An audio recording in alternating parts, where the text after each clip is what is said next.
How 2000 quietly ended the world. What if I told you the world ended on New Year's Eve 1999 and nobody noticed? What if the Y2K fix worked so well that it quietly swapped our reality for another one, leaving only the smallest traces behind? Leave your video ideas in the comments below, and like and subscribe to Sleep Theories if you enjoy these stories. My name is Marcus Webb, or at least it used to be. According to my driver's license now, there's an extra B in there somewhere, though I can't say exactly where it belongs. That's the kind of detail that would have driven me insane before December 31st, 1999. Now it's just another entry in what I used to call my coincidence tin, before someone mailed it back to me with a note that made me stop collecting evidence entirely. I was 26 that winter, a junior systems technician at the AT&T central office in Newark, New Jersey. Not exactly the front lines of the information age, but close enough to matter when the clocks needed babysitting. Our facility housed a Stratum 1 network time protocol server, one of maybe 50 primary time sources in North America, fed by GPS satellites and backed up by a cesium atomic clock that cost more than my house. The setup was elegant in that brutally practical way that telecommunications infrastructure tends to be. GPS satellites broadcast precise time signals, our cesium oscillator provided local backup, and our NTP server distributed synchronized time to thousands of downstream systems across the eastern seaboard. Banks, power grids, air traffic control, they all traced their chronometers back through a hierarchy of time servers that ultimately led to places like ours. I loved the precision of it. While most people worried about their microwaves blinking 12 o'clock after power outages, I monitored time accuracy measured in nanoseconds. My workstation displayed graphs showing the tiny corrections our system made as it reconciled network time with atomic time with astronomical time. Usually the variations were so small they looked like flat lines. New Year's Eve 1999 was supposed to be the ultimate test of that precision. Everyone remembers Y2K differently now. The popular version is either complete hysteria over nothing, or a crisis averted by heroic programming efforts. Both versions miss the real story, which is that the fix worked exactly as designed, just not the way anyone expected. I drew the short straw for overnight duty that December 31st. While the rest of the world either panicked or partied, I sat in a climate-controlled room watching time itself transition from the 20th century to the 21st. My job was simple: monitor our Stratum 1 server as it rolled over from 1999 to 2000, document any anomalies, and call the escalation chain if anything looked wrong.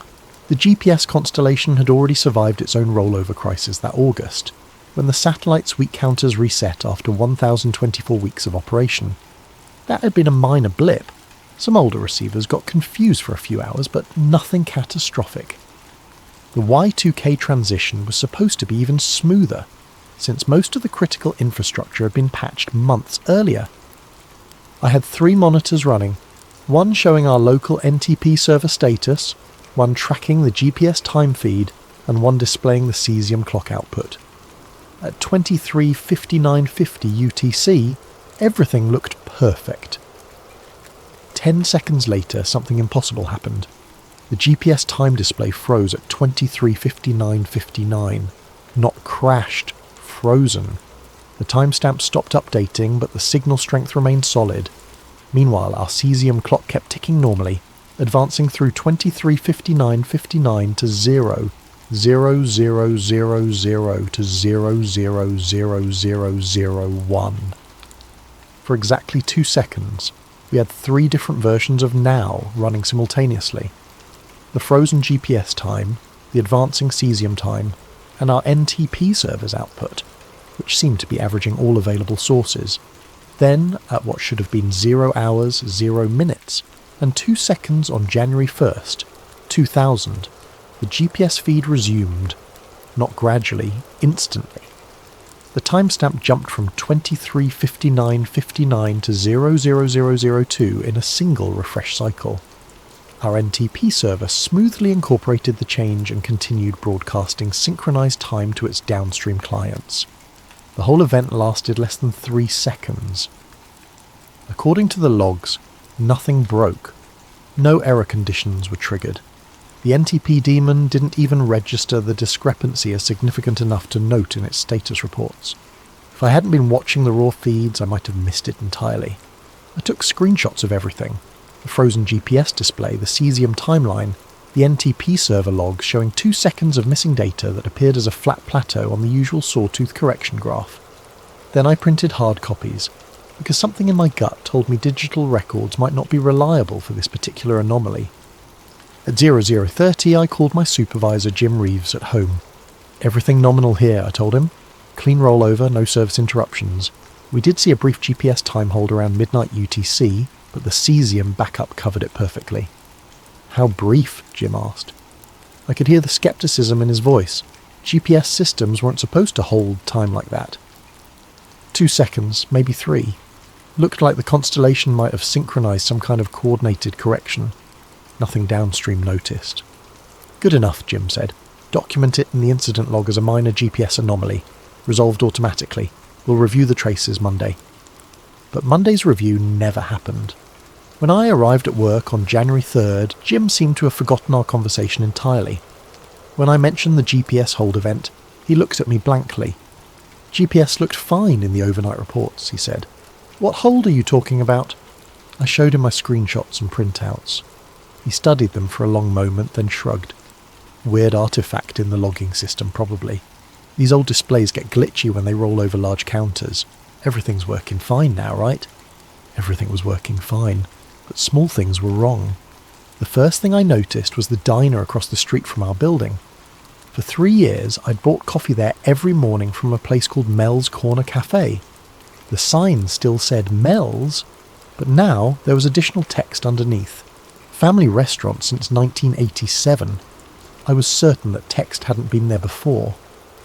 When I mentioned it to Tommy Nguyen, the other night shift tech, he looked at me like I was crazy. "It's the best we can do."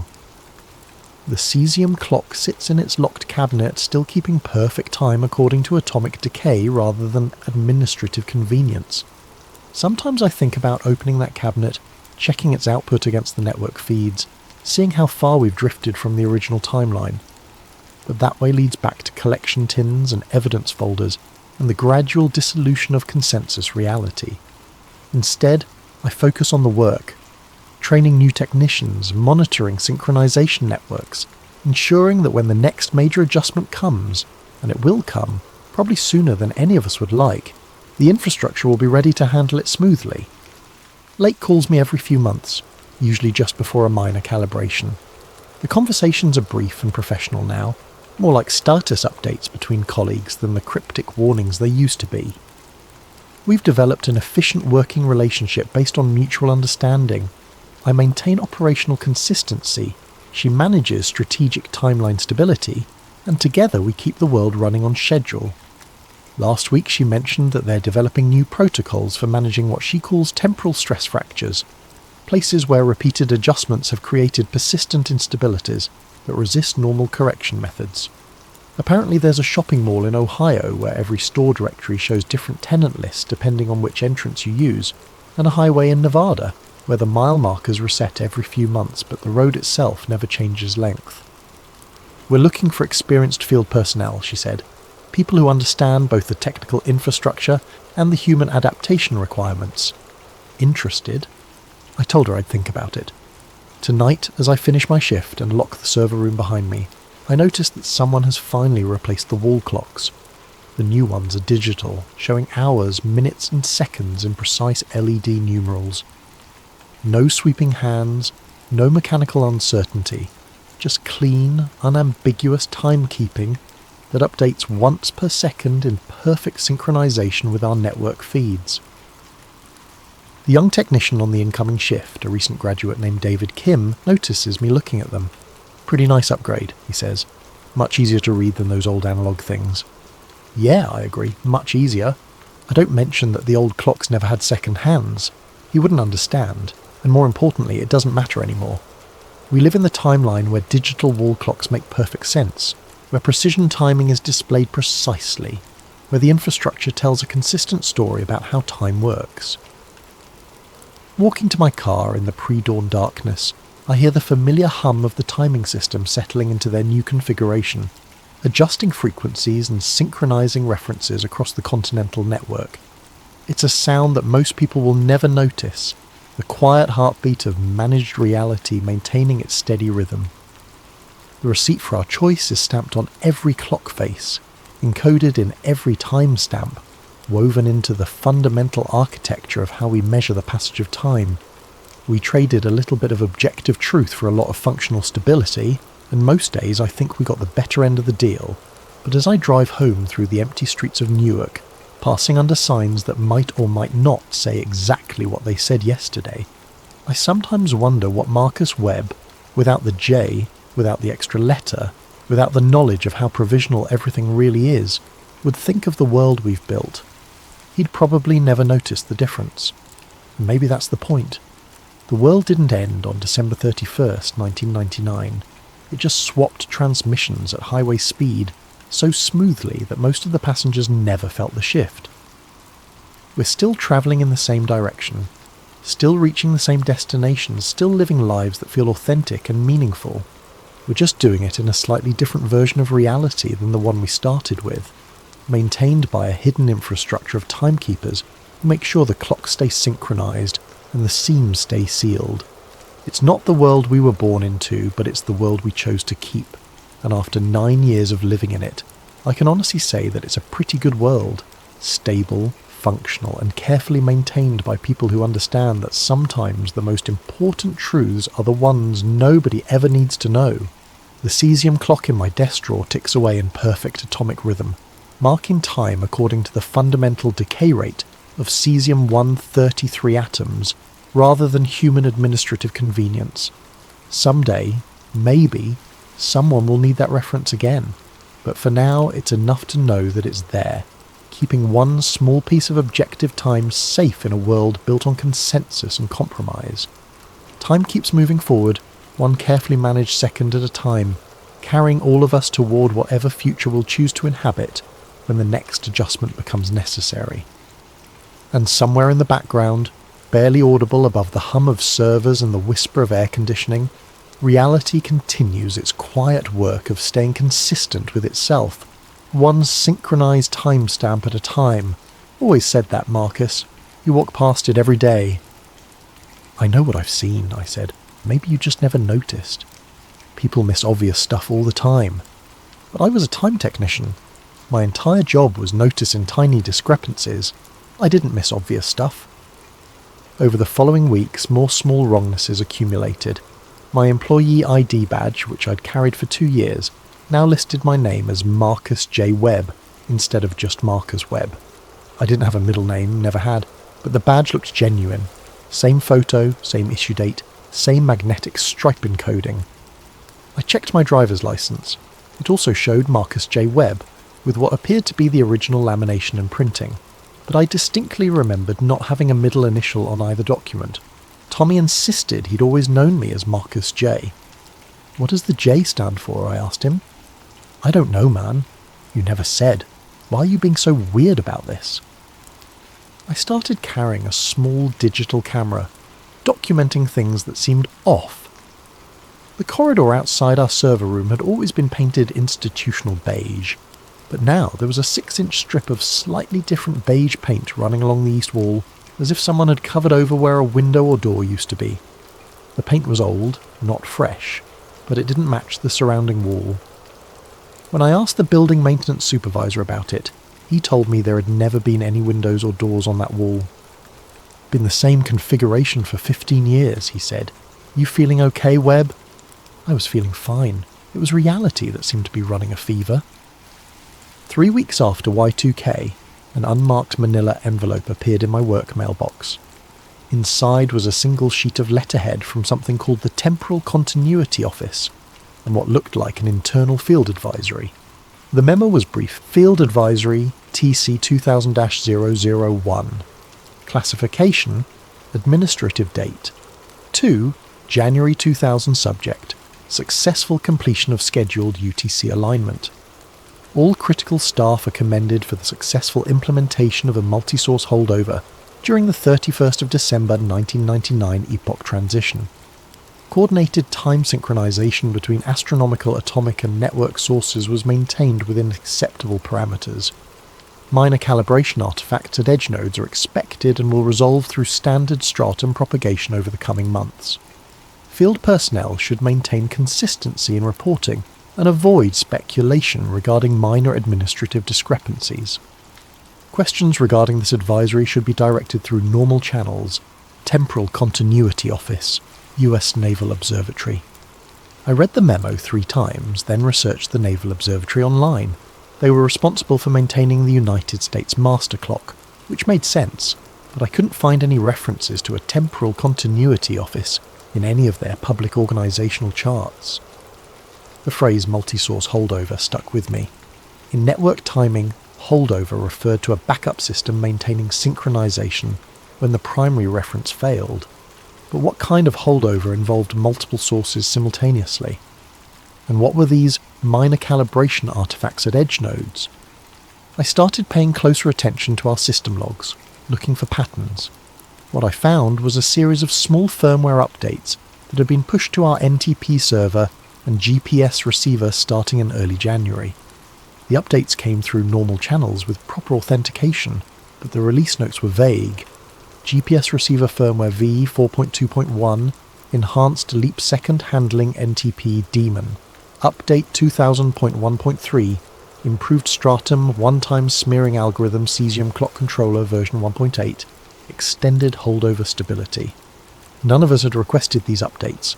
More importantly, the features they described hadn't existed before. Time smearing was a concept I'd never encountered in any NTP documentation, and our cesium clock had never had extended holdover capabilities. When I asked Jim about the updates, he seemed surprised that I was questioning routine maintenance. Probably just Y2K follow-up patches, he said, making sure everything stays synchronized properly. Why is something not working? Everything was working perfectly. That was the problem. By March, I had assembled what I privately called my coincidence tin, a small metal box containing printed screenshots, photos of changed signs, photocopies of documents that didn't match my memory, and detailed notes about every small wrongness I'd observed. I kept it locked in my desk drawer and told no one about it. The evidence was mounting, but it was all circumstantial. Individual pieces could be explained away as faulty memory, printing errors, or simple mistakes. Collectively, though, they suggested something much stranger. That the world I was living in wasn't quite the same world I'd inhabited on December 30th, 1999. The theory forming in my mind was ridiculous, but it was also the only explanation that fit all the facts. The 2-second GPS time hold hadn't been a malfunction. It had been intentional, a coordinated pause that allowed some kind of temporal recalibration to occur. The minor calibration artifacts mentioned in the memo weren't bugs, they were side effects. Someone had adjusted reality itself and they'd used the global timing infrastructure to do it. In April, I got confirmation that I wasn't crazy. I was reviewing our March logs when I noticed something odd in the air traffic control data feeds that passed through our facility. There was a brief notation at 14:32:18 on March 15th. ATC vector hold, software update. The timestamp was followed by a 2-second gap in the feed, then normal traffic resumed. I'd worked with ATC systems before. They didn't hold vectors for software updates. When air traffic control needed to update systems, they used redundant controllers and hot swaps to avoid any interruption in service. The 2-second hold would ground every aircraft in the affected airspace. But according to the logs, no aircraft had been grounded that day. The hold had happened, yet it also hadn't happened. I called the regional ATC facility claiming I needed to verify our time synchronization data for their sector. "Did you folks experience any service interruptions on March 15th? I asked the technician who answered. "March 15th? There was a pause. "No, we had a clean day." "Why?" "Our logs show a brief vector hold around 14:30 that afternoon. Just wanted to make sure it wasn't related to our time feed." "Hold on," I heard keyboard typing. "I'm not seeing any holds that day. You sure about your timestamp?" "Pretty sure. 2-second duration, marked as software update." "That doesn't make sense." We don't hold vectors for software updates. His tone had shifted from helpful to suspicious. Who did you say you were with again? AT&T Timing Services. We provide NTP synchronization for your... Right. Look, I can't discuss operational details with external vendors. If there's a synchronization issue, have your account manager contact our network operations center through proper channels. He hung up before I could respond. That evening I found my coincidence tin on my desk. I was certain I'd left it locked in the drawer, but there it was, sitting in plain sight. Inside was everything I'd collected, plus one new item, a photograph of our server room wall clocks. In the photo, all 6 clocks were missing their second hands. I looked up at the actual wall clocks. Sure enough, none of them had second hands. They showed only hours and minutes, in the same utilitarian style they'd always had, but without the sweeping red hands that had once marked every second with mechanical precision. I grabbed my camera and took comparison photos, then checked my earlier shots of the room. In every image I'd captured before March, the clocks had second hands. In every image after March, they didn't. Attached to the new photograph was a small note typewritten on plain paper. You left out the obvious one. Someone was watching me. Someone knew about my collection and had access to my workspace. Someone who wanted me to notice the clocks but was being subtle about it. I locked the tin away and spent the rest of the night researching the US Naval Observatory online. What I found was fascinating. They were responsible not just for keeping official time, but for distributing it to military and civilian systems worldwide. They operated the GPS Master Control Station, maintained the definitive UTC clock for the United States, and coordinated with international timing authorities to ensure global synchronization. If someone wanted to adjust time on a planetary scale, the Naval Observatory would be ground zero. The next morning I found another unmarked envelope in my mailbox. This one contained a visitor badge for the US Naval Observatory in Washington, D.C., valid for a single day the following week, and a brief note. Building 78, Conference Room C, 2 p.m. Ask for Lake. I almost didn't go. Whatever was happening, it was clearly bigger than a junior telecom technician needed to be involved in. But curiosity won over caution, and the following Thursday I took a personal day and drove down to Washington. The Naval Observatory occupied a sprawling campus in northwest DC, filled with serious-looking buildings and precise landscaping. I presented my visitor badge at the main gate, went through a security screening that seemed unusually thorough for a civilian facility, and was directed to Building 78. Conference Room C was small and windowless, furnished with a simple table and chairs. I waited alone for 10 minutes before a woman in her 50s entered, carrying a thick folder and wearing the kind of confident expression that suggested she was accustomed to explaining complicated things to confuse people. "Mr. Webb," she said, extending her hand, "thank you for coming. I'm Jennifer Lake." She didn't use any title, but something about her bearing suggested she was used to being in charge. She wore a simple business suit and spoke with the precise diction of someone who spent a lot of time briefing senior officials. "I understand you've been collecting interesting timing data," she said, settling into the chair across from me. "Depends what you mean by interesting." She opened her folder and spread several documents on the table. I recognised some of them immediately. My screenshots from New Year's Eve, printouts of the GPS time hold, copies of the firmware release notes. Others were new to me. Technical diagrams, satellite telemetry reports, and what looked like coordination memos between various government agencies. The GPS constellation experienced a coordinated time adjustment on December 31st, 1999, she said, matter-of-factly. 2 seconds were inserted into the global timing reference to reconcile discrepancies between astronomical time and atomic time that had accumulated over the previous decade. I stared at her. "You're telling me that was intentional?" "Completely intentional, and absolutely necessary."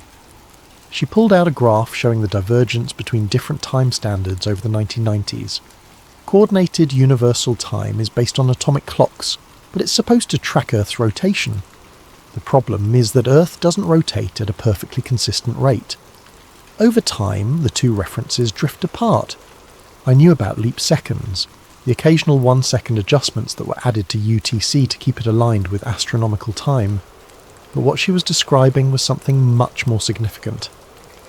2 seconds is a huge correction, I said. Why not use the normal leap second process? Because the normal process was insufficient, Lake said. By late 1999, the accumulated error was approaching 3 seconds, and the International Earth Rotation Service was deadlocked on how to handle it. Some wanted to add 2 leap seconds consecutively. Others wanted to skip leap seconds entirely and let the systems drift. Neither option was acceptable. She showed me another document, a risk assessment that made my stomach drop. A 2 leap second event would have caused cascading failures in financial systems that weren't designed to handle consecutive corrections. But allowing the drift to continue would have gradually desynchronized GPS navigation, cellular networks, and power grid controllers. So you decided to handle it yourselves, I said. We decided to handle it properly. Instead of forcing every system in the world to absorb a sudden 2-second correction, we distributed the adjustment across multiple primary time sources over a brief coordination window. GPS satellites held their time broadcast while ground-based atomic clocks continued advancing. Network time protocol servers averaged the 2 references, creating a smooth transition that downstream systems barely noticed. It was elegant, I had to admit. Instead of a jarring leap that could break fragile systems, they created what amounted to a 2-second stretch in time itself, distributed so gradually that most equipment treated it as normal synchronization error. But there were side effects, I said. Lake nodded grimly. Reality has a certain inertia. When you adjust fundamental references like time, energy has to go somewhere. Usually it dissipates harmlessly through minor inconsistencies in data records, small variations in measurement standards, trivial administrative discrepancies. Usually, the January adjustment was larger than we'd ever attempted. Some of the energy manifested as more noticeable artifacts, names with extra letters, signs that read slightly differently, paint seams where building modifications were averaged across timeline variants. I felt a chill that had nothing to do with the air conditioning. Timeline variants? Think of it as data reconciliation on a cosmic scale, Lake said. When you force multiple time references to converge, sometimes you get multiple versions of events trying to exist simultaneously. Usually one version dominates and the others fade, but occasionally you get persistent inconsistencies, places where reality couldn't quite decide which version was correct. She showed me a map of North America with dozens of red dots scattered across it. Every red dot represents a location where we detected significant timeline artifacts after the January adjustment. Most were minor, street signs, building details, personal records. A few were more substantial. How substantial? There's a small town in Montana where half the residents remember the local high school mascot being the Eagles, and half remember it being the Hawks. The trophy case contains awards for both teams, with dates that overlap. The yearbook photos show both versions of the uniforms, often in the same group shots. I thought about my extra middle initial, the diner sign, the missing window that had never existed. And you just let people live with that? The alternative was a global economic collapse followed by societal breakdown, Lake said bluntly. 2 seconds doesn't sound like much, but financial trading algorithms operate on microsecond timescales.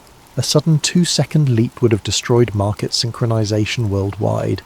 Air traffic control, power grid management, telecommunications routing, all of it depends on precise timing. We prevented a true catastrophe. By creating a false reality, by choosing which version of reality we wanted to keep. Her expression was completely serious. The January adjustment wasn't the first time we've had to make this choice, and it won't be the last. The Earth keeps slowing down, atomic clocks keep advancing, and every few years the discrepancy builds up enough to require intervention. She pulled out another document, this one showing projected timeline adjustments extending into the future. September 2001, March 2005, October 2008. We've identified the dates when major corrections will be necessary. Each one will be carefully planned and minimally disruptive, but they'll all leave traces. What happens to people like me? People who notice? That depends on what you do with the information. Lake leaned back in her chair, studying me carefully. Collections become narratives. Narratives add energy to the seams. The more attention you pay to timeline inconsistencies, the more unstable they become. I thought about my coincidence tin, my photographs, my careful documentation of every small wrongness. You want me to stop collecting evidence? I want you to understand that your evidence collection is making the problem worse. Every time you photograph a timeline seam, every time you document an inconsistency, you're feeding energy into the instability. Eventually that energy has to dissipate, and it usually does so by creating larger, more obvious discrepancies. She showed me a photograph that made my hands shake. It was my apartment building, but wrong. The fire escape was on the opposite side, the brick was different colours, and there were windows where walls should be. This is what your building looks like in the timeline where you never worked for AT&T, Lake said. The more you focus on timeline artifacts, the more likely you are to slip into variant realities where larger aspects of your life are different. So I should just pretend nothing happened? You should focus on consistency rather than accuracy. When you notice something that seems wrong, don't document it, adapt to it. If your name has an extra letter, use the extra letter. If a sign reads differently than you remember, accept the new reading. The goal isn't to be right, it's to avoid destabilizing the reality we've chosen to inhabit. She gathered up the documents and returned them to her folder. This briefing is a one-time courtesy, Mr. Webb. We've identified you as someone with unusual sensitivity to timeline artifacts, which means you could be either an asset or a liability. The choice is yours. And if I choose to be a liability? Lake's expression didn't change, but something cold flickered in her eyes. Then you'll discover just how far timeline variance can drift from the consensus reality. Most people who make that choice spend the rest of their lives trying to convince others that their version of events is the correct one. It's not a pleasant way to live. She stood and walked to the door, then paused. "We'll be in touch," she said. I drove back to Newark in a daze, my mind reeling from everything Lake had told me. The world I thought I knew was apparently just one of many possible versions, maintained by a secret conspiracy of timekeepers who made regular adjustments to prevent societal collapse. That night I sat in my apartment staring at my coincidence tin, trying to decide what to do. The evidence I'd collected was either proof of the most significant cover-up in human history, or documentation of my own gradual detachment from reality. Either way, Lake was right about one thing. Focusing on it was driving me towards something I might not be able to come back from. I destroyed everything. Every photograph, every printout, every careful notation. I fed it all into my fireplace and watched it burn. Then I went to work the next day and acted like nothing had happened. But I kept watching. I couldn't help myself. Over the following months, I noticed the small adjustments Lake had mentioned. Firmware updates that arrived without explanation, adding features that shouldn't have existed. Brief system holds that didn't appear in official logs. Colleagues whose names had gained or lost letters, who remembered different details about shared experiences. The most obvious change was the wall clocks in our server room. Not only were the second hands missing, but no one else seemed to remember them ever being there. When I asked Tommy about it, he looked at me like I was having a breakdown. "Why would a wall clock need a second hand?" he asked. "You've got precision timing displays right there on your workstation. The wall clocks are just for rough reference." It was perfectly logical, except that I remembered 6 months of watching those red second hands sweep around their faces while I waited for systems to boot or processes to complete. Now that level of precision seemed unnecessary, even slightly obsessive. Reality was smoothing itself out, erasing the seams one small detail at a time. September 11th, 2001 changed everything again, but not in the way I expected. I was monitoring our systems that morning when the news broke about the attacks in New York and Washington. Along with everyone else, I spent the day glued to television screens, watching the towers fall and trying to process the magnitude of what was happening. But I also noticed something else. A brief system hold at 10:28 a.m. lasting exactly 2 seconds, followed by a subtle shift in our GPS time reference. It was the same pattern I'd seen on New Year's Eve 1999, but smaller and more focused. That evening I received a phone call at home. "Mr. Webb, this is Jennifer Lake. I hope you're doing well." I hadn't heard from her since our meeting at the Naval Observatory more than a year earlier. "I'm fine," I said. Why are you calling? I wanted to make sure you understood what you observed today. The timeline adjustment was necessary to maintain stability during a period of extreme social stress. Without it, the emotional energy of national trauma could have caused significant reality fluctuations. I hadn't told anyone about the system hold. The fact that she knew I'd noticed it was unsettling. How many people died in the version of events that you prevented? I asked. There was a long pause. That's not how timeline adjustments work, Mr. Webb. We don't prevent or cause events. We simply ensure that the timeline remains stable enough to contain them. That's not an answer. It's the only answer I can give you. Some knowledge is too dangerous to share, even with cooperative personnel. After that, the calls became regular. Every few months, Lake would contact me before or after a timeline adjustment, usually just to check in and make sure I was maintaining consistency in my observations. She never provided detailed explanations, but I learned to recognise the pattern. Social or economic stress would build up. A careful 2-second adjustment would occur in our timing systems, and minor aspects of reality would shift to accommodate whatever changes were necessary to maintain stability. The 2004 Indian Ocean tsunami, Hurricane Katrina in 2005, the Virginia Tech shooting in 2007. Each tragedy was preceded or followed by subtle timeline adjustments, smoothing out the rough edges of history to prevent cascading instabilities. I stopped thinking of them as cover-ups and started thinking of them as maintenance. Reality, it turned out, required regular calibration to keep running smoothly. By 2008, I had been promoted to Senior Systems Technician and was training junior staff on proper time synchronization procedures. I made sure to emphasize consistency over accuracy, teaching them to trust the network references even when their personal observations seemed to contradict the official timeline. If your logs show something that doesn't match what you remember, I would tell them, trust the logs. Human memory is unreliable, but atomic clocks don't lie. It wasn't entirely true, but it was close enough to keep them from noticing the seams. In September 2008, Lake called me with a different kind of request. We're planning a major timeline adjustment to prevent economic cascade failure, she said. The housing market collapse is threatening to destabilize financial systems worldwide. We need to smooth the transition to prevent total societal breakdown. What kind of adjustment? Larger than anything we've attempted since Y2K. We're looking at a coordinated hold across multiple time sources, possibly lasting up to 5 seconds. I understood the implications immediately. A 5-second adjustment would create timeline artifacts far more noticeable than anything I'd observed before. Street names could change, building layouts could shift, entire relationships might be rewritten. We'd like to offer you a consulting position, Lake continued. Full-time work with the Temporal Continuity Office, helping to coordinate timeline adjustments and manage artifact containment. The pay is excellent, and you'd be contributing to global stability in a very meaningful way. What would I have to do?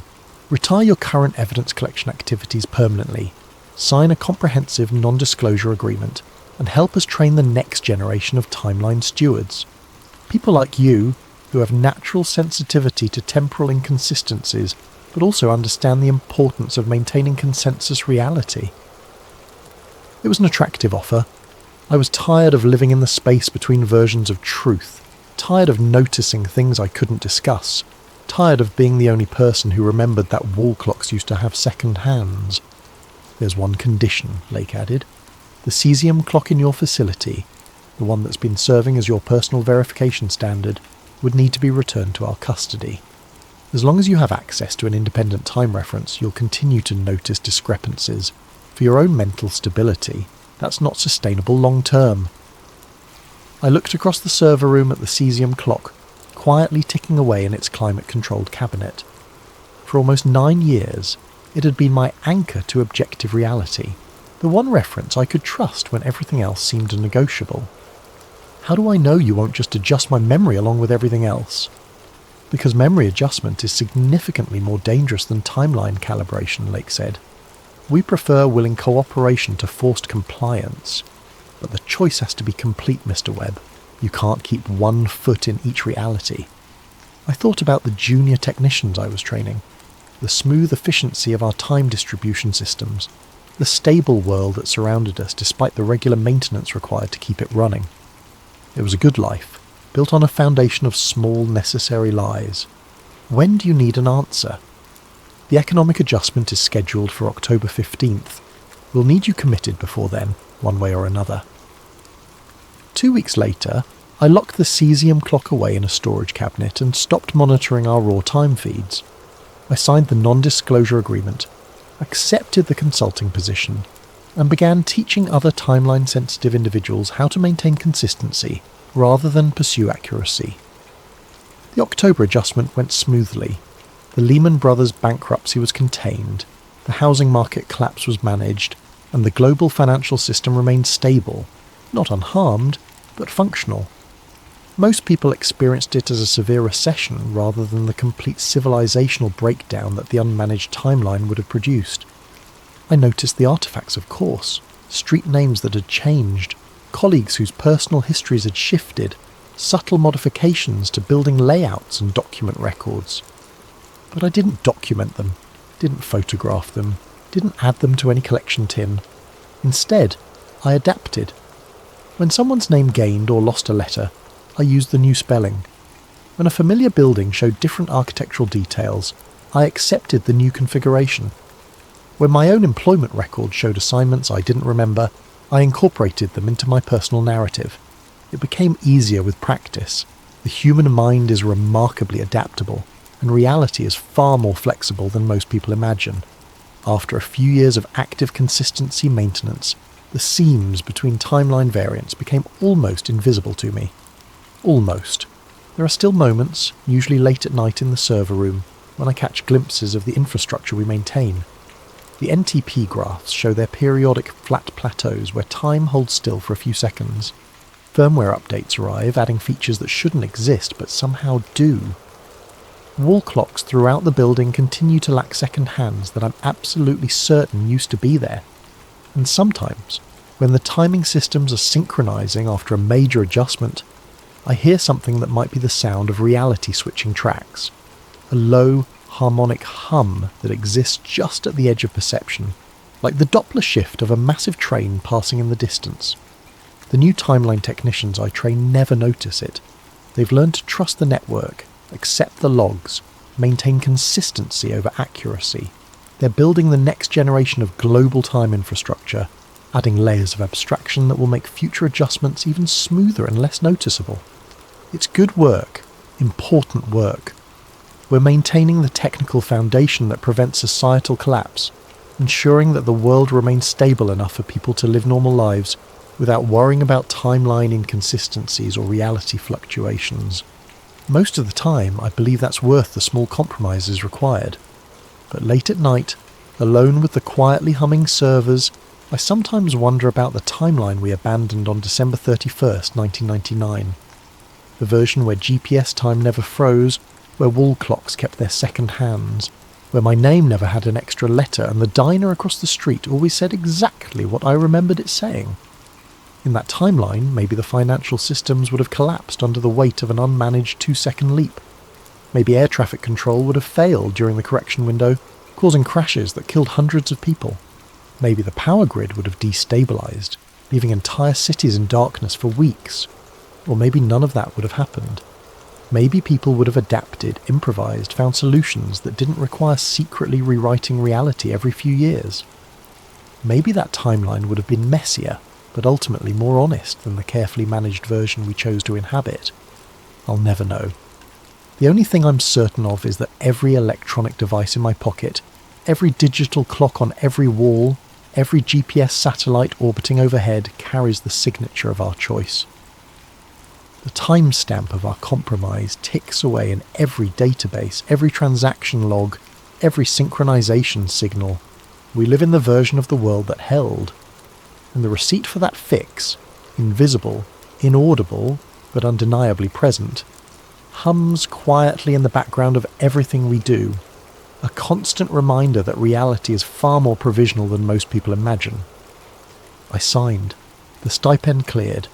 We crated the cesium and rolled it out under a moving blanket. By Monday the wall clocks were digital, the graphs were smooth, and my badge matched the name the network preferred. Driving home, the exit signs looked a shade unfamiliar, then familiar enough. The world didn't explode in 2000.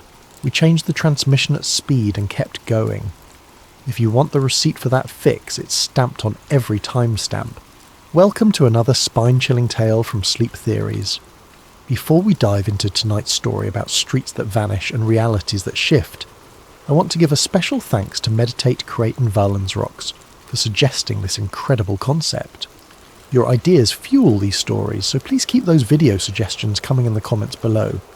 And if you enjoy these mysterious tales that blur the line between nightmare and reality, make sure to hit that like button and subscribe to Sleep Theories for more stories that will keep you awake long into the night. Now, settle in and prepare yourself for a journey into a world where familiar places become foreign, where your own memories might be the only proof of what once was real. The city looks different at 3 a.m. Streetlights cast long shadows between buildings, and the usual chaos of traffic gives way to an almost sacred quiet. I've been driving rideshare for 4 years now, working the night shift because the money's better and honestly I prefer the solitude. There's something honest about the night. People are either going somewhere important or running from something they'd rather forget. My phone buzzed with a new ride request just as I finished dropping off a group of college kids downtown. The pickup was on Maple Avenue, and the destination showed as 1247 Warren Street. I knew the area well, had driven through it hundreds of times. Warren Street ran parallel to the University District, lined with old brownstones that had been converted into apartments for students and young professionals. The passenger was already waiting outside when I pulled up. Middle-aged woman with greying hair clutching a small overnight bag. She looked tired in that bone-deep way that comes from more than just staying up late. "You're going to Warren Street," I confirmed as she settled into the back seat. "Yes, 1247. Thank you for coming so quickly." Her voice carried a slight accent I couldn't place. I've been visiting my sister there for years, but tonight, I'm not sure why, but I kept getting turned around trying to find it myself. I pulled away from the curb and headed toward the familiar route. The GPS showed a straight shot, down Maple, left on University, then right onto Warren Street. Simple enough. I'd probably driven that exact route 50 times this year alone. "How long has your sister lived there?" I asked, making conversation to fill the comfortable silence. "Oh, about 15 years now. Same apartment the whole time. She's always joking about how she'll never move because she finally memorized her address." The woman laughed softly. "Though between you and me, the neighbourhood has changed quite a bit. Not necessarily for the worse, just different." We made the left onto University Avenue, passing the late-night coffee shop that catered to cramming students and the 24-hour laundromat where I'd seen the same homeless man sleeping in the doorway for the past 2 years. Everything looked normal, exactly as it should. Then I made the right turn where Warren Street should have been. The street sign read Miller Avenue in crisp official lettering. Not a makeshift replacement or a temporary sign. This looked like it had been there for decades. The metal showed the right amount of weathering, the same faded green paint as all the other street signs in the district. I slowed the car, checking my GPS. The blue line still showed us travelling on Warren Street, but the street sign clearly said Miller Avenue. I glanced in my rearview mirror at my passenger, who was looking out the window with a puzzled expression. "This is strange," she murmured. "This doesn't look quite right." I pulled over and studied the buildings. They were similar to what I remembered. The same general style of architecture, the same height and spacing. But the details were wrong. The corner building had been painted a warm terracotta colour in my memory. Now it was a muted sage green. The small community garden that used to occupy the lot between 2 apartment buildings had been replaced by a pocket park with different trees, different layout, different everything. "The address should be right down there," I said, pointing toward where the 1200 block should have been. But even the building numbers seemed off somehow. My passenger was quiet for a long moment, staring out at the street. "This is Miller Avenue," she said finally. "But I could have sworn. I've been coming here for 15 years. I know this was Warren Street last week." We drove slowly down the block looking for 1247. We found it, a narrow brownstone wedged between 2 larger buildings with the right number painted on the door. But something felt fundamentally wrong about the whole scene. like looking at a photograph where someone had digitally altered small details. "This is it," my passenger said as we pulled up to the address. But she didn't sound certain. She sat in the car for several more seconds studying the building. The door used to be blue. I'm sure it was blue last time I was here. The door was dark green with paint that looked like it had been that colour for years. She paid me through the app and got out, but hesitated on the sidewalk. "Driver, you've been through this area before, right? Have you ever heard of Warren Street?" I nodded slowly. I thought I had. I could have sworn this was Warren Street. So did I. She walked toward the building, then turned back one more time. Maybe we're both just tired. Maybe I've been calling it the wrong name all these years. But as I drove away, checking my mirrors to make sure I was heading in the right direction, I knew she was wrong. I had definitely driven down Warren Street before, many times, and it had definitely been Warren Street, not Miller Avenue. I made a mental note to check my paper map when I got home. I kept an old road atlas in my glove compartment, one of those habits left over from before GPS became reliable. But first, I had 3 more rides to finish before my shift ended. The rest of the night passed normally, but I couldn't shake the feeling that something fundamental had shifted. It was like when you rearrange furniture in a room you've lived in for years. Everything is technically correct, but your body keeps expecting things to be in the wrong places.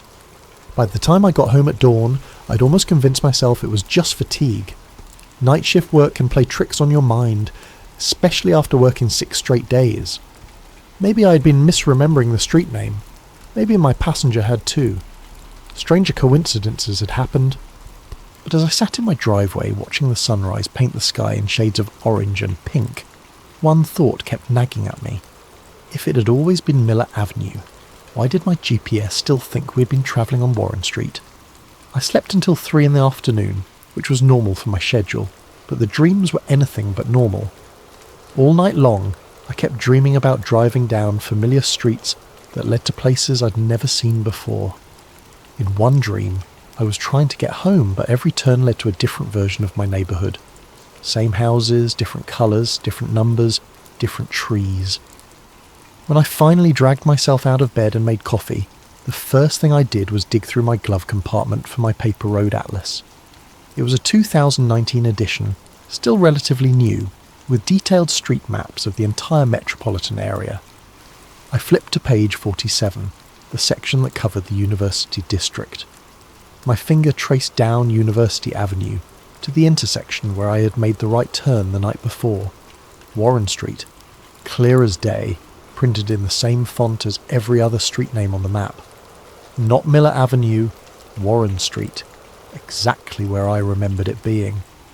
I stared at the map for several minutes, then checked the GPS on my phone.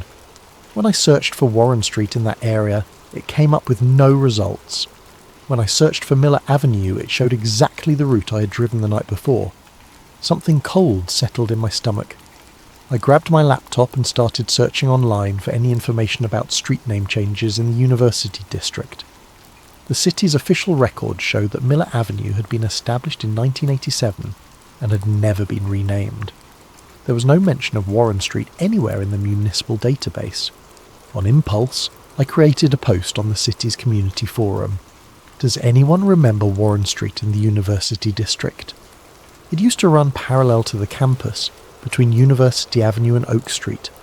Now it's called Miller Avenue, and I can't find any record of when the name was changed. I included a photo of my paper map showing Warren Street clearly labelled. The first few responses came within an hour. Yeah, I remember Warren Street. I used to live there in 2018. When did they change it? Warren Street? My ex-boyfriend lived on that street. I always thought it was a weird coincidence because his last name was Warren.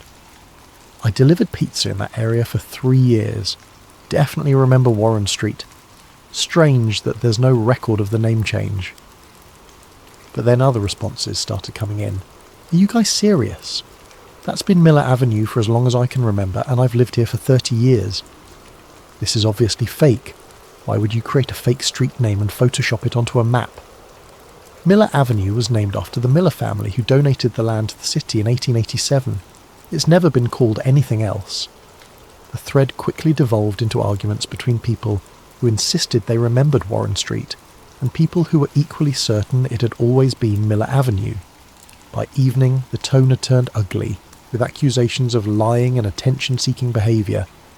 I went to bed that night feeling unsettled but oddly vindicated. At least I wasn't the only one who remembered Warren Street. Maybe there was a reasonable explanation. Perhaps the city had renamed it recently and hadn't updated all their records yet. When I woke up the next afternoon, I checked the forum thread immediately. The post was gone. Not deleted, with a note saying it had been removed for violating community guidelines. Completely gone, as if it had never existed. My post history showed no record of ever creating it. More disturbing, when I checked my paper map again, page 47 now showed Miller Avenue where Warren Street had been printed the day before. The font was identical to all the other street names, and the paper showed no signs of alteration. It looked exactly like it had been printed that way originally. I sat at my kitchen table staring at the map, trying to convince myself that I had misremembered what I had seen. But I distinctly recalled running my finger along the printed words Warren Street less than 24 hours earlier. I grabbed my phone and tried searching online for any cached versions of my forum post, any screenshots, any evidence that it had ever existed. I found nothing.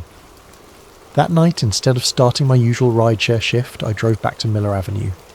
I parked across the street from where I had dropped off my passenger and studied the buildings more carefully. The corner building was definitely sage green, and the paint job looked professional and weathered, but something about the colour seemed wrong to my eyes, like seeing a familiar person wearing an outfit that doesn't quite suit them. The pocket park was well established, with mature trees and worn paths that suggested it had been there for years. I walked through the small park looking for any signs of recent construction or landscaping changes.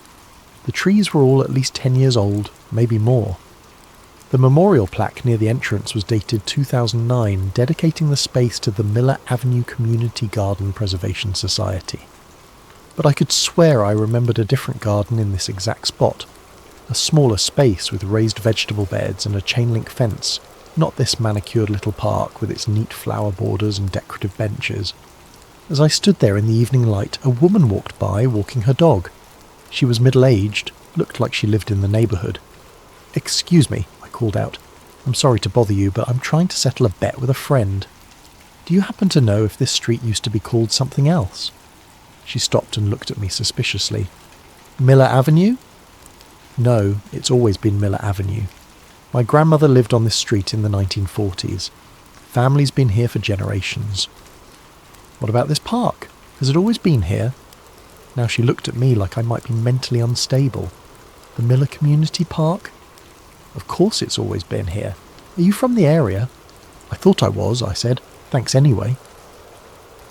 As I walked back to my car, I noticed something that made me freeze in place. Across the street, leaning against a lamppost, was a man in a dark jacket who seemed to be watching me.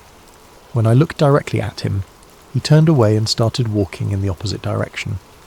Maybe it was paranoia, but something about his posture had suggested he'd been observing me for a while. I got in my car and drove home, checking my rearview mirror more frequently than usual.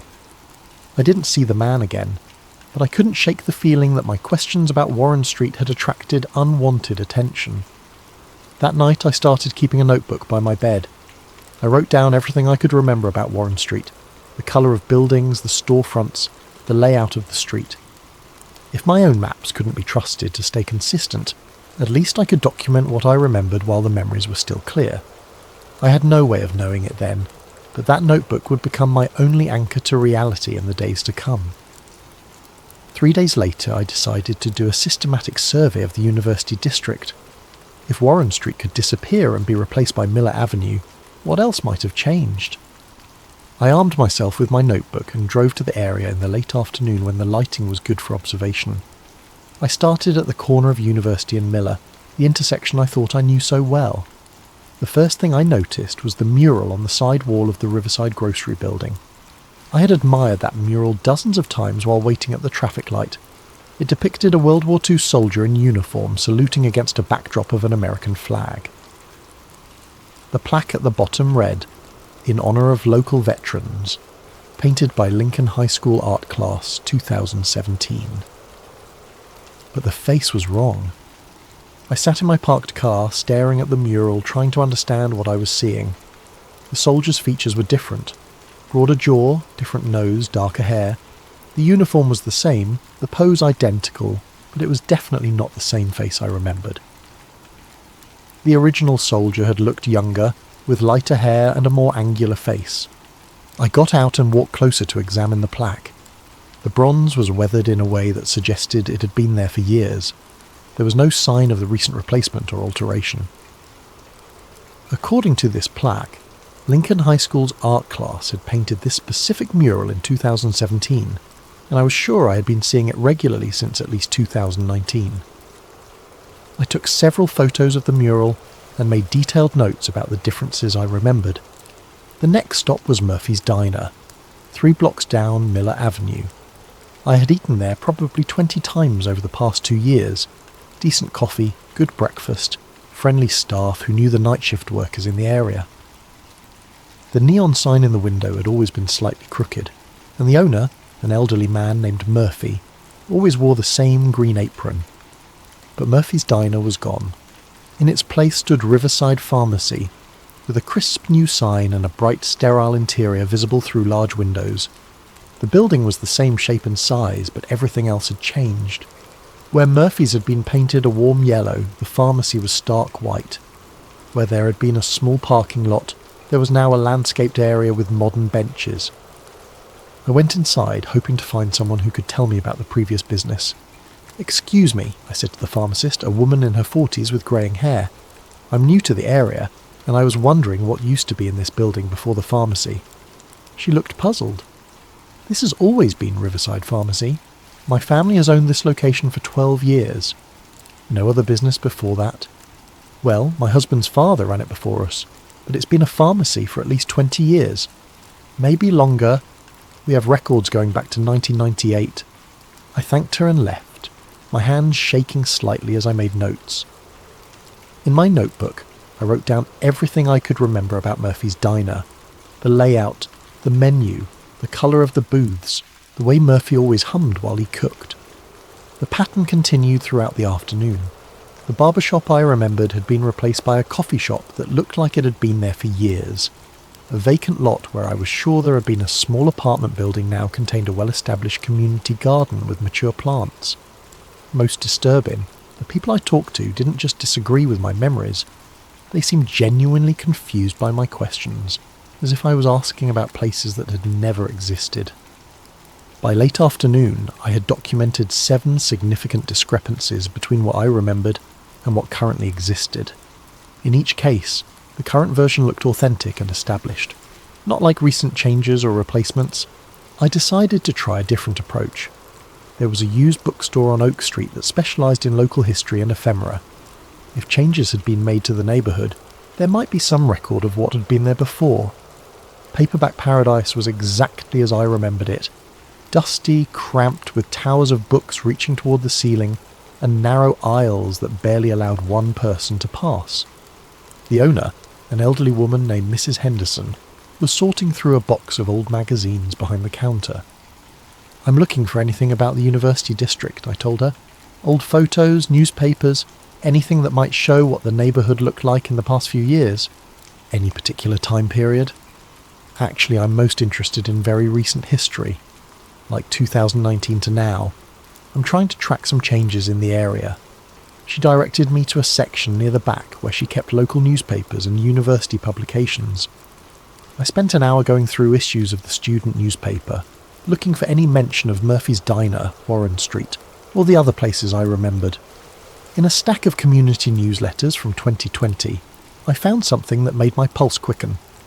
There was a small classified ad that read, "Murphy's Diner closing after 15 years. Thanks to all our loyal customers. Final day, March 15th, 2020. I stared at the ad, reading it over and over. Here was proof that Murphy's Diner had existed, that I wasn't imagining things. I looked around for Mrs. Henderson to ask about purchasing the newsletter, but she'd stepped away from the counter. While I waited for her to return, I continued searching through the papers. In a university newsletter from 2019, I found a small article about a community art project that mentioned the Warren Street Mural Renovation Project. The article was brief, but it clearly referred to Warren Street as a real place. I gathered both publications and brought them to the counter, but Mrs. Henderson was still nowhere to be seen. After waiting for several minutes, I heard voices coming from the back room, Mrs. Henderson talking to someone in low, urgent tones. "I'll be right with you," she called out.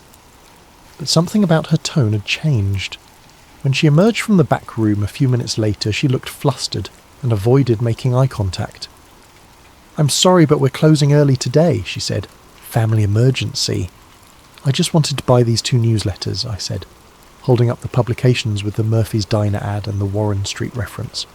She glanced at the papers in my hand and her expression became even more uncomfortable. "I'm sorry, but those items aren't for sale. They're part of a private collection that was brought in by mistake." "But they were in the public section." "Please leave," she said firmly. "We're closed." I had no choice but to put the newsletters back and leave the store. As I walked to my car, I noticed a dark sedan parked across the street with 2 people inside. The passenger seemed to be watching the bookstore. I drove around the block and parked where I could observe paperback paradise without being obvious about it. Within 10 minutes, I saw Mrs. Henderson lock up the store and flip the sign to closed. The dark sedan pulled away from the curb and followed her as she walked to her own car. That night I tried calling the bookstore. The phone rang and rang, but nobody answered. When I drove by the next afternoon, there was a sign in the window. "Closed due to illness. Reopening date TBD." I never saw those newsletters again. And when the store reopened 2 weeks later, Mrs. Henderson claimed to have no memory of our conversation about local history publications. But I had seen them. The Murphy's Diner ad and the Warren Street reference had been real, printed in black and white. Someone was making sure that evidence of the old neighbourhood disappeared as quickly as I found it. That night, I started taking precautions. I made copies of everything I wrote in my notebook and hid them in different locations around my apartment. If my written records could somehow be altered like the maps had been, I wanted to make sure I had backups. I also started taking photos of everything. Street signs, buildings, murals, storefronts. If reality was being edited somehow, maybe photographs would provide a more permanent record. I had no idea how naive that hope was. After the incident at Paperback Paradise, I realised I needed to be more careful about how I investigated the changes in the neighbourhood. If someone was monitoring people who asked too many questions about Warren Street, I couldn't just walk around interviewing random strangers. Instead, I decided to focus my search online. The internet was vast and decentralised. Surely it would be harder to scrub every reference to places and events that had apparently been erased from physical reality.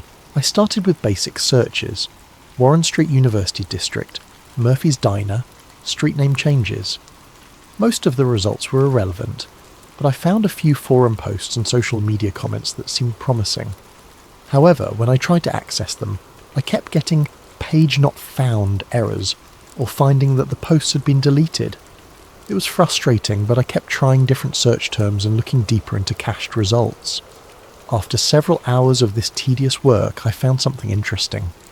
Buried in the comments section of a paranormal blog was a cryptic post from someone with the username Reality Archivist.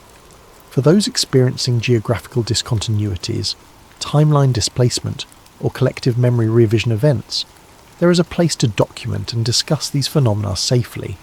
Search for Forgotten Archive on Tor. Use standard precautions.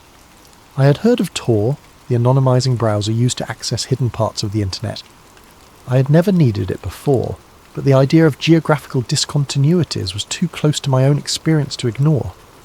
It took me a few hours to figure out how to install and configure Tor properly, and another hour to find the Forgotten Archive forum.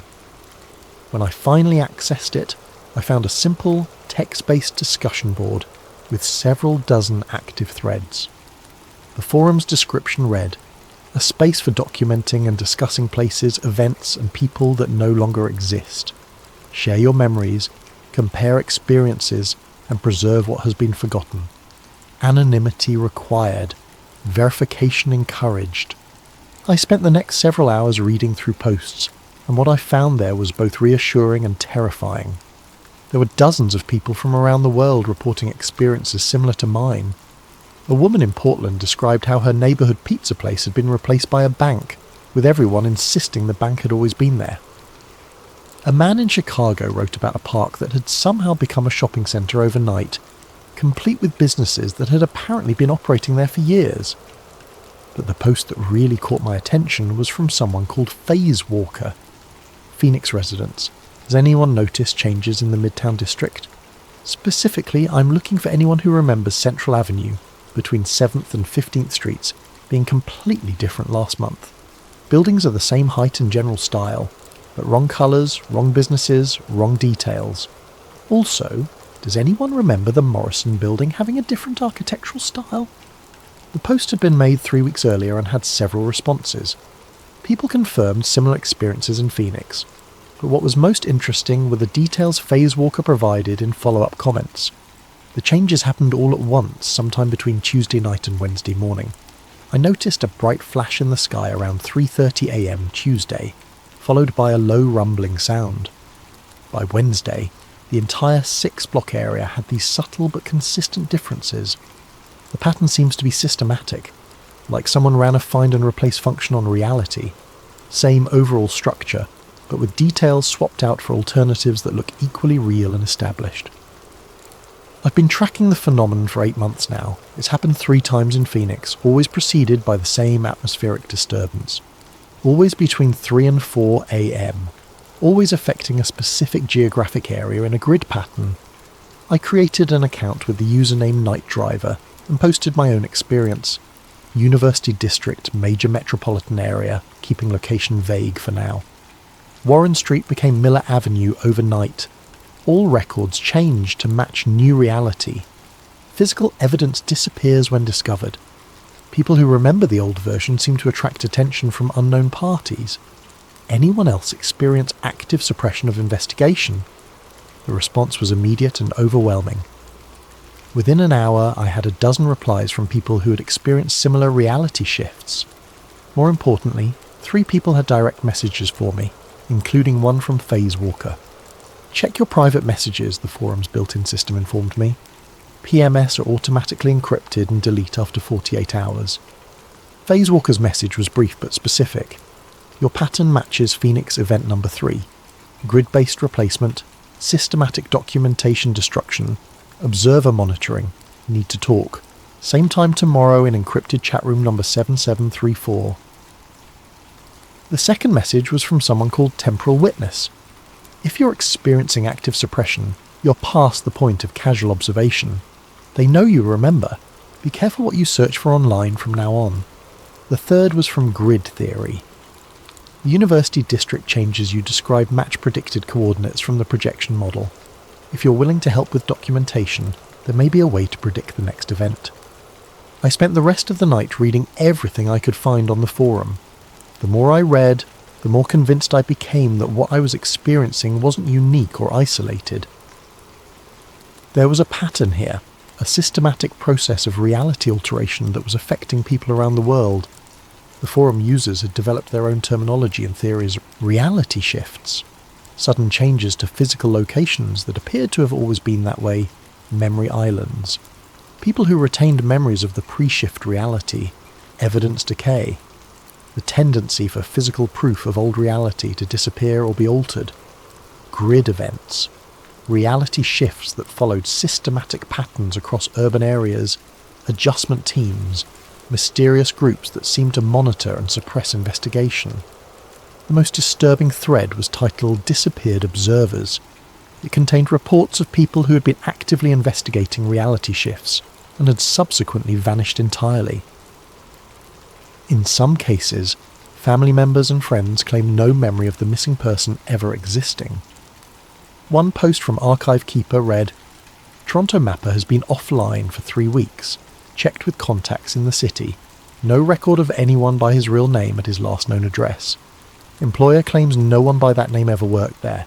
His entire identity appears to have been edited out of the system. I closed the laptop and sat in my dark living room trying to process what I had learned. If the forum users were right, I wasn't just dealing with some local phenomenon or personal delusion. I was apparently part of a global pattern of reality manipulation that someone was going to great lengths to hide. And if the forum was correct about adjustment teams and people who asked too many questions, I was already in more danger than I had realised. The next evening I logged into encrypted chat room number 7734 to meet Phase Walker. What I learned there would change everything I thought I knew about the nature of reality itself. The encrypted chat with Phase Walker was scheduled for 11 PM, but I logged in an hour early to get familiar with the interface. The chat room was completely anonymous. No usernames displayed, just randomised ED numbers that changed every few minutes. At exactly 11 PM, a message appeared. Night driver, confirm you're here by describing the colour of the building that's wrong on your Miller Avenue. I typed back, sage green corner building, should be terracotta. Confirmed. I'm the Phoenix contact. Before we start, have you noticed anyone watching you since you began investigating? I thought about the man by the lamppost outside Miller Avenue, and the sedan that had followed Mrs. Henderson from the bookstore. Maybe. A few incidents that seemed like surveillance. Then we need to cover safety protocols first. Are you posting from your home? Yes. Bad idea. From now on, only access the forum and chats from public Wi-Fi, preferably locations you can leave quickly. Never the same place twice. Assume your home internet is monitored if you've been flagged as an observer. This was getting into territory that felt paranoid, but given everything I had experienced, I decided to take the advice seriously. Flagged by who? We call them adjustment teams, but we don't know exactly who they work for. Government black project, private corporation, something else. The source doesn't matter as much as the pattern. They monitor for people who remember pre-shift reality and document evidence. At first they just clean up loose ends, remove evidence, discredit witnesses. But if someone digs too deep or becomes too vocal, they escalate. Escalate how? Depends. Sometimes the person just stops investigating, gets distracted by sudden life changes, new job opportunities, family emergencies. Sometimes they disappear from forums and can't be reached. In extreme cases, they disappear entirely. Identity scrubbed from records. Family and friends lose all memory of them. The implications of that made me feel sick. You're saying they can edit people out of existence? We think so. Same process that changes street names and building colours, just applied to human beings instead of places. But here's what's important. We've never lost anyone who followed proper security protocols and worked within our support network. Phase Walker spent the next hour teaching me basic operational security. Use public Wi-Fi exclusively for forum access. Never search for shift-related terms on personal devices or networks. Vary my travel patterns and avoid predictable routines. Most importantly, document everything offline and in multiple hidden locations. The documentation is crucial, Phase Walker explained. They can alter physical evidence, but they seem to have trouble with distributed, redundant records. If you hide copies of your notes in 10 different places, they might find and alter some of them, but usually not all. Finally, we got to the technical discussion of what we were actually dealing with. The working theory is that we're experiencing timeline convergence events, Phase Walker wrote. Imagine two almost identical realities running parallel to each other. Same basic structure, same historical events, but small differences in details. Street names, building colours, business locations, individual faces. You're saying there are multiple versions of reality? Multiple versions, yes, but usually kept separate by what physicists call quantum decoherence. Think of it like radio stations. They exist simultaneously, but you can only tune into one at a time. Something is causing these reality streams to merge, with one version overwriting the other. What could cause something like that? High-energy particle experiments, electromagnetic anomalies, possibly even certain astronomical events. The forum has been tracking correlations between shifts and activities at research facilities, but the data is incomplete. Phase Walker sent me a file containing maps and timelines of documented reality shifts from around the world. The patterns were striking. Events clustered around major universities and research facilities, with timing that suggested coordination or a spreading effect. Phoenix has a major particle physics lab 30 miles south of the city, Phase Walker noted. Every shift event here has occurred within 72 hours of high-energy experiments. Your university district, any major research facilities nearby? I thought about it. The university had a physics department, but I didn't know about major experimental work. However, about 20 miles northwest of the city, was Brookhaven Research Institute, a private facility that did contract work for the government. Possibly, I'll need to research it. Be careful how you research it. Don't use normal search engines or library computers. The adjustment teams monitor for certain types of inquiries. We agreed to meet again in 3 days, same time, same protocol. Phasewalker gave me a list of specific things to document: any unusual atmospheric phenomena, timing of changes, geographic patterns, and especially any signs of surveillance. One more thing, Phasewalker added before signing off. If you see a bright flash in the sky followed by low-frequency rumbling, that's the signature of an active shift event. You'll have maybe 6 hours before the changes lock in. That's your window to document everything you can about the pre-shift reality.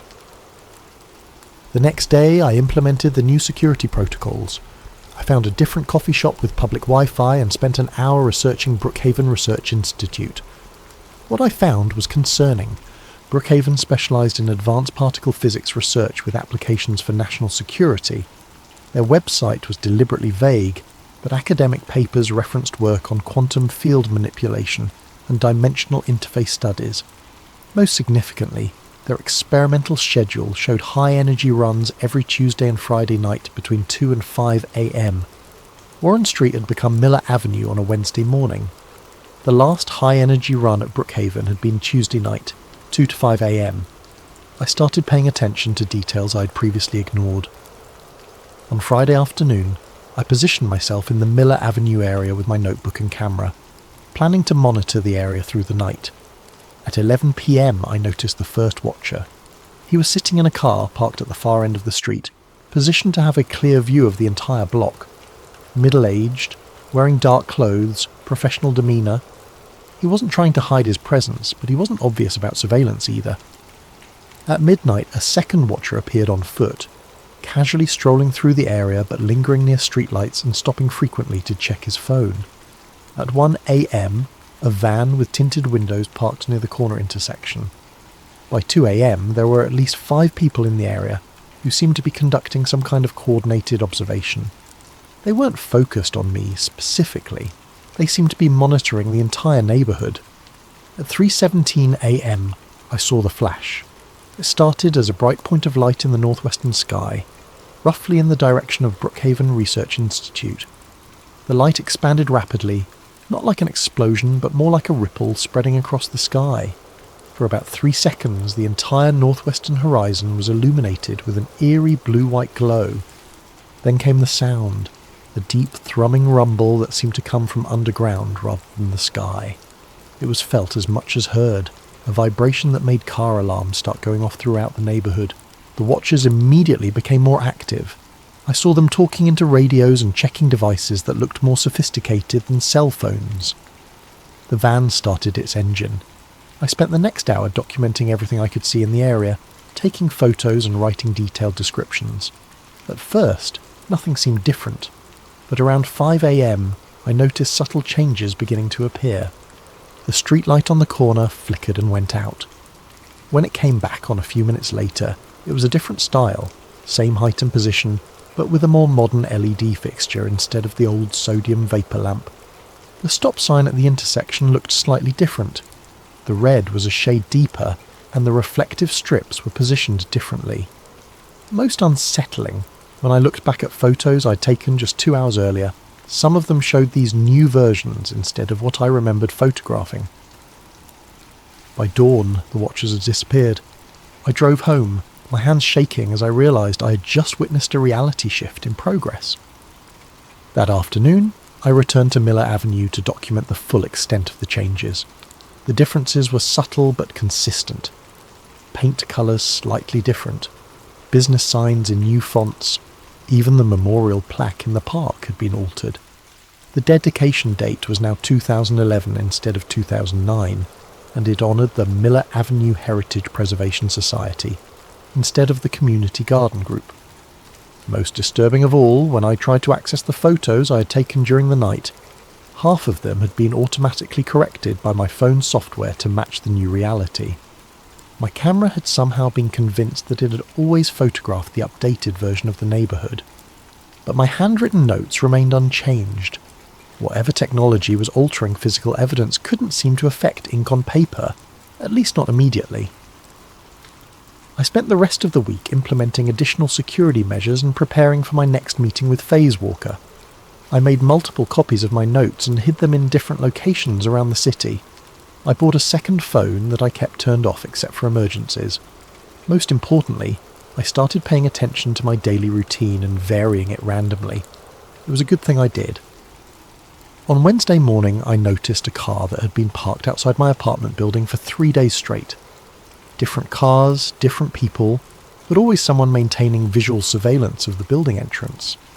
On Thursday, I received a phone call from someone claiming to be conducting a survey about community memory and local history. The questions were oddly specific about Warren Street and recent changes in the university district. On Friday, I found that my apartment had been searched while I was out. Nothing was missing, but small things had been moved. Books in slightly different positions, papers shuffled, furniture shifted by inches. It was done professionally by someone who wanted me to know they had been there without making it obvious to anyone else. The message was clear. They knew who I was, where I lived, and what I was investigating. That night I packed a bag and left my apartment. I didn't know if or when I would be able to return safely. I spent the next week staying in cheap motels and internet cafes, using different locations each day to access the Forgotten Archive forum. The pattern of surveillance had made it clear that my investigation had moved beyond casual interest. I was now actively being monitored by whoever was behind the reality shifts. Phase Walker had warned me this might happen. Our next scheduled meeting was in encrypted chat room number 7734, but given the escalation in attention, I needed to be extra careful about operational security. I chose a 24-hour internet cafe in a different part of the city, paid cash, and used a computer terminal in the back corner where I could see anyone approaching. At exactly 11 p.m, I logged into the chat room. Phase Walker was already waiting. Night driver, confirm status. Are you still operating freely? Apartment compromised. Living mobile for now. Witnessed active shift event Tuesday night. Documentation successful, but photos were retroactively altered. Confirmed pattern. They're escalating because you're documenting real-time changes. That makes you a priority target, but it also means you've seen something very few people have witnessed directly. I described the flash in the sky, the rumbling sound, and the gradual transformation of the neighbourhood over the following hours. Phase Walker seemed particularly interested in the timing and the electromagnetic effects. The 6-hour lag between the flash and full manifestation is consistent with other observations, Phase Walker typed. We think that's how long it takes for the quantum decoherence field to fully stabilise. During those 6 hours, reality is basically in flux. Some people see the old version, some see the new, some see both overlapping. What about the retroactive changes to photographs? Quantum field effects can alter magnetic storage and digital memory. That's why we rely on handwritten documentation, and physical photographs when possible. The analogue formats seem more resistant to alteration. Phase Walker sent me a file that made my skin crawl. It was a detailed map of my city with a grid overlay, marking predicted locations for future reality shifts. We've been tracking the pattern for 8 months now, Phase Walker explained. The shifts aren't random. They follow a systematic grid pattern, radiating outward from specific central points, usually research facilities or locations with unusual electromagnetic properties. The map showed Brookhaven Research Institute at the centre of concentric circles, with predicted shift zones marked at regular intervals. The university district where I had witnessed the Warren Street change was in the second ring. According to the projection, the next affected area would be the downtown financial district, approximately 3 miles southeast of Brookhaven. When? I typed. If the pattern holds, next Tuesday night. The high-energy experiments at Brookhaven run on a regular schedule, and each cycle seems to push the effect field a little further outward. I studied the map more carefully. The grid was precise, almost mechanical in its layout. Each shift zone was approximately the same size, roughly 6 city blocks in a square pattern. Within each zone, the changes appeared to follow consistent rules. Same basic infrastructure, but with details altered in systematic ways.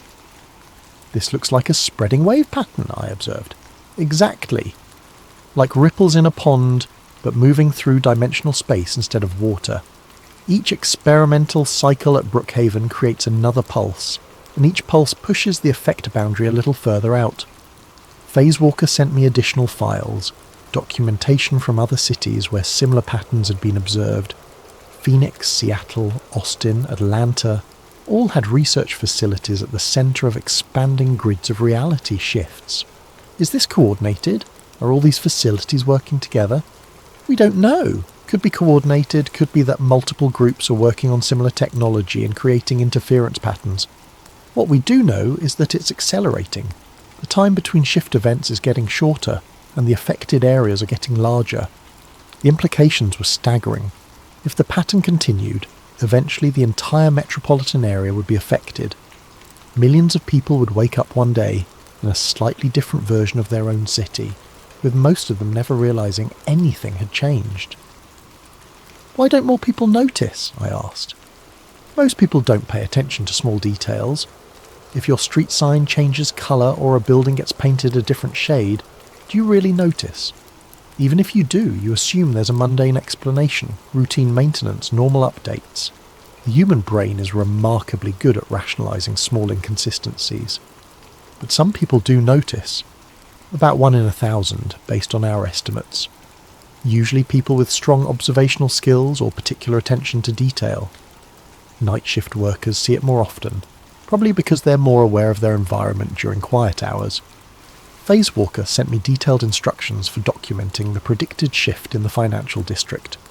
The key was to be in position before the experimental window, document the pre-shift state thoroughly, then track changes in real time during the 6-hour transformation period. This is dangerous, Phasewalker warned. If you're caught in an active shift zone during the transition, there can be complications. What kind of complications? People have reported disorientation, memory confusion, in extreme cases temporary existence in both realities simultaneously. One observer in Seattle claimed to spend 3 hours in a version of the city where she had never been born. She could see her apartment, but strangers were living there, and no one recognised her name. I closed my eyes, trying to imagine what that would feel like, being erased from your own life, even temporarily. There's something else, Phasewalker continued. The Forum has been tracking missing persons reports in areas that have experienced multiple shift events. The numbers are statistically significant. People don't just disappear from records, they disappear from reality entirely. How many people? Hard to get exact numbers because of the nature of the disappearances, but we estimate between 50 and 100 people nationwide over the past year. All of them were either active observers or people who had been asking questions about reality shifts. I thought about the disappeared observers thread on the forum and the reports of people who had simply stopped existing. If Phasewalker was right, I was not just investigating a strange phenomenon, I was documenting what amounted to a systematic alteration of reality that was claiming human casualties. Why are you telling me this? Wouldn't it be safer for me to just stop investigating? Because stopping doesn't seem to protect people once they've been flagged, and because we need documentation of real-time shifts if we're ever going to understand how to stop this process. Stop it? You think it can be stopped? We have to believe it can be, because if it can't, eventually there won't be anyone left who remembers what the world was supposed to look like. We arranged to meet again after the predicted financial district shift. Phasewalker would monitor from Phoenix while I documented locally, and we would compare observations to refine the prediction model. Before signing off, Phasewalker gave me one final piece of advice. If you're going to do this, you need to accept that you might not be able to return to your normal life. Once you've seen reality change in real time, once you've documented evidence of systematic alteration, you become part of a very small group of people who know what's really happening. That knowledge comes with a price. I logged off and sat in the internet cafe for a long time, staring at the map of predicted shift zones. My apartment was in the 5th ring out from Brookhaven. If the pattern continued, my own neighbourhood would be affected within a few months. I could try to return to my normal life, pretend I'd never noticed anything unusual, hope that ignorance would protect me. But I had already seen too much, asked too many questions, attracted too much attention. And somewhere in the back of my mind, a terrible thought was forming. What if this had happened before?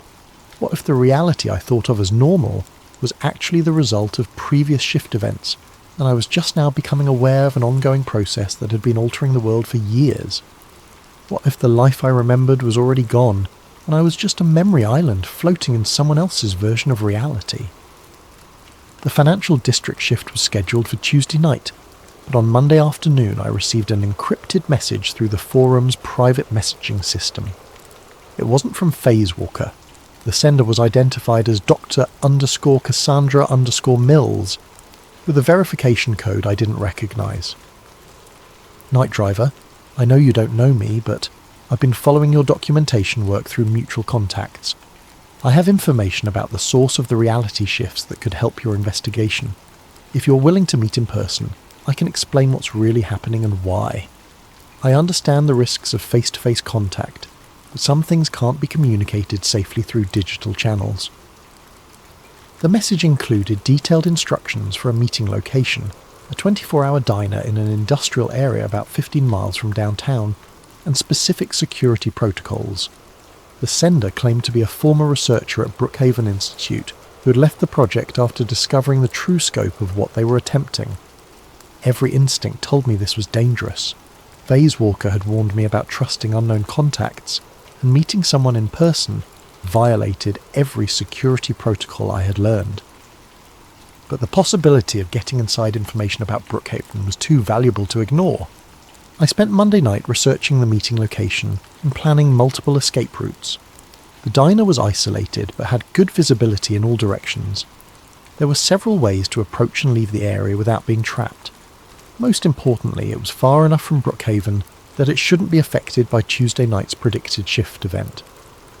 At 2 a.m. Tuesday morning, I drove to the meeting location. The diner was exactly as described. A classic 1950s-style establishment that looked like it catered to truck drivers and late-shift workers. I arrived 30 minutes early and positioned myself at a corner booth where I could watch both the entrance and the parking lot.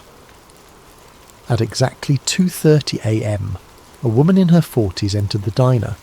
She was tall, with greying brown hair and the kind of intense, intelligent eyes that suggested an academic background. She looked around the restaurant carefully before approaching my table. "You must be the rideshare driver," she said quietly. "I'm Cassandra Mills. Thank you for coming." She sat across from me and immediately began speaking in low, urgent tones. "I need to start by telling you that everything you've observed is real, but it's not what you think it is. The reality shifts aren't accidental side effects of particle physics experiments. They're the entire point of the project." "What do you mean?" "Brookhaven Institute isn't conducting pure research. They're working on a contract for a consortium of government agencies and private organisations. The goal is to develop technology for what they call reality optimization." The phrase sent a chill down my spine. Reality optimization? Think of it as editing history on a small scale. Imagine being able to change inconvenient facts, remove evidence of mistakes, alter public memory of events. The applications for intelligence agencies and corporations are obvious. She pulled out a tablet and showed me documents that looked like technical specifications and project timelines. I couldn't verify their authenticity, but the level of detail was impressive. "The technology works by manipulating quantum decoherence fields," she explained. "In simple terms, we're forcing reality to choose between multiple possible versions of the same location or event. The version that gets selected depends on parameters we input into the quantum field generator." "You're saying this is deliberate?" "Someone is choosing what changes." "Exactly. Each experimental run at Brookhaven isn't testing the technology, it's implementing specific changes requested by clients. Warren Street became Miller Avenue because someone wanted that change made. But why? What's the point of changing a random street name? It's not random. Every change serves a purpose, usually to alter or obscure some piece of evidence or memory. Maybe there was a crime on Warren Street that someone wanted forgotten. Maybe a business or political deal that needed to be erased from public record. The street name change forces all the associated records and memories to be updated."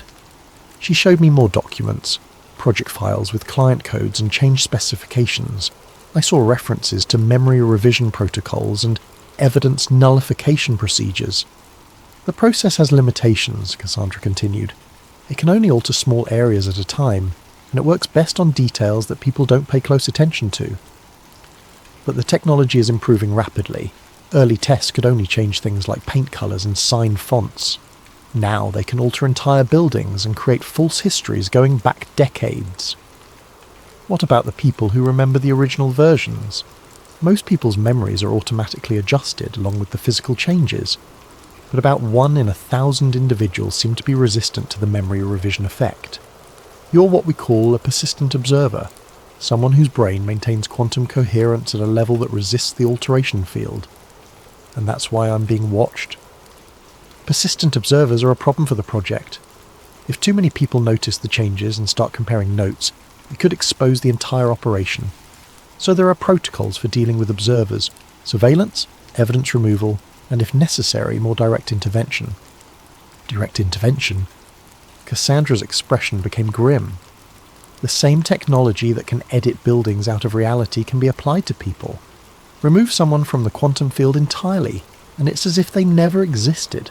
No body, no crime scene, no investigation, because no one remembers there was ever a person to disappear. The implications hit me like a physical blow. How many people? I don't have exact numbers, but I know it's been used at least a dozen times since the project became operational, always on persistent observers who are getting too close to the truth.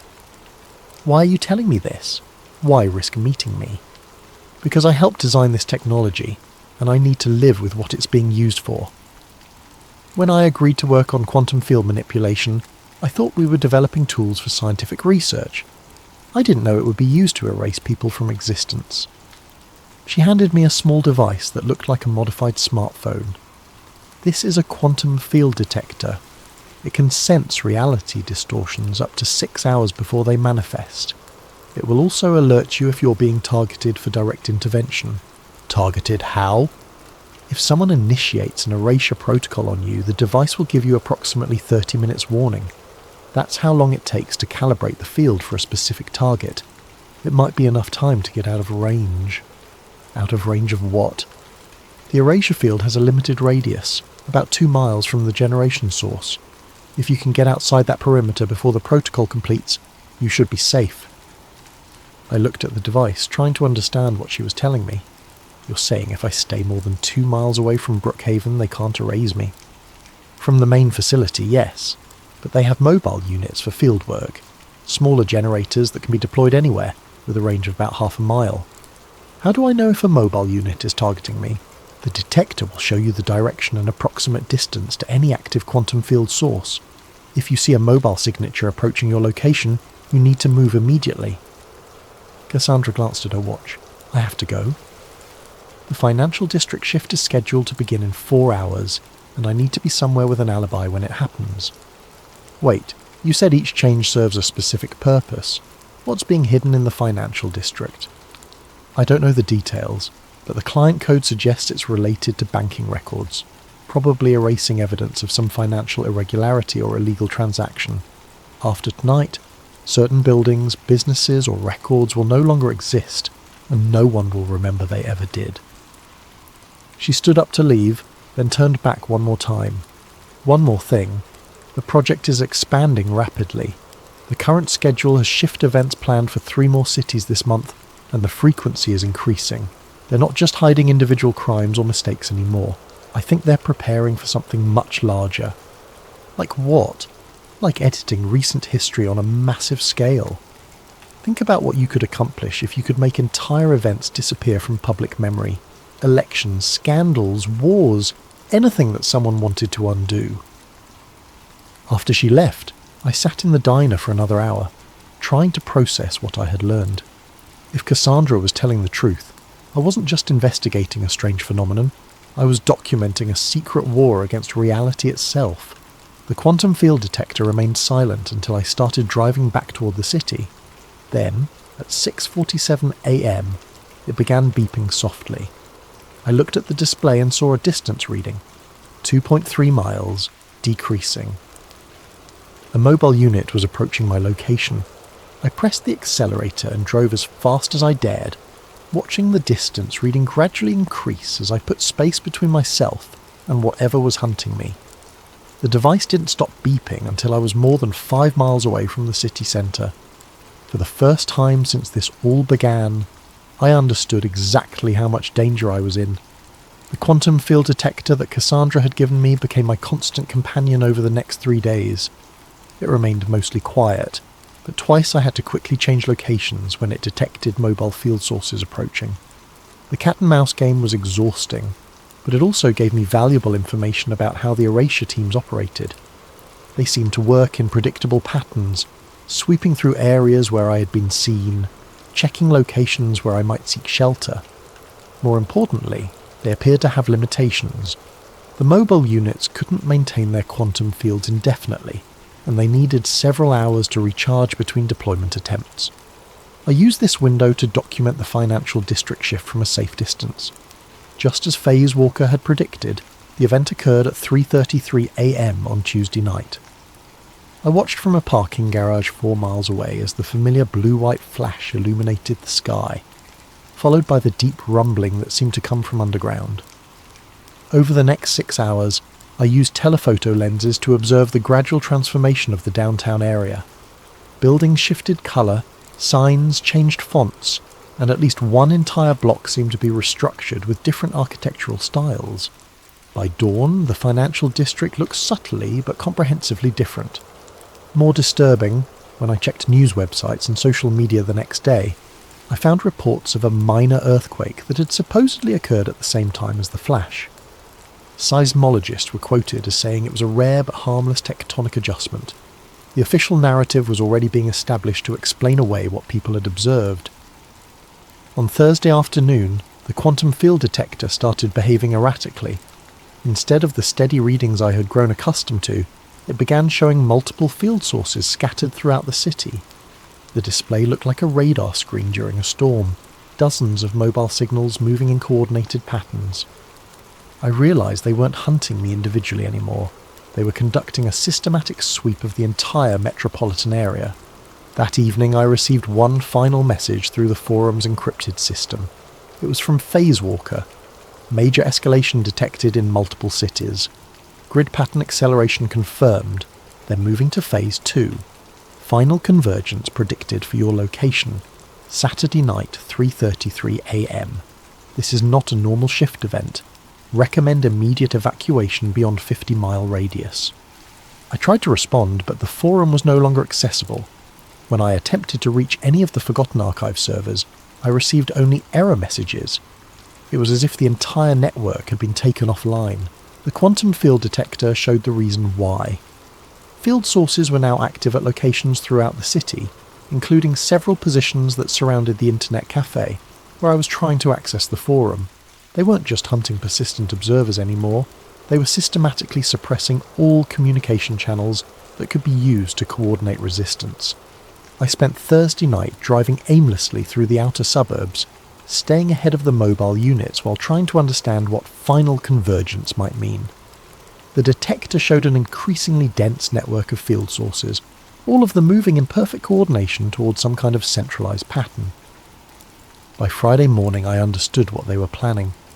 Instead of the usual isolated shift affecting a few city blocks, they were preparing to alter the entire metropolitan area simultaneously. Every mobile unit, every field generator, every piece of quantum manipulation technology they had was being positioned for a coordinated reality revision on a scale I had never imagined possible. But what were they trying to hide that would require editing an entire city? The answer came to me while I was studying a map of the field source positions. The pattern wasn't random. The mobile units were positioned at specific locations throughout the city, locations that corresponded to government buildings, research facilities, major corporate headquarters, and media centres. They weren't hiding evidence of individual crimes. They were preparing to erase something that had left traces throughout the entire power structure of the city. Something big enough that removing all evidence of it required changing the reality of 3 million people simultaneously. Friday night, I positioned myself on a hilltop 20 miles outside the city limits. well beyond the range of any quantum field technology I knew about. The detector showed the massive build-up of field sources throughout the metropolitan area, all synchronized for simultaneous activation. At exactly 3:33 a.m. on Saturday, the sky above the city exploded with light. It wasn't the localized flash I had seen during previous shift events. The entire horizon lit up with brilliant blue-white radiance that lasted for nearly 30 seconds. The rumbling that followed was so intense I could feel it through the ground, even at my distance. Then, as I watched through binoculars, the city began to change. Not gradually as I had observed before, but rapidly and comprehensively. Buildings flickered between different versions of themselves. Entire blocks shifted layout and architectural style. The skyline itself was being rewritten in real time, but something went wrong. About 10 minutes into the process, the light began to flicker irregularly. The smooth transformation became chaotic, with buildings and streets oscillating between multiple possible versions. The quantum field detector was screaming with alarms as it registered massive instabilities in the reality distortion grid. Through my binoculars, I could see people in the streets, wandering in obvious confusion. Some appeared to be experiencing multiple overlapping realities simultaneously, stopping and starting as they navigated spaces that were changing around them faster than their minds could process. At 4:15 a.m. there was a final blinding flash, followed by complete darkness. When my vision cleared, the city looked normal again, but not the same normal I remembered. The skyline was subtly different. Buildings I had known for years were gone, replaced by structures in completely different architectural styles. The highway system had been rerouted. Even the geographical features looked wrong. Hills in different positions, the river following a slightly altered course. I tried to use my phone to call someone, anyone, to see if they remembered the old version of the city. But when I checked my contacts list, it was empty. When I tried to dial my sister's number from memory, the recording said it had never been assigned. Worse, when I checked my driver's license, my own name was spelled differently. Not dramatically, just one letter changed, but enough to make me question my own identity. I drove back toward what used to be my neighbourhood, but the streets were laid out differently. Where my apartment building should have been, there was a small park with a memorial plaque dated 1987, dedicating the space to those lost in the Great Reconstruction. I found a motel and spent the next several hours trying to access any information about what the city had been like before the final convergence. Every internet search, every historical record, every photograph showed the new version, as if it had always existed. The quantum field detector had gone silent. When I examined it more closely, I realised it was no longer functional. The massive field convergence had apparently burned out its sensors. On Sunday morning, I drove to where Brookhaven Research Institute should have been. I found an empty field with a historical marker indicating that the land had been preserved as a natural habitat since 1962. There was no sign that any research facility had ever existed there. I tried calling the number Cassandra had given me for emergency contact. The line was disconnected. When I searched for any record of Dr. Cassandra Mills, I found nothing. No employment history, no academic publications, no evidence that she had ever existed. By Sunday evening, I realised the terrible scope of what had happened. They hadn't just hidden evidence of some scandal or crime. They had rewritten the entire history of the city, creating a version of reality where their project had never existed at all. It's been 6 months since the final convergence, and I've learned to navigate this version of the city that wears my home's face but doesn't quite fit. The streets have familiar names but wrong layouts. The landmarks exist in different locations. The people I thought I knew have different histories, different personalities, sometimes different faces entirely. I tried to return to work, but the rideshare company has no record of my employment. My bank account exists, but with a different balance and a transaction history I don't recognise. My apartment building exists, but strangers live in what used to be my unit, and the landlord insists no one by my name has ever rented there. I found a few other persistent observers, people who, like me, retained memories of the pre-convergence reality. We meet occasionally in carefully chosen locations, sharing stories and comparing notes about what used to be. But we're careful. Even in this edited reality, we suspect that asking too many questions about the old world might still attract unwanted attention. The Forgotten Archive forum is gone completely, not just offline, but removed from internet history as if it never existed. The search terms that used to lead to discussions of reality shifts now produce only academic papers about memory disorders and psychological delusions. I've tried to document what I remember of the original reality, writing everything down in multiple notebooks that I hide in different locations. But sometimes, when I check on them, I find that my own handwriting has changed subtly. Words altered, details modified, as if the editing process is still ongoing even now. The quantum field detector sits on my desk, permanently dead. Sometimes I wonder if Cassandra Mills was real, or if she was just another persistent observer like me who got erased when they cleaned up the loose ends. Maybe our entire conversation was a dream, or a hallucination brought on by exposure to reality distortion fields. But I don't think so. I remember her face too clearly, remember the weight of the device when she handed it to me, remember the specific technical details she shared about the quantum field technology. I think she was real, and I think she sacrificed herself to give me a warning that I couldn't fully understand until it was too late. Yesterday I drove to the hilltop where I watched the final convergence. There's a scenic overlook there now, with a plaque commemorating the site as a natural viewing area preserved since 1923. But when I stood in the exact spot where I had witnessed the city being rewritten, I could swear I saw something that shouldn't have been there. For just a moment, in the corner of my vision, the skyline flickered. For less than a second, I saw the old version of the city, the buildings I remembered, the highway system I had driven for years, the landscape that matched my mental map of home. Then it was gone, and I was looking at this new version that everyone else believes has always been there. I don't know if what I saw was real or just my mind's desperate attempt to hold on to memories that are being systematically erased. But it gives me hope that somewhere, somehow, the original reality still exists. Maybe that's all I can do now, remember what was, and hope that memory itself is enough to keep the truth alive, even in a world that's been edited to deny it ever existed.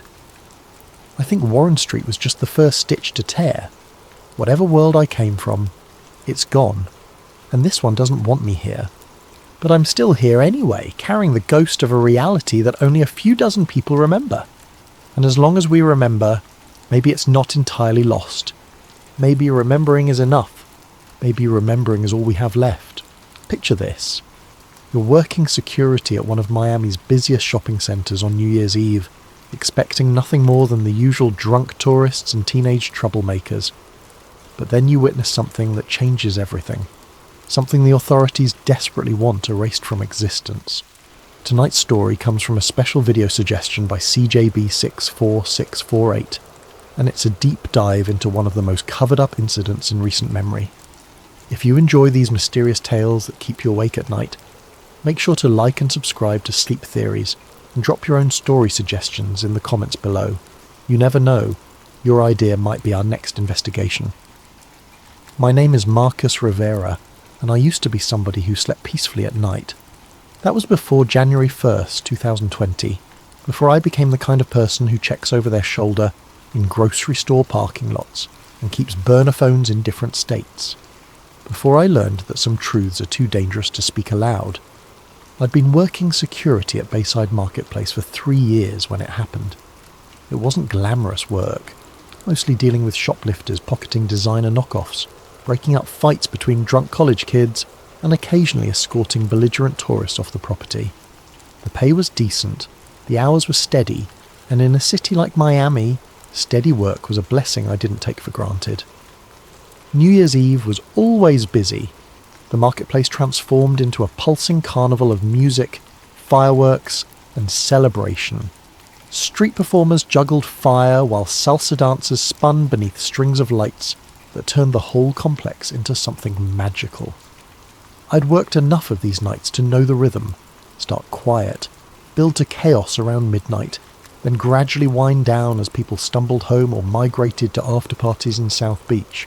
That night started exactly like all the others. I was stationed in the main security office, a cramped room lined with monitors showing feeds from 37 cameras throughout the complex. My partner, Julie Santos, was doing walking rounds while I kept watch on the screens. The usual suspects were out in force, teenagers trying to sneak alcohol, couples looking for dark corners to make out, and the occasional pickpocket working the crowd. At 11:47 p.m, my radio crackled to life. "Marcus, we've got a situation in the food court," Julie's voice came through tense and breathless. "Big fight. Multiple juveniles involved. I'm calling it in." I leaned forward in my chair, switching the main monitor to the food court cameras. Sure enough, I could see a cluster of people in the centre of the dining area, with several figures on the ground and others throwing punches. It looked like a typical teenage brawl that had gotten out of hand, the kind of thing that happened when too many high school crews ended up in the same space, with too much alcohol and testosterone. "Copy that," I radioed back, already pulling up the incident report form on my computer. "I've got eyes on it. Looks like 6, maybe 7 individuals involved." Within minutes, the place was swarming with Miami-Dade police.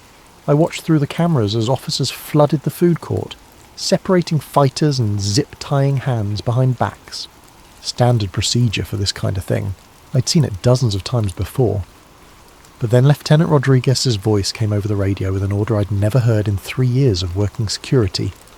"Rivera, I need you to stay in that office and monitor all camera feeds. Do not leave that room. We're looking for additional suspects who may have fled the scene." Additional suspects? I frowned at the monitors. From what I could see, they'd already detained everyone involved in the fight. But orders were orders, and I started systematically scanning through all 37 camera angles, looking for anyone running or acting suspicious. That's when I saw it. Or rather, that's when I saw him. Camera 23 covered the north parking lot, the area closest to the marina where most of the high-end tourists parked their rental cars. It was usually one of the quieter feeds. Not much foot traffic, just people coming and going from the restaurants along the water. But at 11:52 p.m, something moved across the screen that made me sit up straighter in my chair.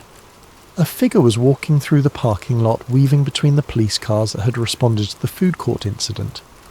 At first glance, it looked like a person, tall, thin, wearing what appeared to be dark clothing. But something about the movement was wrong. It was too fluid, too purposeful. While everyone else in the area was either running toward the excitement or hurrying away from it, this figure moved with an almost predatory stillness. I leaned closer to the monitor and reached for the camera controls, zooming in for a better look. The figure was definitely tall, maybe 6.5 feet, possibly taller. The proportions seemed off somehow, like the limbs were too long for the torso, but the resolution wasn't good enough to be certain. As I adjusted the focus, trying to get a clearer image, the figure suddenly stopped walking and turned directly toward the camera. That's when I got my first real look at the face, or what should have been a face.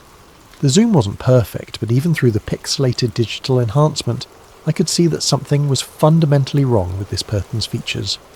The head seemed too elongated, tilted at an angle that would have been uncomfortable for a human being, and the eyes reflected the parking lot lights like an animal's, throwing back twin points of cold white light. I blinked hard and refocused the camera, but when the image cleared again, the figure was gone. Not walking away, not running, simply gone, as if it had never been there at all. "What the hell?" I muttered, rewinding the feed to watch it again. But when I tried to replay the footage, the screen glitched. Digital static filled camera 23's feed, then cleared to show the parking lot as it should be. Empty police cars, no mysterious figure, nothing but concrete and streetlights. I switched to camera 22, which covered part of the same area. Normal footage. Camera 24, which caught the edge of that parking lot from a different angle. Also normal. Only camera 23 had malfunctioned, and only for the exact duration when that figure had been visible. My hands were shaking slightly as I cycled through the other feeds, looking for any sign of the tall figure. Nothing. It was as if those 60 seconds had been surgically removed from reality. I grabbed my radio, then hesitated. What exactly was I supposed to report? That I'd seen someone tall walking through a parking lot? That their eyes had reflected light in a way that seemed unnatural? That they'd somehow vanished from a digital recording? Instead, I made a note in the security log, 11:52 p.m. Possible equipment malfunction on camera 23. Will need technical inspection. But I knew it wasn't a malfunction, and deep down I suspected I'd just seen something I wasn't supposed to see. The food court incident was winding down by 12:15 a.m. Most of the teenagers had been released to their parents with citations, and only 2 were being transported to the station for more serious charges. The crowd of onlookers had dispersed, and the marketplace was returning to its normal New Year's Eve rhythm of music and celebration. Lieutenant Rodriguez came by the security office to check in. "Everything quiet on the cameras, Rivera?" I almost told him about camera 23. Almost. But something in his expression, a tightness around the eyes, a forced casualness in his voice, made me hesitate. "Yeah, all quiet," I said instead. "Just the usual crowd control stuff." He nodded but didn't leave immediately. "Listen, we might be here for a while longer. Some follow-up we need to do. Keep monitoring those feeds, okay? Any unusual activity, you radio it in immediately. Unusual how?" "Just unusual." He turned to go, then paused. "And Rivera? Don't leave the office until we give the all-clear. I mean it." After he left, I sat staring at the monitors with growing unease. In 3 years of working security, I'd never been told to stay in the office during an incident. Usually they wanted us out patrolling, being visible, helping to maintain order. This felt different. This felt like they were trying to keep me contained. At 12:45 a.m, curiosity got the better of me. Julie was still doing rounds somewhere on the south side of the complex. The radio had been quiet for 20 minutes. Most of the police seemed to have cleared out, leaving just a few units in the food court area. I made a decision that would change everything. I left the office. The night air hit me like a warm, humid wall as I stepped outside. Even in January, Miami nights carried that tropical weight that made your clothes stick to your skin within minutes. The sounds of celebration echoed off the water. Distant music, laughter, the occasional firecracker that someone had saved from earlier.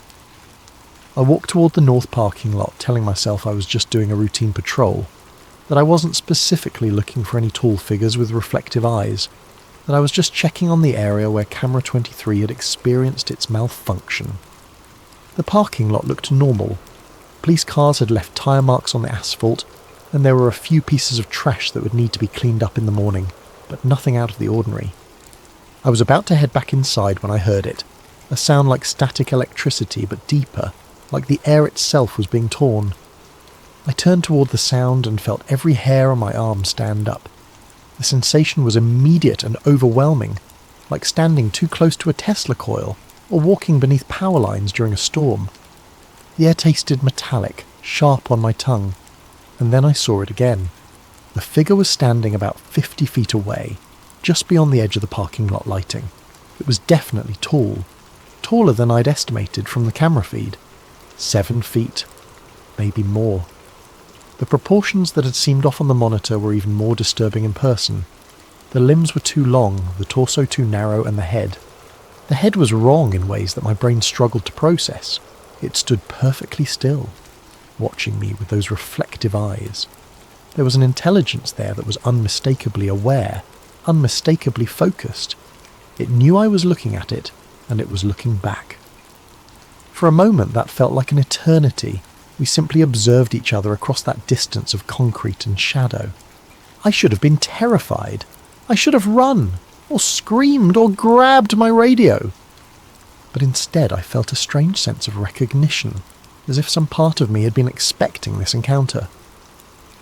The figure tilted its head, too far to one side at an angle that would have snapped a human neck, and I heard that static sound again, stronger this time. The streetlights around me flickered. Then, without any visible movement, without taking a step or turning around, the figure simply wasn't there anymore. The absence was so complete that for a moment I wondered if I'd imagined the whole thing. But the hair on my arms was still standing up, and the taste of copper lingered in my mouth. I stood in that parking lot for another 10 minutes, waiting for it to return, but the night had gone back to normal. The air temperature returned to its typical subtropical warmth. The streetlights stopped flickering, and the only sounds were the distant echoes of New Year's Eve festivities. When I finally walked back to the security office, my legs were unsteady and my hands wouldn't stop shaking. I was barely back in my chair when the radio exploded with activity. All units, we have a code 7 in the north parking area. SWAT is en route. I repeat, SWAT is en route to Bayside Marketplace. Code 7.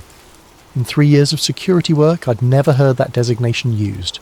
I grabbed the radio handbook from the desk drawer and flipped through the pages of police codes. Code 1 through Code 6 were all there. Everything from routine traffic stops to armed suspects. But there was no Code 7 listed. Through the security office windows, I could see flashing lights converging on the marketplace from multiple directions. More police cars than I'd ever seen for a single incident, plus several unmarked black vehicles that definitely weren't standard Miami-Dade units. Rivera. Lieutenant Rodriguez's voice came through my radio, sharp and urgent. I need you out of that office. Now. Sir? I thought you wanted me monitoring the cameras. Plans have changed. Exit the building immediately and report to the main parking area. Do not return to the security office under any circumstances. I looked at the monitors one more time, scanning for any sign of the tall figure. All cameras showed normal activity. Police cars, officers moving with purpose, nothing unusual. Camera 23 was working perfectly again. As I stood up to leave, I noticed something I'd missed before. The timestamp on camera 23's feed was wrong. While all the other monitors showed the correct time, 1:23 a.m., camera 23's timestamp was stuck at 11:51 p.m. 11:51. 1 minute before I'd first seen the figure, I grabbed a pen and quickly wrote down the discrepancy on a piece of paper, shoving it into my pocket as I headed for the door.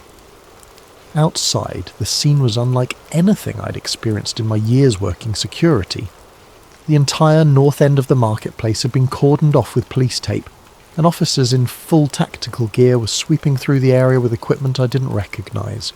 Some of it looked like standard metal detectors, but other devices appeared more sophisticated. Handheld screens that glowed with complex readouts, instruments that emitted soft beeping sounds as they moved. More concerning were the men in plain clothes. They weren't Miami-Dade police, that much was obvious. They wore identical dark suits despite the humid night, and they moved with the kind of coordinated efficiency that spoke of federal training. One of them was directing the SWAT team's sweep patterns, while speaking quietly into a radio that looked far more advanced than anything in our security arsenal. I found Lieutenant Rodriguez near the entrance to the marketplace, but when I approached him, his expression was grim. "Rivera, I need you to go home. Your shift is over." "Sir, we're scheduled until 6 a.m. Not tonight. Consider this paid leave. Don't come back until you hear from us." Before I could ask any more questions, he was walking away, leaving me standing alone while tactical teams swarmed the area where I'd seen the figure just an hour earlier. As I walked to my car, I passed close enough to one of the SWAT officers to overhear part of his radio conversation. Target is no longer in the immediate area. Expanding search perimeter to include marina and surrounding blocks. Be advised, we're dealing with a mobile situation. Containment protocols are in effect until further notice. Target not suspect, not individual. Target. I drove home with more questions than answers, but I had the sinking feeling that asking those questions was going to get me into more trouble than I was prepared for. The next morning I called the security office to check in, and was told that all camera footage from New Year's Eve had been accidentally corrupted during a system update. 3 years of reliable digital storage, and the one night when I needed to review the feeds, everything had been wiped clean. I should have kept my mouth shut. Looking back, that's the decision that would have saved my job, my friendships, and quite possibly my life. But I'd seen something that defied explanation, and the official response was a cover-up so obvious it was almost insulting. The first person I told was Julie. We met for coffee 3 days after the incident at a little Cuban place on Calle Ocho that we'd been to dozens of times before. Julie had been working security even longer than me, and if anyone would understand the strangeness of what had happened, it would be her. "The whole thing was weird, Marcus," she agreed, stirring sugar into her cortadito. "I've never seen that much police response for a food court fight, and the way they cleared us out afterward, it felt like they were trying to hide something. I leaned forward across the small table. Julie, I think I saw what they were trying to hide. I told her everything. The figure on camera 23, the way it had vanished from the digital feed, the encounter in the parking lot, the reflective eyes and impossible proportions. I described the static electricity feeling, the way the streetlights had flickered, the sudden absence that had felt like a hole torn in reality itself. Julie listened without interrupting, her expression growing more sceptical with each detail. "Marcus," she said when I finished, "you know how that sounds, right?" "I know exactly how it sounds. But I also know what I saw. You were working a 12-hour shift on New Year's Eve. You'd been staring at security monitors for hours. Sometimes our eyes play tricks on us, especially when we're tired and stressed. It was the response I'd expected, but it still stung. The camera malfunction wasn't in my head, Julie.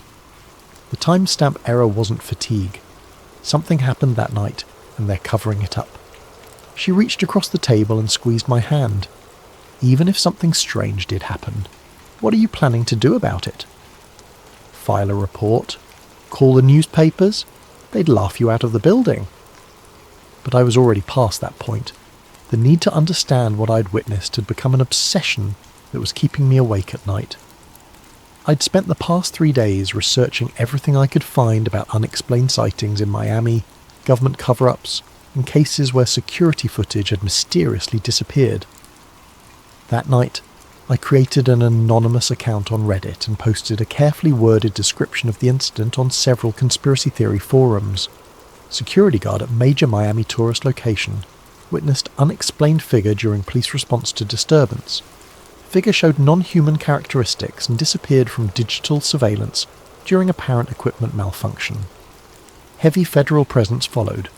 All footage from incidents subsequently destroyed. Looking for information about similar encounters. The responses were immediate and varied. Most were the usual internet skeptics calling me crazy or asking for proof I couldn't provide. But a few responses stood out. User blackout Miami. Similar incident reported at government center in December. Tall figure seen on security cameras. Footage disappeared. Witnesses transferred or fired. User eyes on the skies. Check out Project Blue Book files from the 1960s. Miami has a history of unexplained encounters that get buried. User whistleblower warn. Delete this post immediately. They monitor these forums. You're already on their radar. I didn't delete the post. Instead, I started documenting everything I could remember about the incident, writing detailed accounts of the encounter and saving them in multiple locations. I scanned the handwritten note about the timestamp error and uploaded it to several cloud storage accounts. Within 48 hours, every single one of my posts had been removed by forum moderators, citing unverified claims and potential misinformation. That's when I realised I was dealing with something much bigger than a simple cover-up. On Monday morning, I reported to work as usual, expecting to return to normal security duties. Instead, I was called into the Human Resources office before my shift even started. Margaret Chen, the HR manager, was sitting behind her desk with a file folder and an expression that told me this wasn't going to be a pleasant conversation. "Marcus, we need to discuss a serious violation of company policy that occurred during your shift on New Year's Eve." My stomach dropped. "What kind of violation?" "According to Lieutenant Rodriguez's report, you abandoned your assigned post despite direct orders to remain in the security office. You also failed to report unusual activity that may have been relevant to an ongoing police investigation." I stared at her in disbelief. "I was told to leave the office. Rodriguez himself ordered me to—" "That's not what his report says. According to the official record, you left your post without authorization and failed to cooperate with law enforcement during a critical incident." She slid a piece of paper across the desk. "This is your termination notice, effective immediately. Security will escort you from the building, and you're prohibited from returning to Bayside Marketplace property." I tried to argue, to explain what had really happened, but Margaret was already standing up, signalling that the conversation was over. "I'd strongly advise you to avoid discussing the details of your employment here with anyone," she said, as 2 security guards appeared in the doorway. "Your final paycheck will be mailed to your address on file." As I was escorted out of the building where I'd worked for 3 years, I caught a glimpse of my replacement already sitting in the security office, monitoring the same 37 cameras that had shown me something I wasn't supposed to see. That afternoon, I called Julie to tell her what had happened. Her phone went straight to voicemail. When I tried her again the next day, I got a message saying the number was no longer in service. I never spoke to Julie Santos again. Losing my job should have been a wake-up call. A rational person would have taken the hint, moved on, and found new employment without asking too many questions about why their previous position had ended so abruptly. I was not a rational person. Instead of backing down, I doubled down on my investigation. If they were willing to fire me to keep me quiet, then whatever I'd witnessed was even more significant than I'd initially believed. I started by mapping out every business in the Bayside Marketplace complex, identifying potential witnesses who might have seen something unusual on New Year's Eve. Most of the shops and restaurants would have been closed by the time of the incident, but there were a few 24-hour establishments that would have had staff present. My first stop was Marina Cafe, a small coffee shop that stayed open late to serve the restaurant workers getting off their shifts. The night manager, a woman named Rosa Gutierrez, remembered the police activity but initially claimed she hadn't seen anything unusual. Just a lot of cops, she said, wiping down tables with nervous energy, more than I'd ever seen for a teenage fight. Made me wonder if something bigger was going on. I pressed gently, explaining that I'd been working security that night and was trying to understand the full scope of what had happened. After some hesitation, Rosa looked around to make sure we were alone in the cafe. There was something else, she said quietly. Around midnight, just before all the police arrived, I heard this sound. Like a growl, but deeper. It made the windows vibrate. A growl? Not from a person, not from any animal I've ever heard. It came from outside, somewhere near the marina. Lasted maybe 10 seconds, then stopped. I looked out the window but didn't see anything. Scared the hell out of me, though. She paused, then added, "And the weird thing is, all the seagulls disappeared. You know how they usually hang around the docks all night looking for scraps? After that sound, I didn't see a single bird for the rest of my shift, like they all just left." My second significant lead came from Miguel Santos, who worked the night shift at the marina's boat rental office. Miguel was more reluctant to talk, but when I mentioned that I'd been fired for asking questions about that night, his attitude changed. "They got to you too, huh?" he said, glancing around nervously. "Same thing happened to my cousin. He was working valet parking that night, saw something he wasn't supposed to see. Next day, fired for performance issues. 20-year employee with a spotless record. What did he see? Something by the loading docks. Said it looked like a person at first, but when he got closer, he realised it was all wrong. Too tall, moving in a way that made his skin crawl. When he tried to report it, his supervisor told him to forget about it and sent him home early." Miguel pulled out his phone and showed me a grainy photo. He managed to snap this before his phone mysteriously reset itself. The image was blurry and poorly lit, but I could make out a tall, dark shape near one of the loading dock areas. The proportions looked wrong, elongated and angular in a way that suggested it wasn't human. "Can you send me this photo?" "Already tried. Every time I attempt to forward it or upload it anywhere, the file gets corrupted. My cousin's the only one who has the original, and his phone won't connect to any networks anymore. Just displays an error message whenever he tries to access cellular or Wi-Fi." The pattern was becoming clear. Multiple witnesses, all experiencing technological problems when they tried to document or share what they'd seen, all facing professional consequences for asking questions. But the most significant breakthrough came from an unexpected source. I was having lunch at a small Dominican restaurant in Little Havana when I overheard two men at the next table discussing something in hushed tones. One of them mentioned Bayside Marketplace and New Year's Eve, which immediately caught my attention. "Never seen anything like it in 20 years on the force," one was saying. "When those federal boys showed up, they took control of everything, told us to forget what we'd seen, and threatened our pensions if we talked." I turned slightly to get a better look at the speakers.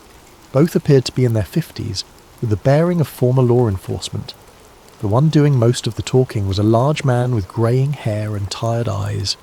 After they finished eating, I followed them out to the parking lot and approached carefully. "Excuse me," I said. I couldn't help overhearing you mention Bayside Marketplace. Were you there on New Year's Eve?" The man who'd been talking immediately tensed up. Who's asking? Someone who was there too. Someone who got fired for asking the wrong questions. Something in my tone must have convinced him that I wasn't a threat, because his posture relaxed slightly. "You're the security guard. Rivera, right?" I nodded, surprised that he knew my name. "I'm Detective Frank Morrison." Was Detective Morrison anyway. Retired early after that night. He gestured to his companion. "This is Detective Louis Vargas, also retired. What did you see out there?" Morrison looked around the parking lot, checking for any observers, then made a decision. "Not here. Too exposed. You want answers? Meet us at the Whale Harbour tonight at 8. Come alone." The Whale Harbour was a dive bar in Key Biscayne, the kind of place where off-duty cops went to drink and complain about their jobs. When I arrived at 8, Morrison and Vargas were already there, sitting in a corner booth with a clear view of the entrance. "Before we start," Morrison said as I sat down, "you need to understand that everything we're about to tell you is off the record. We've got families, pensions, and a lot to lose. But what happened that night, it's been eating at us for months." He took a long drink from his beer, then began to speak. "We were called in as backup for the food court incident. Standard crowd control stuff, nothing unusual. But about 20 minutes in, we got new orders. Federal agents had arrived and were taking over the scene. They wanted us to establish a perimeter around the entire north end of the complex." Federal agents from which agency? That's the thing. They never identified themselves. No badges, no credentials shown to us. Just orders passed down from the lieutenant that we were to cooperate fully and ask no questions. Vargas leaned forward. "About an hour in, they brought in some kind of specialised equipment. Not standard law enforcement gear. These devices were scanning for something, and when they found it, the whole operation changed." "Changed how?" "They called for a containment unit," Morrison said. "Black trucks, unmarked vehicles, personnel in hazmat-style suits. They cordoned off a section of the parking lot and brought in what looked like a mobile laboratory." "Did you see what they were containing?" Morrison and Vargas exchanged glances. "We saw them load something into one of the trucks," Vargas said slowly. "Something large, covered in a metallic tarp. But before they sealed the container, the tarp shifted." He paused, seeming to gather courage to continue. "I got a glimpse of what was underneath. It was... I don't know what it was. Not human. Not any kind of animal I've ever seen. It was tall, probably 7 feet or more, with limbs that bent in ways that didn't make sense. And the skin. The skin looked wrong," Morrison finished. "Like it was reflecting light from underneath. Almost metallic, but organic at the same time. Was it alive? I don't know. It wasn't moving. But there was something about it that felt aware. Like even unconscious or sedated, it was still somehow present." They told me that after the containment unit left, all officers involved were called into individual meetings with federal agents. Each was told that the incident was classified under national security provisions, and that discussing any details with unauthorised personnel would result in prosecution under the Espionage Act. "Most of the guys were fine with that," Morrison said. "They got overtime pay, a commendation for their service, and orders to forget the whole thing. But Vargas and I, we'd seen too much. We started asking questions." What kind of questions? Whether this was an isolated incident, whether there had been similar events in other cities, whether the public had a right to know that something non-human was being covered up by our own government. Within a week, both detectives had been called into internal affairs investigations. Morrison was accused of excessive force during an unrelated arrest from 6 months earlier. Vargas was investigated for financial irregularities in his expense reports. "Nothing they could make stick," Vargas said, but the message was clear. Keep quiet or face consequences. Both men had chosen early retirement rather than continue to work under the threat of constant scrutiny. "The thing is," Morrison said as we prepared to leave, "this isn't the first time something like this has happened in Miami. We started digging into old cases, looking for patterns. There have been at least 3 similar incidents in the past 5 years. Always the same response. Immediate federal takeover, memory hold within 48 hours, witnesses either discredited or disappeared." He handed me a piece of paper with several addresses written on it. "These are the locations of the other incidents. If you're serious about investigating this, that's where you should start. But Rivera? I looked up from the paper. Be careful. Whatever you saw that night, whoever's covering it up, they've got resources we can't even imagine. They've already destroyed your career. Don't let them destroy your life. The first address Morrison had given me was a construction site in downtown Miami, where, according to police records, there had been a gas leak evacuation in March 2019. The official story was that workers had detected dangerous levels of methane and called in hazmat teams as a precaution. But when I spoke to Carlos Mendez, a construction foreman who'd been working the site that day, I got a very different account. Gas leak my ass, Carlos said when I met him at a job site in Coral Gables. I was the safety supervisor on that project. I know gas leaks, and what we saw that morning wasn't any kind of leak. According to Carlos, workers had discovered something while excavating for a new foundation. Something that had been buried about 12 feet underground, wrapped in what appeared to be a metallic cocoon or shell. It was the size of a person, maybe bigger. The outer layer was like nothing I'd ever seen, part organic, part technological. When we tried to cut through it to see what was inside, the whole thing started humming. Humming? Like electrical equipment, but alive somehow, and the temperature around it dropped about 20 degrees in a matter of minutes. Our breath was visible, right there in the middle of a Miami summer. Within hours, federal agents had arrived and declared the site a potential environmental hazard. All workers were evacuated, sworn to secrecy, and paid substantial bonuses for their discretion. They brought in equipment I'd never seen before, Carlos continued, extracted whatever was buried there and covered the whole thing up. Next day, official reports said it was a false alarm about gas levels. The second address led me to Virginia Key, where in August 2020, several witnesses had reported seeing strange lights over the water during what authorities described as military training exercises. Maria Rodriguez, who lived in a waterfront apartment that overlooked the bay, had been one of those witnesses. It wasn't aircraft, she told me as we sat on her balcony, looking out over the same stretch of water. The lights moved in ways that defied physics. They would hover motionless, then accelerate to impossible speeds, then stop instantly. No sound, no visible means of propulsion. She'd tried to record the lights with her phone, but every video came out distorted or completely black. The strange part was what happened afterward. For 3 days, no marine life was visible in the bay. No fish, no dolphins, no birds. It was like every living thing had fled the area. When Maria had tried to report her sighting to local news stations, she was told that the military had already provided an explanation and that the matter was closed. The third address was the most disturbing. It led me to a residential neighbourhood in Homestead where, in November 2021, a family had reported a break-in with unusual circumstances. According to the police report I obtained through a records request, the Rodriguez family had called 911 claiming that intruders with non-human characteristics had entered their home during the night. I found Elena Rodriguez working at a local grocery store. She was a middle-aged woman with tired eyes who became visibly uncomfortable when I mentioned the incident. "I don't talk about that anymore," she said immediately. "My family. We've moved on." But when I pressed gently, explaining that I'd experienced something similar and was looking for answers, she agreed to meet me after her shift. "They came through the walls," she told me as we sat in her car in the grocery store parking lot. "Not through the doors or windows, through the walls themselves, like they could pass through solid matter." Eleanor described 3 figures, all tall and unnaturally thin, with elongated limbs and faces that seemed somehow incomplete. They had moved through her house silently, examining her family members as they slept, before departing the same way they had arrived. My youngest son, Diego, he woke up during it. He saw one of them standing over his bed. It looked down at him, and Diego said its eyes were like mirrors, reflecting everything but showing nothing. When Elena had called the police, they'd initially responded as if it were a standard home invasion. But when the responding officers heard her description of the intruders, everything changed.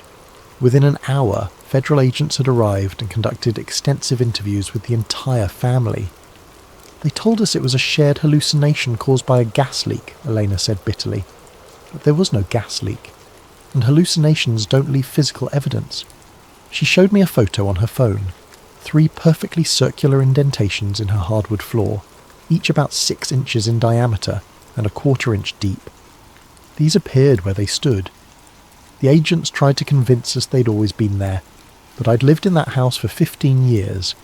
I knew every mark on those floors. After the investigation, Eleanor's family had been relocated to a different neighbourhood and given new jobs. Her husband, who'd been most vocal about the incident, had died in a car accident 6 months later, single vehicle collision, ruled accidental. That's when I stopped talking, Lena finished. Whatever they are, whatever they want, someone very powerful is protecting them, and people who ask too many questions, things happen to them. I was beginning to understand the scope of what I was dealing with. This wasn't just a cover-up of a single incident. It was a systematic suppression of information about ongoing contact with non-human entities. But I was about to learn just how closely I was being monitored. I just returned to my apartment after meeting with Elena when I noticed the man standing across the street. He was wearing a plain grey suit despite the Miami heat, and he was looking directly at my building. When I looked out the window again 10 minutes later, he was still there. The next morning, as I left for another interview with a potential witness, the same man was waiting by my car. "Mr. Rivera," he said as I approached. His voice was calm, professional, and completely devoid of emotion. "I think we need to have a conversation." He wasn't particularly tall or imposing, but something about his presence made my skin crawl. His eyes were the palest blue I'd ever seen, almost colourless, and when he looked at me, I felt like he was cataloguing every detail of my appearance. "Who are you?" "Someone who's been watching your recent activities with great interest. Your investigation into events at Bayside Marketplace, your conversations with former police officers, your meetings with the Rodriguez family." The fact that he knew about Elena immediately told me how thoroughly I was being monitored. "I'm just looking for answers," I said. "No, Mr. Rivera. You're looking for trouble, and you're very close to finding more than you can handle." He reached into his jacket and pulled out a manila envelope, handing it to me. "These are photographs taken outside your apartment building over the past week. Notice anything interesting?" I opened the envelope with shaking hands.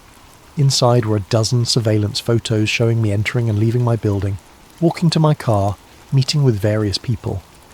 But it wasn't the photos themselves that made my blood run cold. It was the timestamp on each image. They had been taken from angles that should have been impossible, high above street level, as if the photographer had been floating in mid-air. And in several of the photos I could see partial reflections in windows and car mirrors that showed the photographer's position. The camera had been at least 30 feet off the ground. "We know everything you've been doing, everyone you've spoken to, every document you've accessed. You think you're investigating us, but we've been studying you since the moment you left that security office." He paused, letting that sink in. "You saw something you weren't supposed to see. That was an accident, an unfortunate coincidence. But instead of accepting the logical explanation and moving on with your life, you've chosen to pursue answers that could endanger national security."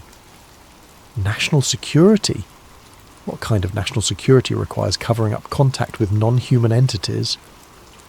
The man's expression didn't change, but something flickered behind those pale eyes.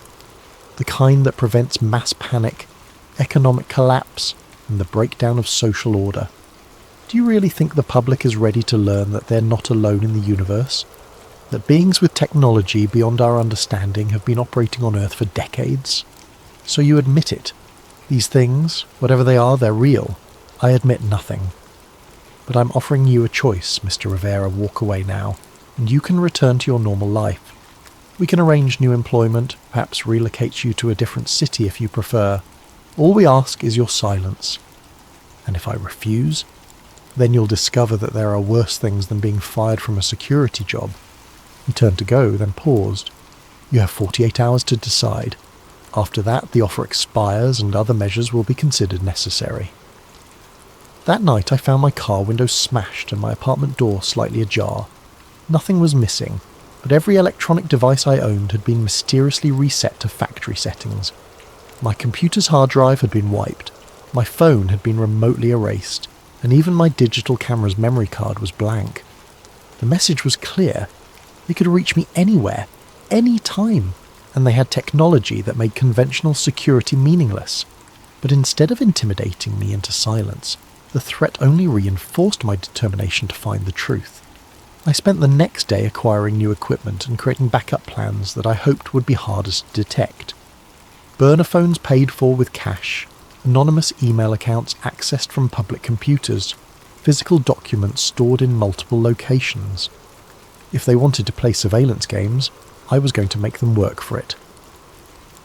My breakthrough came from an unexpected source, Detective Morrison. He called me on one of my new phones with information that changed everything. Rivera, I've been doing some digging since our conversation. Found someone you need to meet. Former federal agent who worked these kinds of cases before he had a crisis of conscience. The meeting was arranged for a small cafe in Coral Gables. I arrived early and chose a table with clear sightlines to all entrances, paranoid now about being followed or monitored. The man who approached my table looked like he hadn't slept in weeks. He was thin, pale, with the kind of nervous energy that came from constantly looking over his shoulder. "You're Rivera," he said without preamble as he sat down. "I'm Agent Thompson. Former Agent Thompson, I should say. Morrison said you worked these cases." For 12 years I was part of a classified program that dealt with what we called anomalous contact events. What you witnessed at Bayside was just the latest in a long series of incidents that have been occurring with increasing frequency. Thompson looked around the cafe nervously before continuing. "The entities you saw, we call them visitors, have been making contact for decades. Not invasion-style contact, more like observation. Study.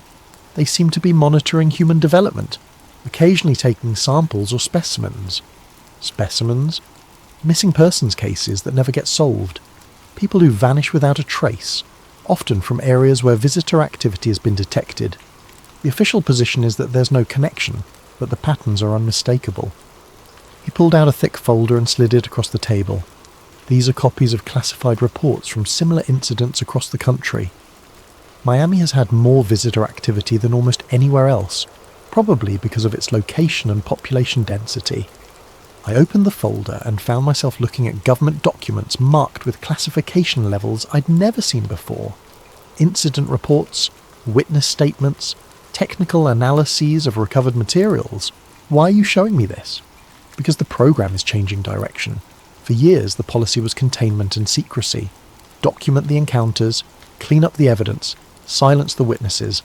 But recently there's been a shift toward active cooperation. Cooperation? Trade agreements, technology exchanges. The visitors have been offering advanced science in return for access to human subjects and freedom to operate without interference. Thompson's voice dropped to barely above a whisper. "Some people in the government think this is humanity's chance to make a quantum leap in technological development. Others think we're selling our species to entities whose motives we don't understand." He pointed to a specific document in the folder. "That's a report from 3 months ago. A visitor delegation meeting with Pentagon officials to discuss expanded operations. Your incident at Bayside was part of a new protocol. Instead of completely hiding their activities, they're testing public response to limited exposure." "You mean they wanted me to see them?" "Not you specifically, but someone. They need to gauge how humans react to direct contact, how effectively the cover-up mechanisms work, how much pressure it takes to silence witnesses." The implications were staggering.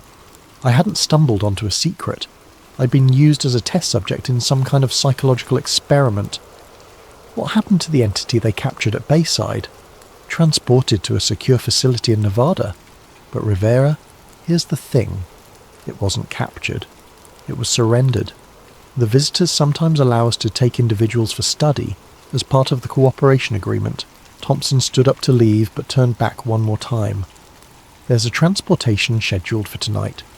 They're moving the Bayside specimen to a different facility, and there's going to be a window of vulnerability during the transfer. If someone wanted to document proof of the program..." He left an address written on a napkin and walked away without another word. The address Thompson had given me was for a warehouse in the industrial district near the port.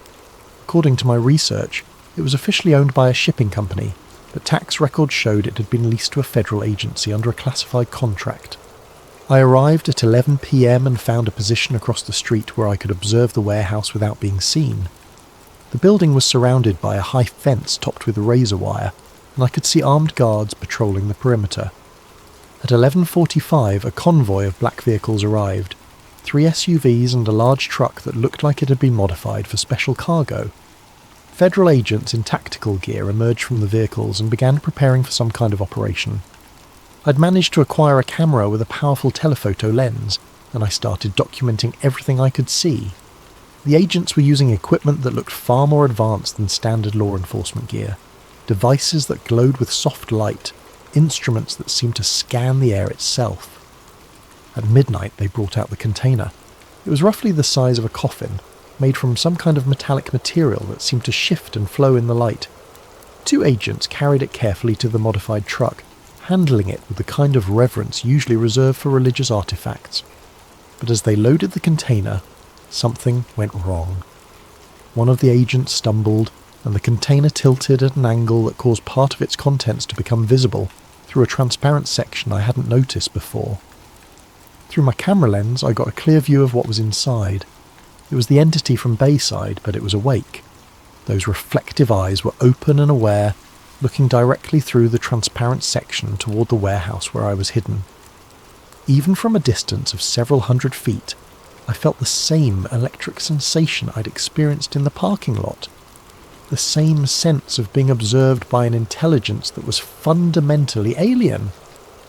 But what happened next changed everything I thought I understood about the situation. The entity moved its hand, or what passed for a hand, and placed it against the transparent barrier. Not struggling to escape, not trying to break free, but making what appeared to be a deliberate gesture. It was waving, not at the agents surrounding the container, but at me. Somehow it knew I was there, knew I was watching, and was acknowledging my presence. I kept shooting photographs, documenting every detail of the transfer process.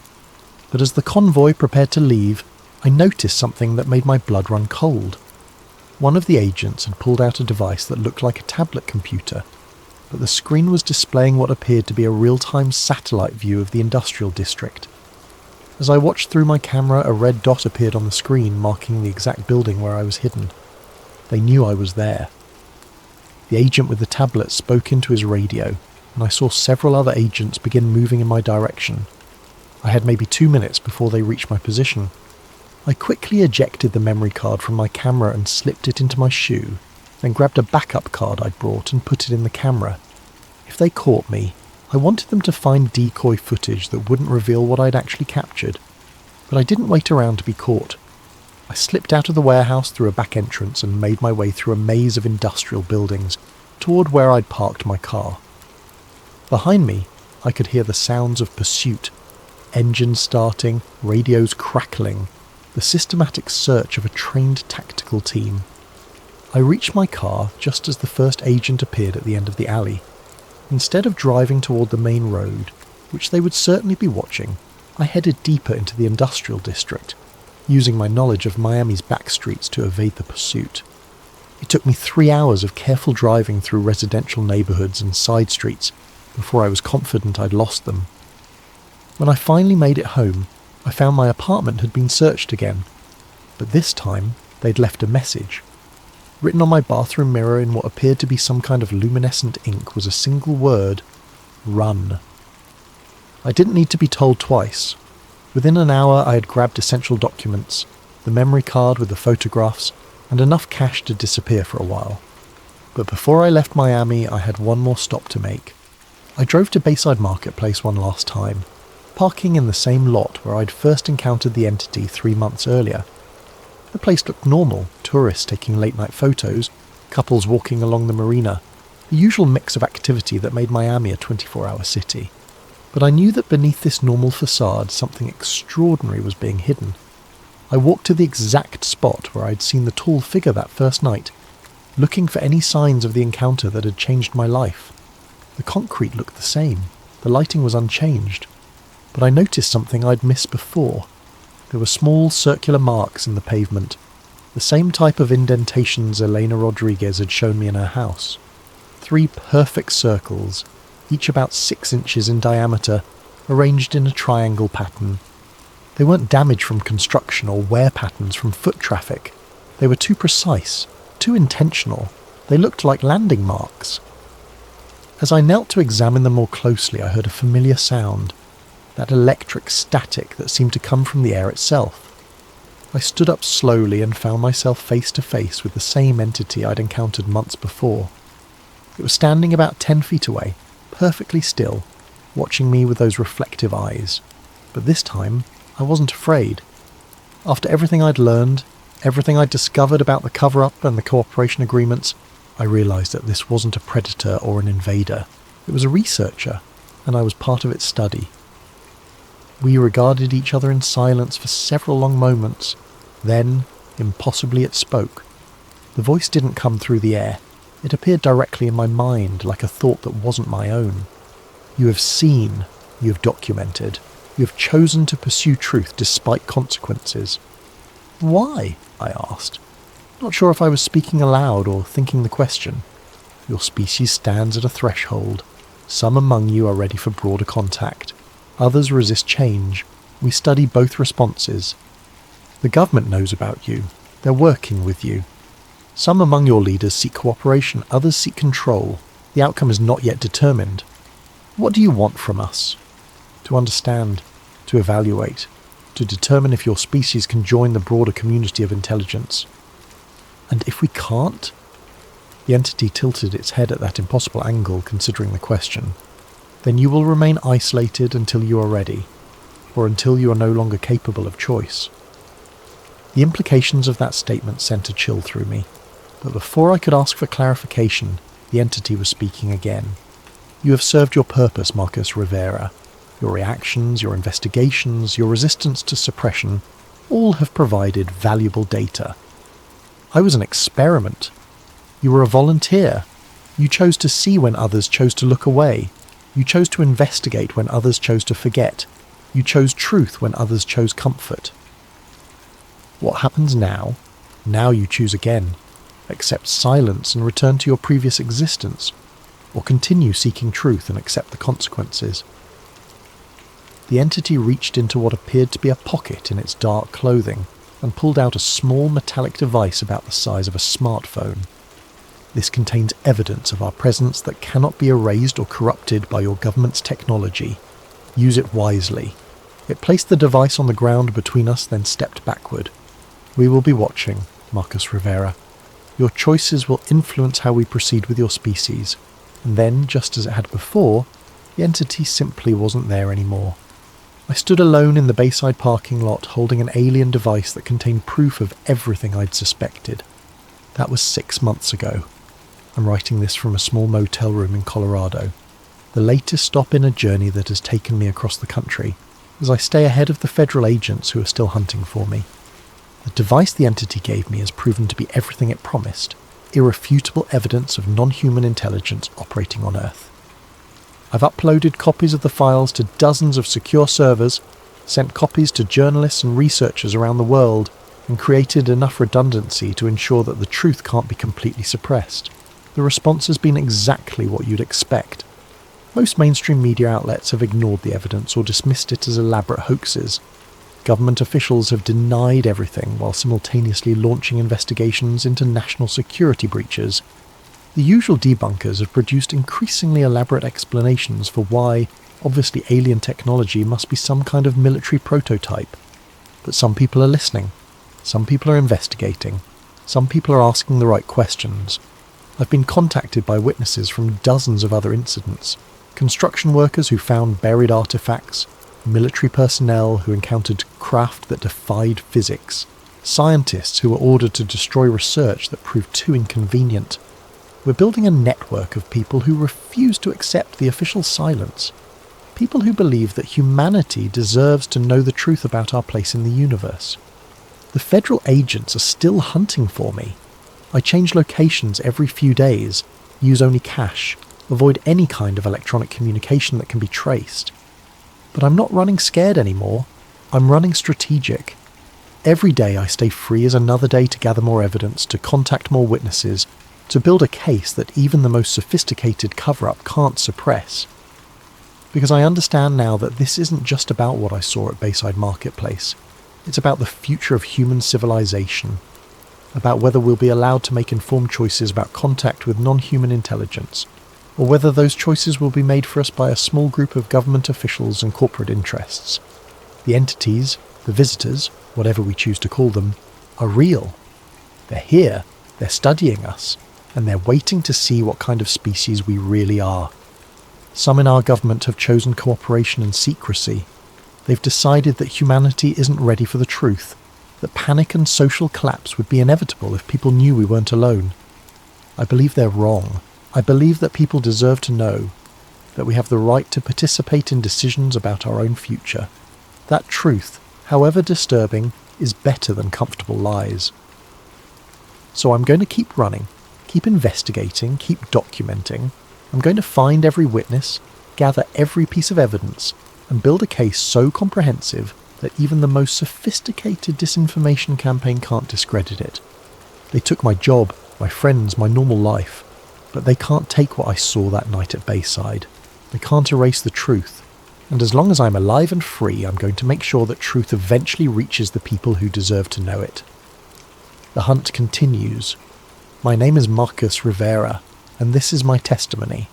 If something happens to me, if I disappear or die under suspicious circumstances, remember that the truth doesn't die with the messenger. They're here, they're watching, and humanity's future hangs in the balance of choices we're not even being allowed to make. The question isn't whether we're alone in the universe. The question is whether we're brave enough to handle the answer. But it was also something that the government considered sensitive enough to require immediate recovery and continued secrecy decades after the fact. That level of protection suggested technology that was either still classified or related to programs that remained sensitive for political or strategic reasons. By 2003, I had assembled what I believed was a coherent picture of what had happened at Kecksburg. It wasn't extraterrestrial. It wasn't a simple meteor. It was a classified American re-entry vehicle or nuclear-powered satellite that had malfunctioned and come down intact in the wrong place, revealing technology the government preferred to keep secret. The evidence was circumstantial but compelling. The sophisticated materials Ellen had identified, the nuclear contamination I'd found in the isolator, the professional efficiency of the recovery operation, the ongoing secrecy surrounding government documents related to the incident. Individual pieces might be explained away, but together they painted a clear picture of advanced American aerospace technology operating under deep classification. But proving this theory and making it public were two different things. I had evidence, but much of it was technical and difficult for non-experts to evaluate. I had connections to knowledgeable people, but most of them were constrained by security agreements and professional obligations. And I had personal risks to consider. Even in retirement, revealing classified information could have serious legal consequences. I began to draft a comprehensive report documenting my theory and the evidence supporting it. My plan was to contact a journalist who'd been covering the NASA FOIA controversy and provide them with a complete package that would finally explain what had really happened at Kecksburg. It would include photographs of the damaged isolator, my original sketch of the markings, the spectroscopic analysis results, Ellen's materials identification, and a detailed timeline connecting all the pieces. I spent weeks preparing the report, checking facts, verifying sources, and organising the evidence in a way that would be compelling to both journalists and the general public.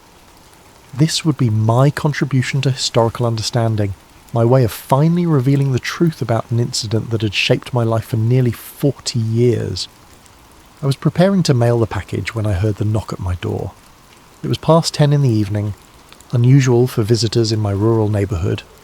I lived on a quiet street in a small town outside Greensburg, the kind of place where people knew their neighbours, and unexpected late-night visits were rare enough to be noteworthy. But there he was on my porch, a man in his 60s, professionally dressed despite the late hour, with the kind of bearing that immediately suggested government service. He showed me credentials identifying him as Retired Air Force Office of Special Investigations, but the badge looked current enough, and his manner suggested he was still working in some capacity. OSI was the Air Force's primary investigative and counterintelligence organisation, the people responsible for protecting sensitive programs and investigating security breaches. "Mr. Brennan," he said, his voice carrying the flat authority of someone accustomed to being taken seriously, "I wonder if we could have a conversation about your service to the Longlines network, particularly your reliability during the incident of December 9th, 1965. I invited him in because refusing would have accomplished nothing, and because I was curious to hear what he had to say.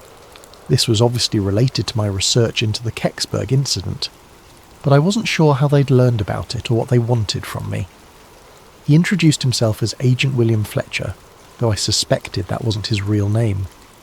He moved through my living room with the practiced eye of someone trained in observation and threat assessment, noting the layout, the exits, and anything that might be relevant to his mission. But he was polite about it, professional rather than threatening. Fletcher began by thanking me for my decades of faithful service to the Longlines network, noting that technicians like me had been the backbone of America's strategic communications during the Cold War. He was well informed about my career, mentioning specific assignments and commendations that weren't part of any public record. Someone had done their homework on me, and they'd done it thoroughly. "Your work was critical to national security," he said, settling into my favourite chair as if he belonged there. "The microwave relay systems you maintained carried some of the most sensitive communications in the government.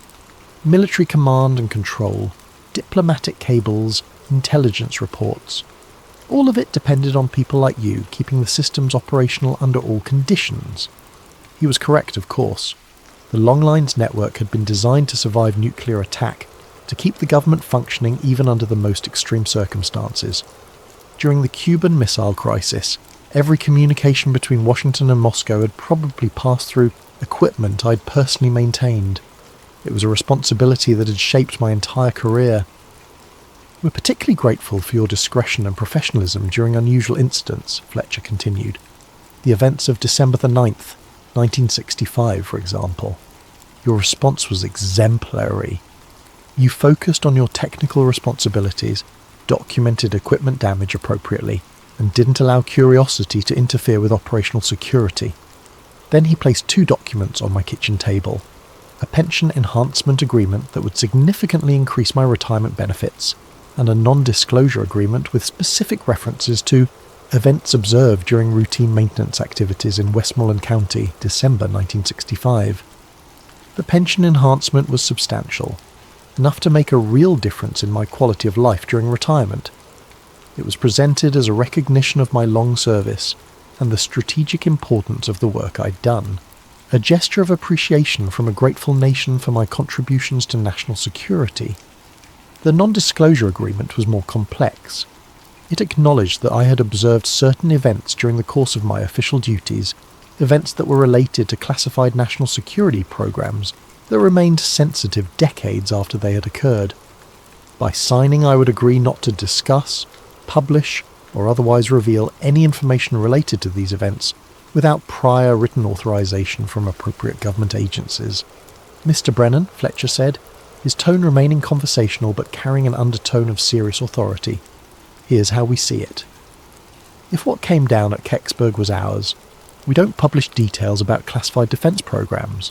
Those programs were designed to protect American interests during a dangerous time, and revealing their capabilities could still compromise national security or give advantages to potential adversaries." He paused to let that sink in, then continued, "If what came down wasn't ours, we definitely don't publish details about our response to unknown intrusions into US airspace.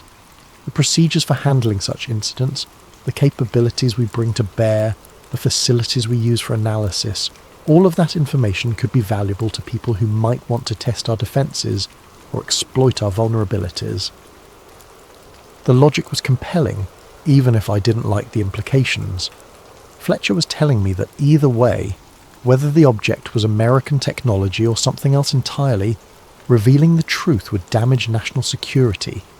It was a perfect catch-22, a logical trap that made secrecy the only acceptable option, regardless of what had actually happened. "Either way, publication serves no constructive purpose," Fletcher concluded. "The incident has become folklore, a modern mystery that generates books and documentaries and tourism revenue for the local area. People are free to speculate and theorize.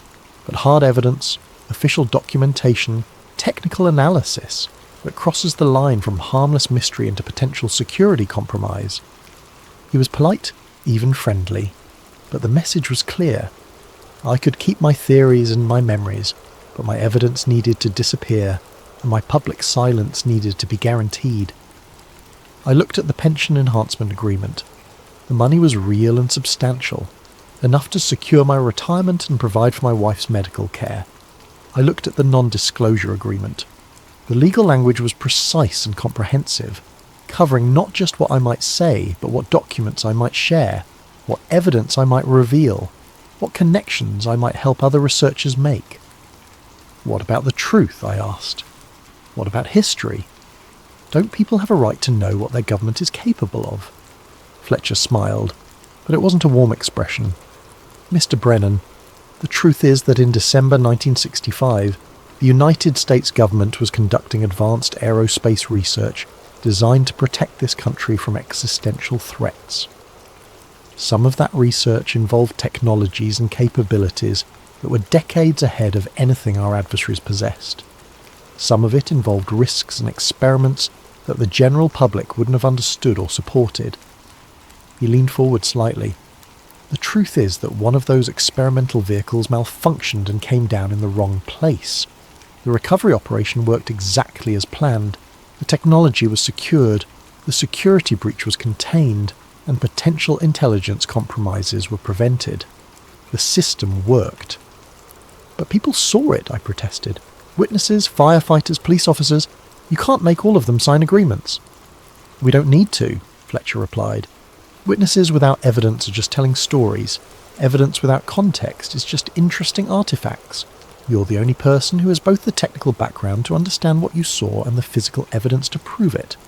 You're the only one who can connect all the pieces into a coherent picture that threatens operational security. He was right, and we both knew it. My technical training, my presence at the scene, my collection of evidence, and my decades of investigation had given me a unique understanding of what had happened. Without my testimony and evidence, the Kecksburg incident would remain what it had always been. A fascinating mystery with no definitive resolution. I thought about Ellen Brooks, who had spent her career working on classified aerospace programs and had shared just enough information to point me toward the truth while protecting herself from security violations. I thought about Mike Romano, whose honest testimony about what he'd seen had contributed to historical understanding while carefully avoiding any claims about what the object actually was.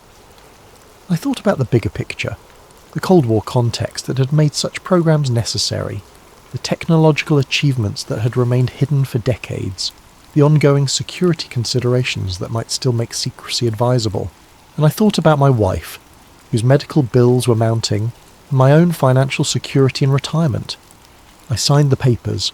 The ferret isolator sits in my desk drawer now, next to Ellen Brooks's napkin, and my original sketch of the band markings.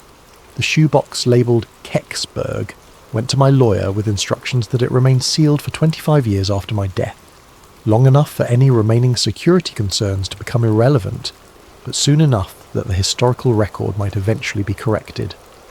The pension enhancement made the last years of my wife's life comfortable and gave me the financial security to enjoy retirement without constant worry about money. Fletcher had been as good as his word.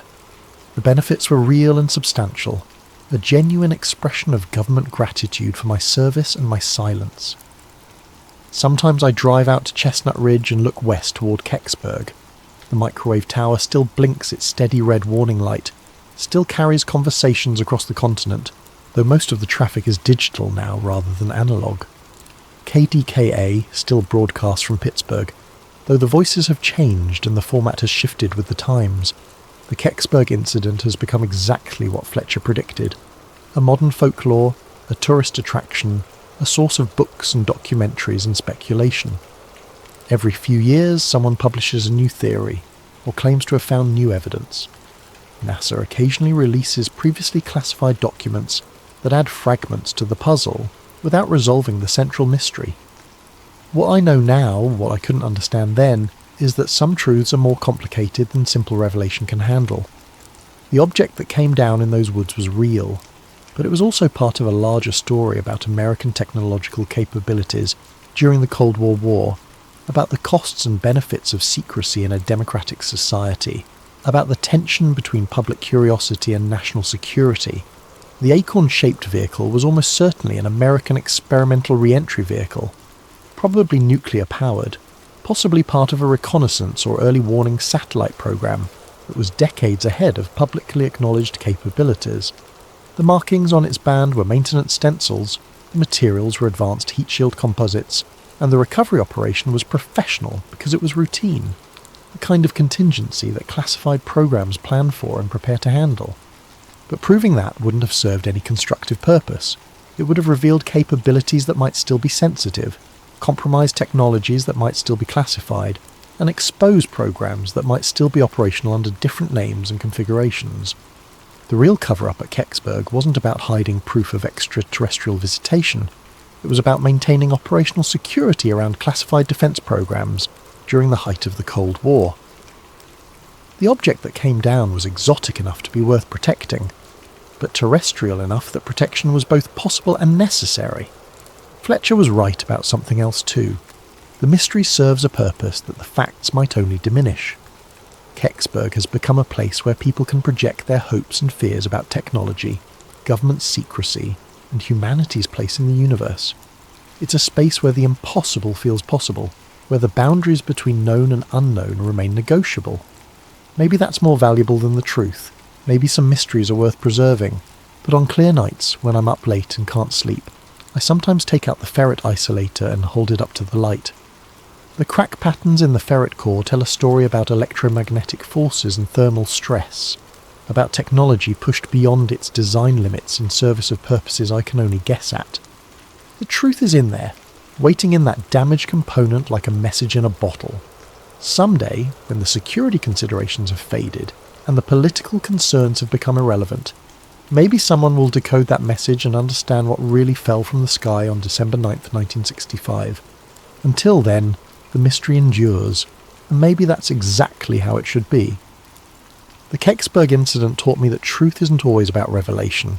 Sometimes it's about understanding the difference between what we can know and what we should say, between what happened and what it means, between facts and their consequences. I kept my word to Fletcher, but I also kept my evidence. The story will survive, even if it has to wait for a better time to be told, and in the meantime, people are free to wonder, to speculate, to imagine possibilities that might be more interesting than the mundane reality of classified aerospace programs and bureaucratic cover-ups. The acorn still turns in its crater in my dreams, bronze surfaces gleaming in the December twilight, its band of markings spelling out secrets in a language only engineers understand. It was ours, but we built it to touch the impossible. In the end, maybe that's alien enough. Welcome back to Sleep Theories. Before we dive into tonight's chilling tale, I want to give a thank you to Firehead Productions for suggesting this incredible story concept. Your creativity never ceases to amaze me, and I hope this supernatural thriller lives up to your expectations. If you have ideas for future stories, please drop them in the comments below. I love hearing from you all.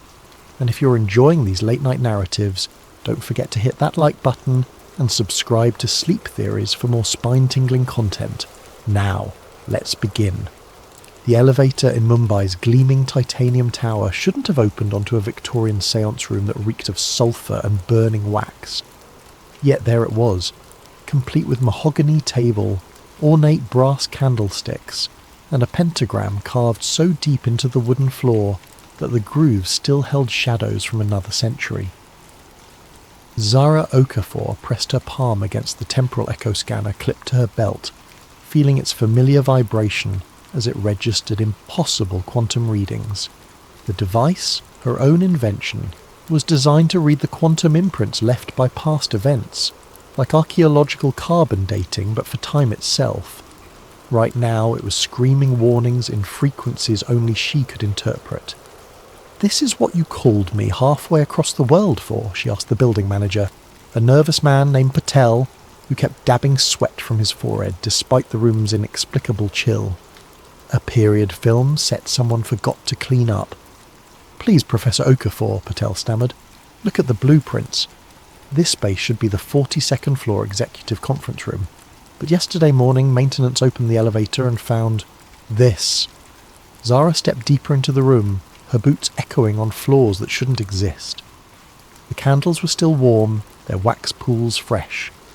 Victorian chairs surrounded the table in perfect ritual formation, and books bound in cracked leather lay open to pages covered in symbols that seemed to writhe when she wasn't looking directly at them. Her scanner's readings intensified. According to the quantum signatures, this room had existed here for over a century, but the building had only been completed 3 years ago. The witnesses, she said, not taking her eyes off a particularly complex ritual circle, burned into the table's surface. Tell me exactly what they saw. Patel's voice trembled. The night security guard reported seeing figures in Victorian dress performing some kind of ceremony. They spoke in English, but he heard their voices through the walls even when they were whispering. The audio surveillance picked up every word, but when we played it back... No sound waves, Zara finished. She'd seen similar phenomena in her research, temporal echoes of events so traumatic or significant that they left quantum impressions across multiple timeline layers. The voices registered on equipment but produced no actual acoustic disturbance. Exactly. And Professor Okafor, they mentioned you by name. A chill that had nothing to do with the room's supernatural temperature ran through Zara's spine. She'd spent 8 years perfecting temporal echo technology, investigating sites where the past seemed to bleed through into the present. She'd documented impossible archaeological finds, recorded conversations with people who'd been dead for centuries, and mapped quantum anomalies that mainstream science refused to acknowledge. But never had any of her subjects known she was coming. What exactly did they say? Patel pulled out his phone, hands shaking as he accessed the audio file. The playback was crystal clear. Victorian English accents discussing ritual preparation, astronomical alignments, and something called the 9th convergence. Then, cutting through the ceremonial chanting like a blade through silk, came words that made Zara's chest tighten. She approaches. The quantum archaeologist, sister to the lost one. When Zara Okafor crosses our threshold, the final seal weakens. The 9th cipher reveals itself, and all worlds converge as one. The recording ended in silence that felt heavier than sound. Zara's hand instinctively moved to the silver pendant around her neck, the last thing her brother Kwame had given her before he disappeared during a university séance 15 years ago. The police had called it a missing person case.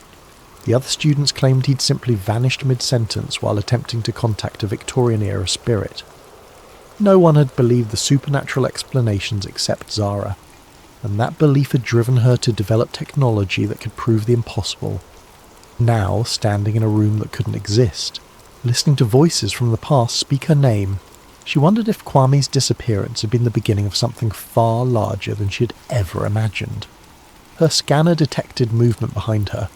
She spun around to find a man in an expensive suit standing in the doorway. Tall, silver-haired, with the kind of authoritative presence that suggested military or intelligence background. "Professor Okafor," he said in a crisp British accent, "I'm Marcus Chen, formerly of MI6. We need to talk." "The building was sealed," Patel protested. "How did you—" "The same way this room appeared where it shouldn't exist," Marcus replied smoothly. "Reality has been developing significant structural problems lately, and I believe the good professor's expertise is exactly what we need to understand why." Zara studied him carefully. Her scanner was picking up unusual quantum signatures from his direction. Not temporal echoes, but something else. Something that suggested he'd been exposed to the same kind of anomaly she was detecting here. "You've seen this before," she said. It wasn't a question. 9 times in the last 3 months across 6 continents. Victorian séance rooms materializing in modern buildings. Golden Dawn ritual chambers appearing in locations where the organization once operated. Each incident stronger than the last, each one corresponding to specific dates from 1888 to 1900.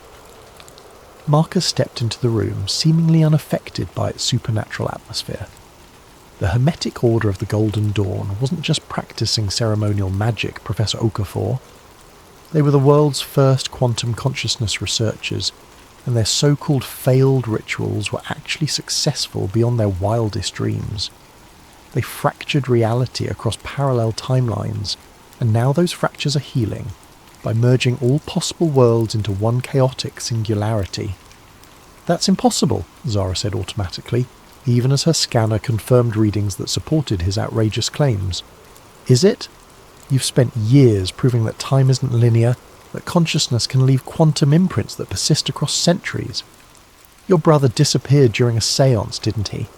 Not missing, displaced. Shifted to a parallel timeline where the Golden Dawn succeeded in their ultimate goal. Zara's chest constricted. How could you possibly know about Kwame? Because I've been tracking Golden Dawn descendants and their activities for 23 years. Because I've seen what happens when reality fractures start to converge.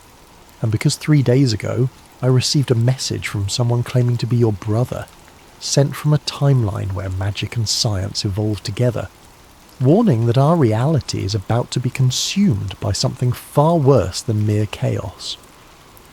Marcus pulled out a tablet, swiping to a recorded video message. The screen showed a man in his 30s wearing Victorian-style clothing mixed with futuristic technology, brass goggles with quantum processors, a coat that seemed to shift between textures, devices that combined ancient symbols with advanced engineering. But the face was unmistakably familiar, aged 15 years, but still recognisably her little brother. Zara, Kwame's voice said from the recording, slightly distorted by interdimensional static. I don't know if this message will reach the right timeline, but if you're hearing this, then the convergence has begun. The Golden Dawn didn't just fracture reality, they created a fail-safe. 9 rituals designed to reset existence if humanity ever faced extinction.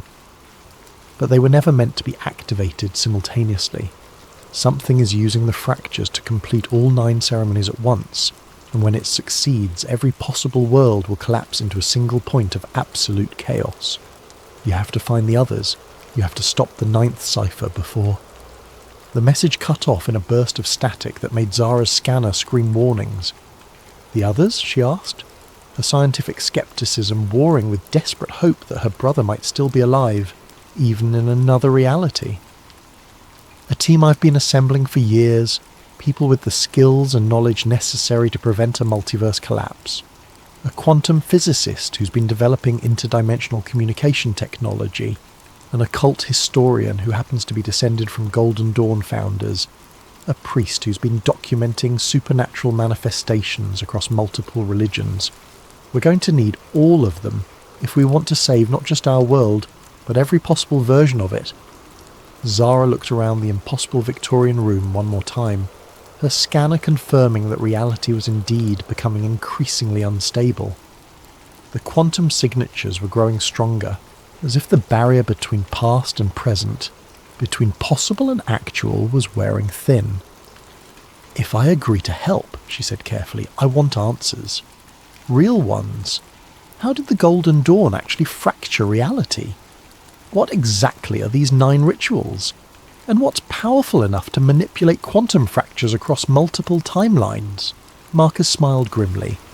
Professor, those are exactly the right questions. Unfortunately, the answers are going to challenge everything you thought you knew about the nature of existence itself. As if in response to his words, the Victorian room shimmered, its edges becoming translucent.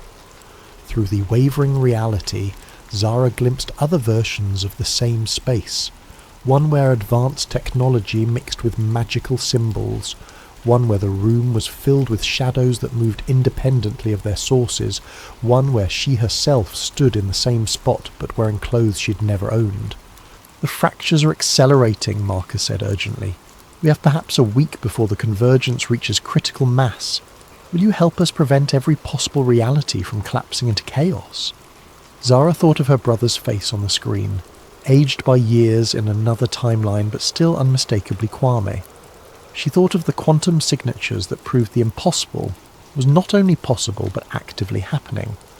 She thought of the responsibility that came with being one of the only people on Earth who could detect and potentially stop a multiverse-level catastrophe. "Where do we start?" she asked. Professor Esther Blackwood's London office looked exactly like what people expected from a 70-year-old occult historian.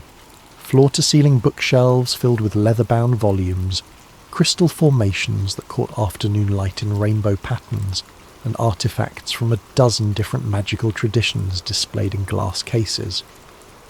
What they didn't expect was the quantum field generator humming quietly in the corner, or the holographic displays showing multiverse probability calculations floating above antique ritual implements. "You're late," she said without looking up from her work as Zara and Marcus entered.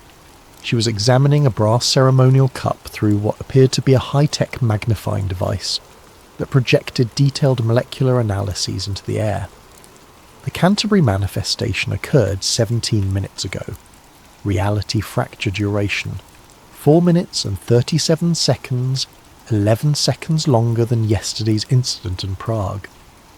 Zara's scanner immediately began registering the same impossible quantum signatures she'd detected in Mumbai, but here they were layered and complex, as if multiple temporal echoes were overlapping in the same space. "You can measure the fractures?" Zara asked, impressed despite her caution. "My dear," Esther said, finally looking up with eyes that sparkled with intelligence and something else, knowledge that carried the weight of terrible secrets. "My great-great-grandmother was Isabella Frances Blackwood, one of the founding members of the Golden Dawn. I've been tracking reality disturbances for most of my academic career, long before modern science developed instruments sensitive enough to detect quantum consciousness manipulation." She gestured to the artifacts around her office. "Every item here has been touched by Golden Dawn rituals. Every book contains records of their experiments with what they called astral projection, but what we now understand as quantum consciousness displacement. And every reading I've taken in the past 3 months confirms what my family has known for over a century. The 9 founding rituals weren't failures. They were too successful." Marcus moved to examine a detailed map of the world covered in pins and connecting strings. "Show her the pattern." Esther joined him at the map, pointing to locations marked in different colours. Red pins mark completed manifestations: Mumbai, Prague, Canterbury, San Francisco, Cairo, Athens, Berlin and Tokyo. 8 of the 9 original Golden Dawn temple locations. Each manifestation corresponds exactly to the date and time when the historical rituals were performed, adjusted for modern time zones. "And the 9th?" Zara asked, though she suspected she already knew the answer. "London, the original temple beneath the city, in tunnels that predate the Golden Dawn by centuries. According to family records, the 9th ritual was designed as a master key, a way to either open all reality fractures permanently or seal them forever. It was scheduled for October 31st, 1899, but was never performed because the order disbanded after internal conflicts." Zara studied the map more carefully, noting the mathematical precision of the location relationships. "The positioning isn't random. The 8 completed sites form a geometric pattern." "An octagram," Esther confirmed. 8 points of a star with London at the centre. Sacred geometry combined with quantum mechanics. Consciousness manipulation through precise spatial and temporal coordinates. The Victorian occultists were more sophisticated than anyone realised. A new voice interrupted from the doorway. "They were also completely insane, but that's what made them effective." All 3 turned to see a young Japanese man in his late 20s, wearing a lab coat over casual clothes, his hair dishevelled and his eyes bright with the manic intensity of someone who'd been awake for days pursuing a breakthrough discovery. "Kai Nakamura," he said, extending his hand to Zara. "Quantum physicist, multiverse theorist, and apparently the only person crazy enough to build actual interdimensional communication equipment instead of just writing papers about it." His handshake felt normal, but Zara's scanner detected quantum disturbances around him that suggested recent exposure to reality fractures. "You've been in contact with parallel timelines." For the past 6 months, ever since the Mumbai incident, My equipment picked up the quantum disruption from halfway around the world. Reality fractures generate specific frequency signatures that propagate through what I call the dimensional substrate. I've been monitoring them, and Professor, they're not random occurrences. Someone is deliberately completing the Golden Dawn rituals in sequence. Kai moved to Esther's desk and pulled out a tablet showing complex waveform analyses. Each manifestation generates quantum resonance that makes the next one easier to achieve. It's like tuning forks. Once one starts vibrating at the right frequency, it encourages harmonic resonance in the others. The fractures are building toward a crescendo. The 9th ritual, Marcus said grimly. Whoever's behind this needs all 8 preliminary ceremonies completed before attempting the master key. How long do we have? Based on the acceleration pattern, maybe 4 days. But here's the really disturbing part. I've been receiving messages through my equipment from parallel versions of ourselves. Different timelines where the Golden Dawn succeeded, where magic became integrated with science, where reality fractures are a known phenomenon. And in every single timeline, when someone attempts to complete all 9 rituals simultaneously... What happens? Zara asked, though she wasn't sure she wanted to know. Total collapse. Not just of our reality, but of the entire multiverse structure. Every possible world, every alternate timeline, every quantum possibility, all of it compressed into a single point of infinite chaos. Imagine every story that was ever told, or could be told, trying to exist in the same space at the same time. The office fell silent, except for the humming of quantum equipment and the distant sounds of London traffic. Zara processed what she'd learned. Her brother trapped in an alternate timeline, reality fractures accelerating toward catastrophic convergence, and apparently a team of experts who'd been preparing for this exact scenario. There's something else, Esther said quietly. The messages Kai has been receiving, some of them are from your brother. Zara's heart stopped. Kwame? He's been trying to contact us? Kai nodded, pulling up another file on his tablet. 3 different versions of him, actually, from 3 different timelines. All warning about the same thing, but each from a reality where the Golden Dawn experiments had different outcomes. In one timeline, he became a Golden Dawn adept himself. In another, he's leading a resistance against magical totalitarianism. In the third... He paused, looking uncomfortable. In the third, he's dead, Marcus finished. Killed trying to prevent a previous attempt at multiverse collapse. But his consciousness somehow persisted across dimensional boundaries, and he's been trying to warn us about what's coming. Zara felt a mixture of hope and despair that threatened to overwhelm her scientific objectivity. Can I talk to him? We've been trying to establish stable communication, but the quantum interference is getting worse as the fractures multiply. The best we can manage are brief messages, usually fragmented, and... A new alarm sounded from Kai's equipment. He rushed to check his readings, his face paling as data streams flowed across multiple screens. Another manifestation, he announced, but this one's different. It's not at one of the original Golden Dawn sites. It's... He looked up with genuine fear in his eyes. It's here. In London. Someone just activated a massive reality fracture directly beneath the city. Through the office windows, Zara could see impossible things beginning to happen in the streets below. Victorian carriages materialised between modern cars. People in period dress walked through crowds of confused pedestrians. Gaslight flickered alongside electric street lamps, and buildings seemed to shift between architectural styles as she watched. The 9th ritual has begun, Esther said, her voice carrying the weight of inherited knowledge and terrible certainty. Whoever's behind this didn't wait for the scheduled completion. They're forcing the convergence now. Then we stop them now, Zara said, surprising herself with her decisiveness. A week ago she'd been a sceptical academic. Now she was apparently part of a team trying to prevent multiverse collapse. Where exactly is this underground temple? Marcus was already moving toward a cabinet filled with what looked like military equipment mixed with mystical artefacts. Bank Station, Northern Line. The tunnels there connect to a network of underground chambers that predate London itself. Some say they were built by Romans, others claim they're much older. The Golden Dawn used them because the location sits on multiple ley line intersections, natural quantum weak points that make reality manipulation easier. We'll need backup, Esther said, gathering books and artifacts with practiced efficiency. There's one more team member you should meet.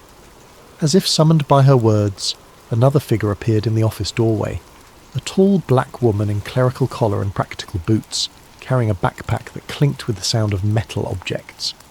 Sarah Oduya, she said, extending her hand to Zara, Anglican priest, theological researcher, and apparently the team member responsible for spiritual protection during interdimensional horror shows. Zara shook her hand, noting the firm grip and the calm confidence in Sarah's manner. You're prepared for supernatural combat. I prefer to think of it as theological negotiation with hostile entities, Sarah replied with a slight smile. But yes, I've been tracking reality fractures from the religious angle. When dead saints start appearing to warn about the end of all possible worlds, the church pays attention. Outside, London was becoming increasingly unstable. Through the windows, Zara could see multiple versions of the same buildings occupying the same space. People walking through walls that existed in some timelines but not others, and strange lights pulsing beneath the streets as if something massive was awakening in the underground. How do we get to Bank Station through that chaos? Zara asked. Very carefully, Marcus replied, shouldering a pack filled with equipment she couldn't identify.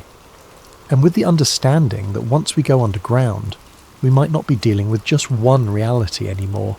The closer we get to the 9th ritual site, the more unstable the dimensional boundaries become. Kai's equipment screamed another warning. Quantum cascade failure in progress. Reality coherence dropping below critical thresholds. Whatever they're doing down there, it's working faster than any of my models predicted. Then we better hurry, Esther said, tucking a leather-bound book into her coat. Because according to family records, the 9th cipher doesn't just reset reality. It allows whoever completes the ritual to choose which reality survives. And I very much doubt that whoever's behind this has humanity's best interests at heart. As they prepared to leave the office and venture into London's increasingly unstable streets, Zara caught a glimpse of something impossible reflected in the window. Her brother Kwame, older and wearing strange clothes, standing behind her and mouthing words she couldn't quite understand. When she turned around, he wasn't there, but her scanner confirmed that something had definitely been in the room with them, something that existed in the quantum space between realities. The hunt for the 9th cipher was about to begin, and Zara realized that saving all possible worlds might require sacrificing everything she thought she knew about the nature of existence itself. The London Underground had become a kaleidoscope of overlapping timelines. Victorian steam trains materialised on tracks beside modern electric carriages, passengers from different centuries occupying the same platforms without seeming to see each other, and station announcements echoed in languages that predated English by millennia. Zara's scanner was registering quantum signatures so complex that its display resembled abstract art rather than scientific data. Reality wasn't just fracturing, it was layering, with multiple versions of the same locations existing simultaneously in an impossible geographic palimpsest.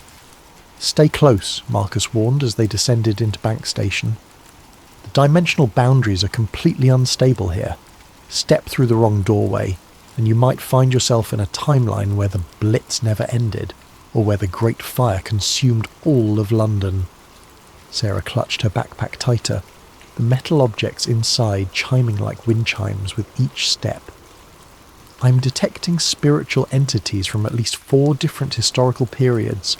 Some are human souls displaced by the reality fractures, but others. She paused, listening to something only she could hear. Others are something else entirely. Something that was never human but has been waiting in the spaces between worlds for exactly this kind of dimensional chaos. The platform around Bank Station was a maze of conflicting architectures. Victorian ironwork intersected with Roman stone, medieval timber supported modern concrete, and everywhere the eye looked, passages led into tunnels that belonged to different eras entirely.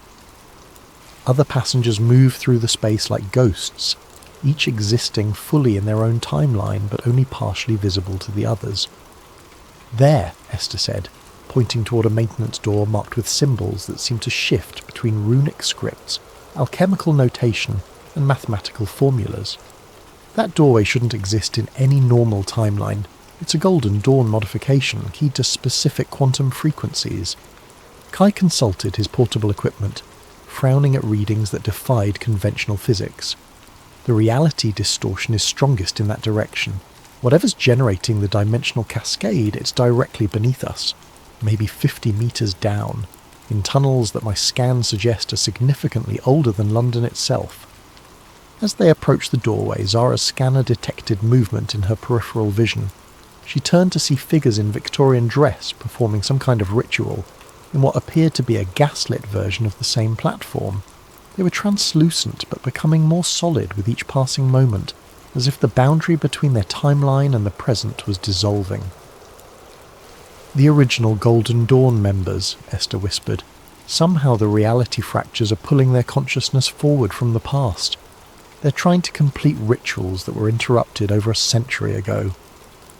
One of the Victorian figures looked directly at Zara, his eyes burning with an intensity that transcended temporal boundaries. When he spoke, his voice carried across dimensions with perfect clarity. "The ninth cipher awakens. The architecture of all worlds bends toward convergence. She who reads the quantum echoes must choose preservation or transformation, stasis or evolution. The shadow of the lost brother guides, but the final decision rests with she who bridges science and mystery." Before Zara could respond, the figure dissipated like smoke, leaving only the lingering scent of sulphur and old books. "They know you're here," Marcus observed grimly. "Whatever's behind the reality fractures, it's not just completing the Golden Dawn rituals, it's using the original practitioners as quantum anchors, pulling their consciousness through time to empower the ceremonies." The maintenance door opened at Esther's touch, revealing a spiral staircase that descended far deeper than should have been possible, given London's underground infrastructure. The stairs were carved from stone that looked older than the Roman occupation, covered with symbols that seemed to writhe and change when viewed directly. Pre-Celtic construction, Esther identified as they began their descent. These tunnels were built by whoever lived in this area before recorded history. The Golden Dawn didn't create this place. They found it and recognized its significance as a natural quantum focal point. The deeper they went, the more unstable reality became. Zara's scanner was detecting temporal echoes from dozens of different historical periods, all overlapping in the same physical space.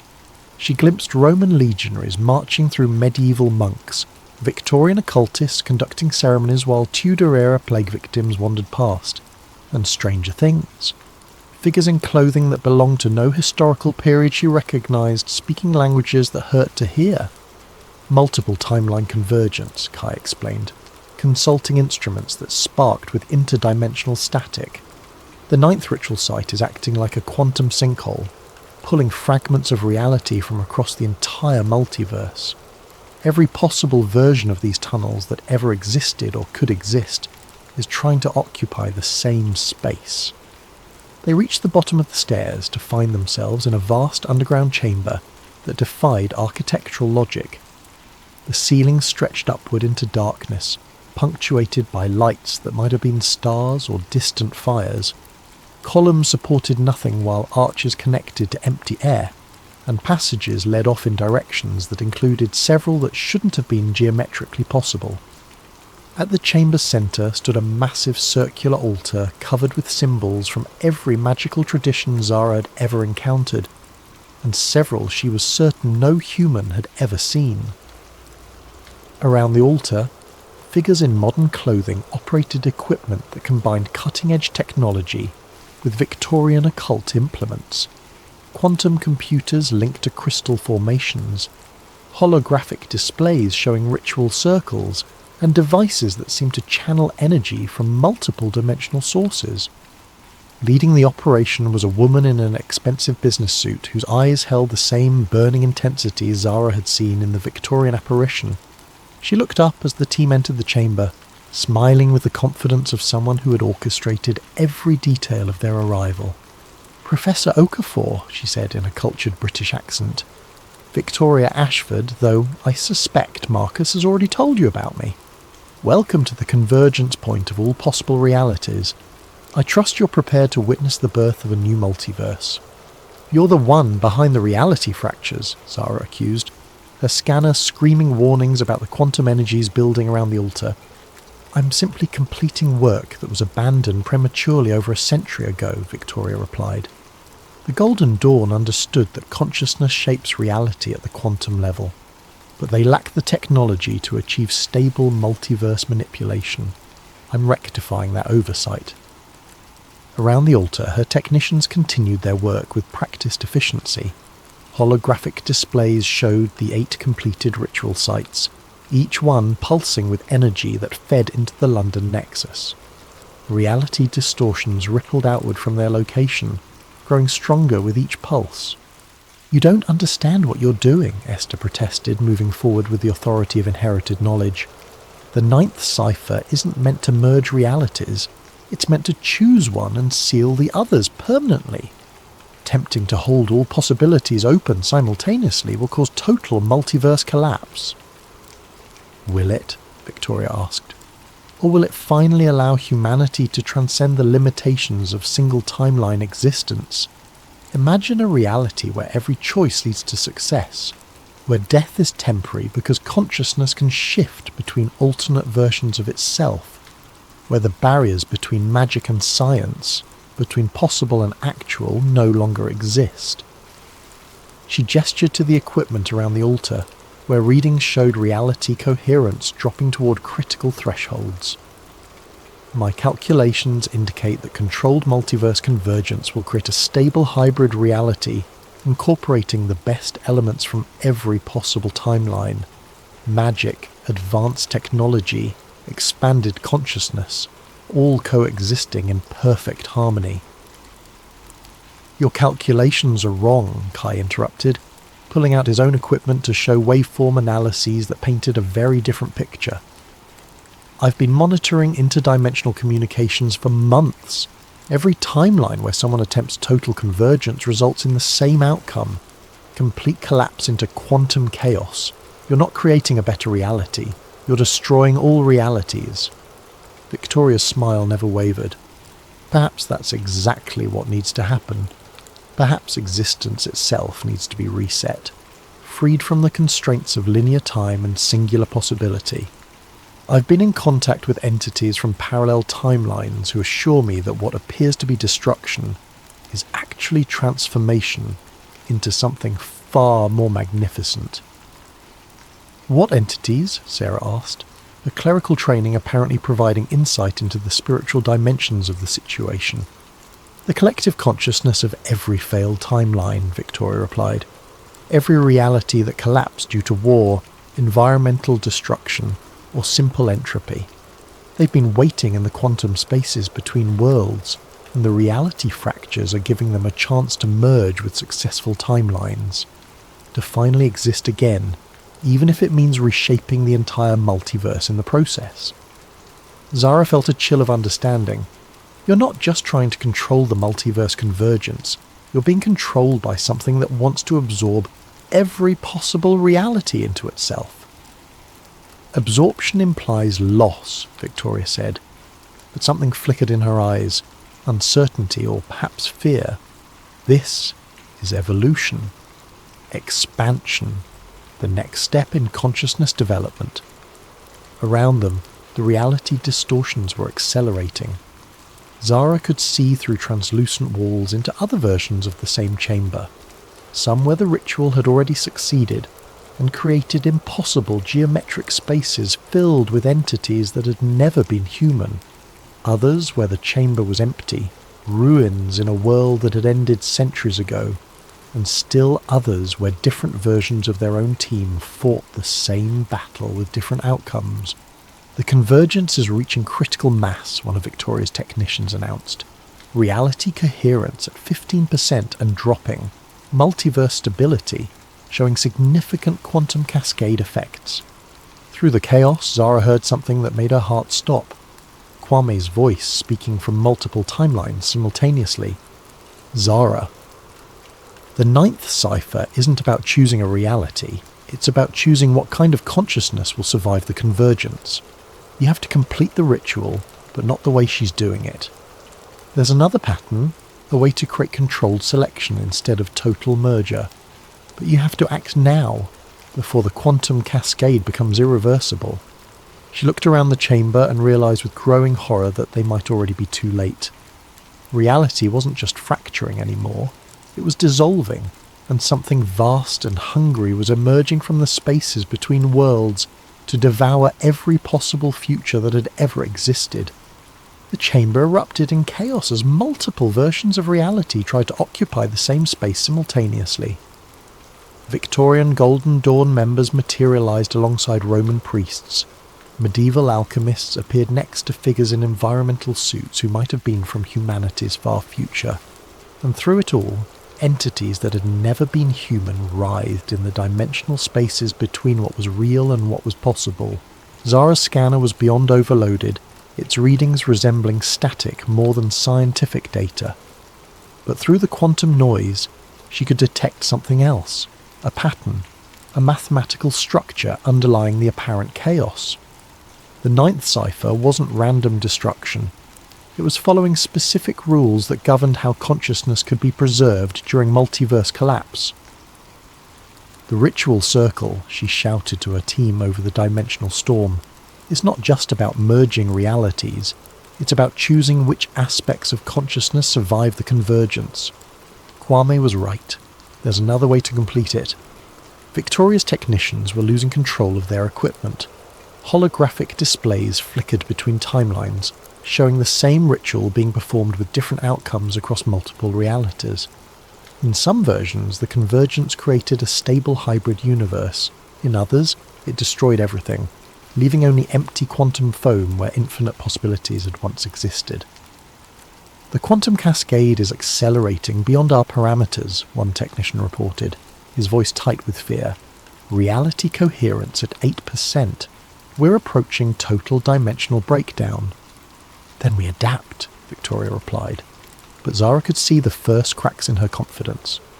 Whatever entities had been guiding her calculations weren't providing solutions for outcomes that deviated from their predictions. Sarah had opened her backpack and was arranging metal objects in a defensive pattern around the team. Crucifixes, ceremonial daggers, symbols from multiple religious traditions, and other items that seemed designed for spiritual combat. The entities Victoria mentioned, she called out, they're not just collective consciousness from failed timelines. They're something else, something that feeds on collapsed realities. They've been manipulating events to create the convergence because they need the quantum energy released by multiverse destruction. Parasites, Esther confirmed, consulting one of her ancient books, even as reality warped around them. My family records describe them as devourers of possibility, beings that exist in the conceptual space between what is and what could be. They can only fully manifest when reality itself becomes unstable enough to bridge that gap. Through the chamber's shifting geometry, Zara could see these entities more clearly now, shapes that hurt to look at directly, geometries that included angles that shouldn't exist, consciousness that was simultaneously vast and empty. They were emerging from the quantum fractures like living shadows, drawn by the energy being released as infinite realities collapse toward a single point. Kai, she called out, can your equipment establish communication with the parallel timelines? I need to talk to Kwame directly. I'm trying, but the dimensional interference is... His tablet sparked and went dark, then flickered back to life, showing a face that was unmistakably her brother, though aged and marked by experiences she couldn't imagine. Zara, listen carefully. The entities feeding Victoria false calculations. They're not from failed timelines. They're what creates failed timelines. They exist by consuming the quantum potential of collapsed realities. The ninth ritual can stop them, but only if it's performed as a selection process instead of a merger. How? She asked, moving toward the altar where Victoria's technicians were still trying to control equipment that was responding to forces beyond their understanding. The original Golden Dawn design included a safeguard, Kwame's image explained, his voice cutting through interdimensional static. 9 points of consciousness anchored in 9 different timeline versions of the ritual. Instead of merging all realities, they create a selection matrix, a way to choose which elements from each possibility survive, while allowing the rest to gracefully dissolve. But it requires 9 willing participants who can maintain consciousness coherence across multiple timelines simultaneously. I count 5 of us, Marcus said grimly, dodging a piece of Victorian furniture that materialised and dematerialised in the same space he'd been standing. How do we find 4 more participants when reality is falling apart around us? You don't need to find them, Kwame replied. You need to become them. The ritual allows consciousness to split across parallel versions of itself. Each of you can anchor multiple timeline positions, but the process... His image flickered with static. The process. What? Zara demanded. It's potentially fatal to your original consciousness. You'd be spreading your awareness across multiple versions of reality simultaneously. Some versions of you would survive, others wouldn't. There's no guarantee which consciousness would remain primary after the convergence. Victoria had been listening, her expression shifting from confidence to desperate calculation. That's not what the entities told me. They said total merger was possible without consciousness fragmentation. They lied, Sarah said bluntly, her spiritual training apparently providing insight into deceptive supernatural entities. Parasitic beings that feed on collapsed realities wouldn't want you to preserve multiple timeline stability. They need total chaos to manifest fully in our dimension. Around the altar, reality distortions were accelerating beyond anything Zara had seen. Through translucent walls, she could observe dozens of different versions of the same chamber, some where her team had already failed and the entities were consuming the remnants of collapsed timelines, others where different versions of the ritual were creating entirely new forms of existence, and still others where the chamber itself had become something that transcended physical space entirely. Reality coherence at 4%, Victoria's lead technician announced, his voice barely audible over the dimensional storm. Quantum cascade approaching critical threshold. Whatever we're going to do, it has to be now. Zara made the decision that would either save every possible world or destroy them all. We perform the selection ritual, she announced. 9 consciousness anchors, controlled convergence instead of total merger. But I want everyone to understand. Some versions of us might not survive the process. Better than no version surviving, Kai replied pragmatically, already connecting his equipment to the altar's quantum resonators. Besides, if Kwame is right about the selection matrix, we'll be choosing which aspects of each timeline to preserve. We can bias the selection toward realities where consciousness survives intact. Esther was arranging artifacts from her collection around the altar's perimeter, creating a geometric pattern that combined Golden Dawn symbolism with mathematical formulas for quantum consciousness manipulation. The family records include specific instructions for consciousness anchoring. Each participant needs a quantum resonator calibrated to their individual neural frequency. I can provide those, Victoria said quietly. When the team looked at her in surprise, she continued, My equipment was designed for this exact purpose. Whatever entities were manipulating me, the technology itself is sound. I'd rather use it to save reality than watch it be consumed by interdimensional parasites. Sarah began arranging her spiritual artifacts in protective patterns around each team member's position. Theological protection for consciousness fragmentation, she explained. Different religious traditions have developed techniques for maintaining spiritual integrity during transcendent experiences. You'll need them when your awareness starts spreading across multiple timelines. How do we know which timeline elements to preserve? Marcus asked as he took his position at one of the altar's 9 focal points. We trust our judgment, Zara replied, connecting her temporal echo scanner to Victoria's quantum resonators. Each anchor point will allow us to perceive multiple reality options. We choose based on what creates the most stable, beneficial outcome for conscious beings across all timelines. Kwame's image flickered back into focus. Zara, there's something else. The entities that have been manipulating events, they're not the only intelligence that's been watching the convergence. There are other beings, ones that want to preserve multiverse stability. They've been sending guidance through the quantum echoes, but their communication is subtle. Trust your instincts about which timeline elements feel right. The ritual began as Victoria's technicians initiated the quantum resonance sequence. Reality around the altar became increasingly fluid, with each participant existing simultaneously in multiple versions of the same moment. Zara could perceive herself in timelines where she'd made different career choices, different personal decisions, different scientific discoveries. Each version had access to knowledge and experiences that the others lacked. Through her consciousness anchor, she could see the selection matrix beginning to form, a vast multi-dimensional framework that displayed every possible outcome of the convergence. Some selections would preserve magic alongside science. Others would eliminate supernatural phenomena entirely, but advance technology centuries beyond current capabilities. Still others would create hybrid realities, where consciousness itself evolved into new forms. I can see the parasitic entities, Sarah reported from her anchor point. They're trying to influence the selection process, steering choices toward outcomes that would leave reality permanently unstable. We need to actively resist their suggestions. Focus on consciousness preservation, Esther added.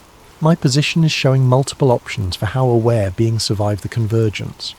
Some preserve individual identity, others merge consciousness into collective intelligences, still others create new forms of awareness entirely.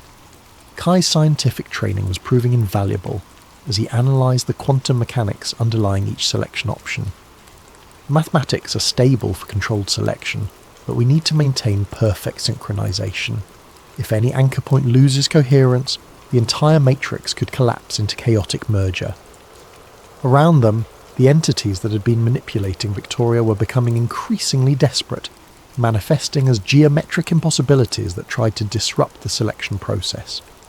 But Sarah's spiritual protections were holding, and the team's combined will was proving stronger than parasitic influence. I can see Kwame, Zara announced, her consciousness spanning multiple timelines where her brother existed in different forms. In some realities he never disappeared. In others, he became a Golden Dawn master. In still others, he died, but his consciousness persisted as a guardian intelligence. Which version should we preserve? All of them, came the unexpected reply from Marcus.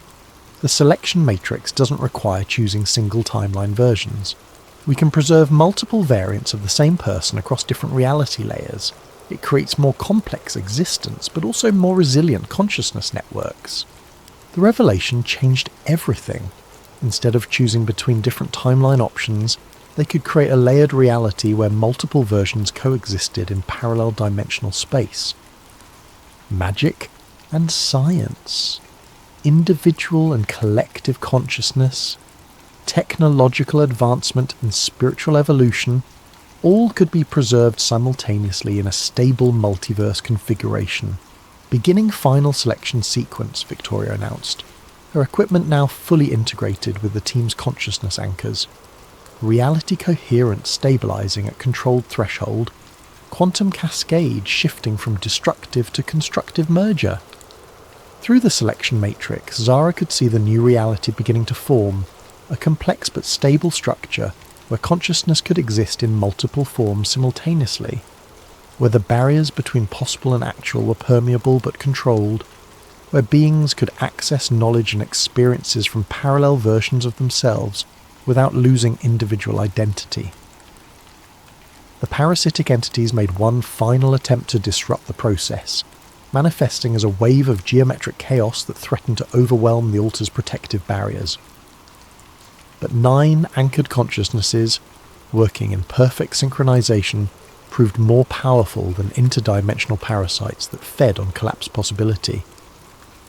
Selection complete, Kai announced as reality stabilized around them. Multiverse configuration, stable layered structure with controlled dimensional permeability, consciousness preservation, multiple variants maintained across parallel reality layers. The chamber had transformed. Where before there had been chaotic dimensional overlap, now there was ordered complexity, multiple versions of the same space existing in harmony, accessible but distinct. Zara could perceive her brother in several different forms simultaneously, each representing a different timeline's outcome, but all equally real and present.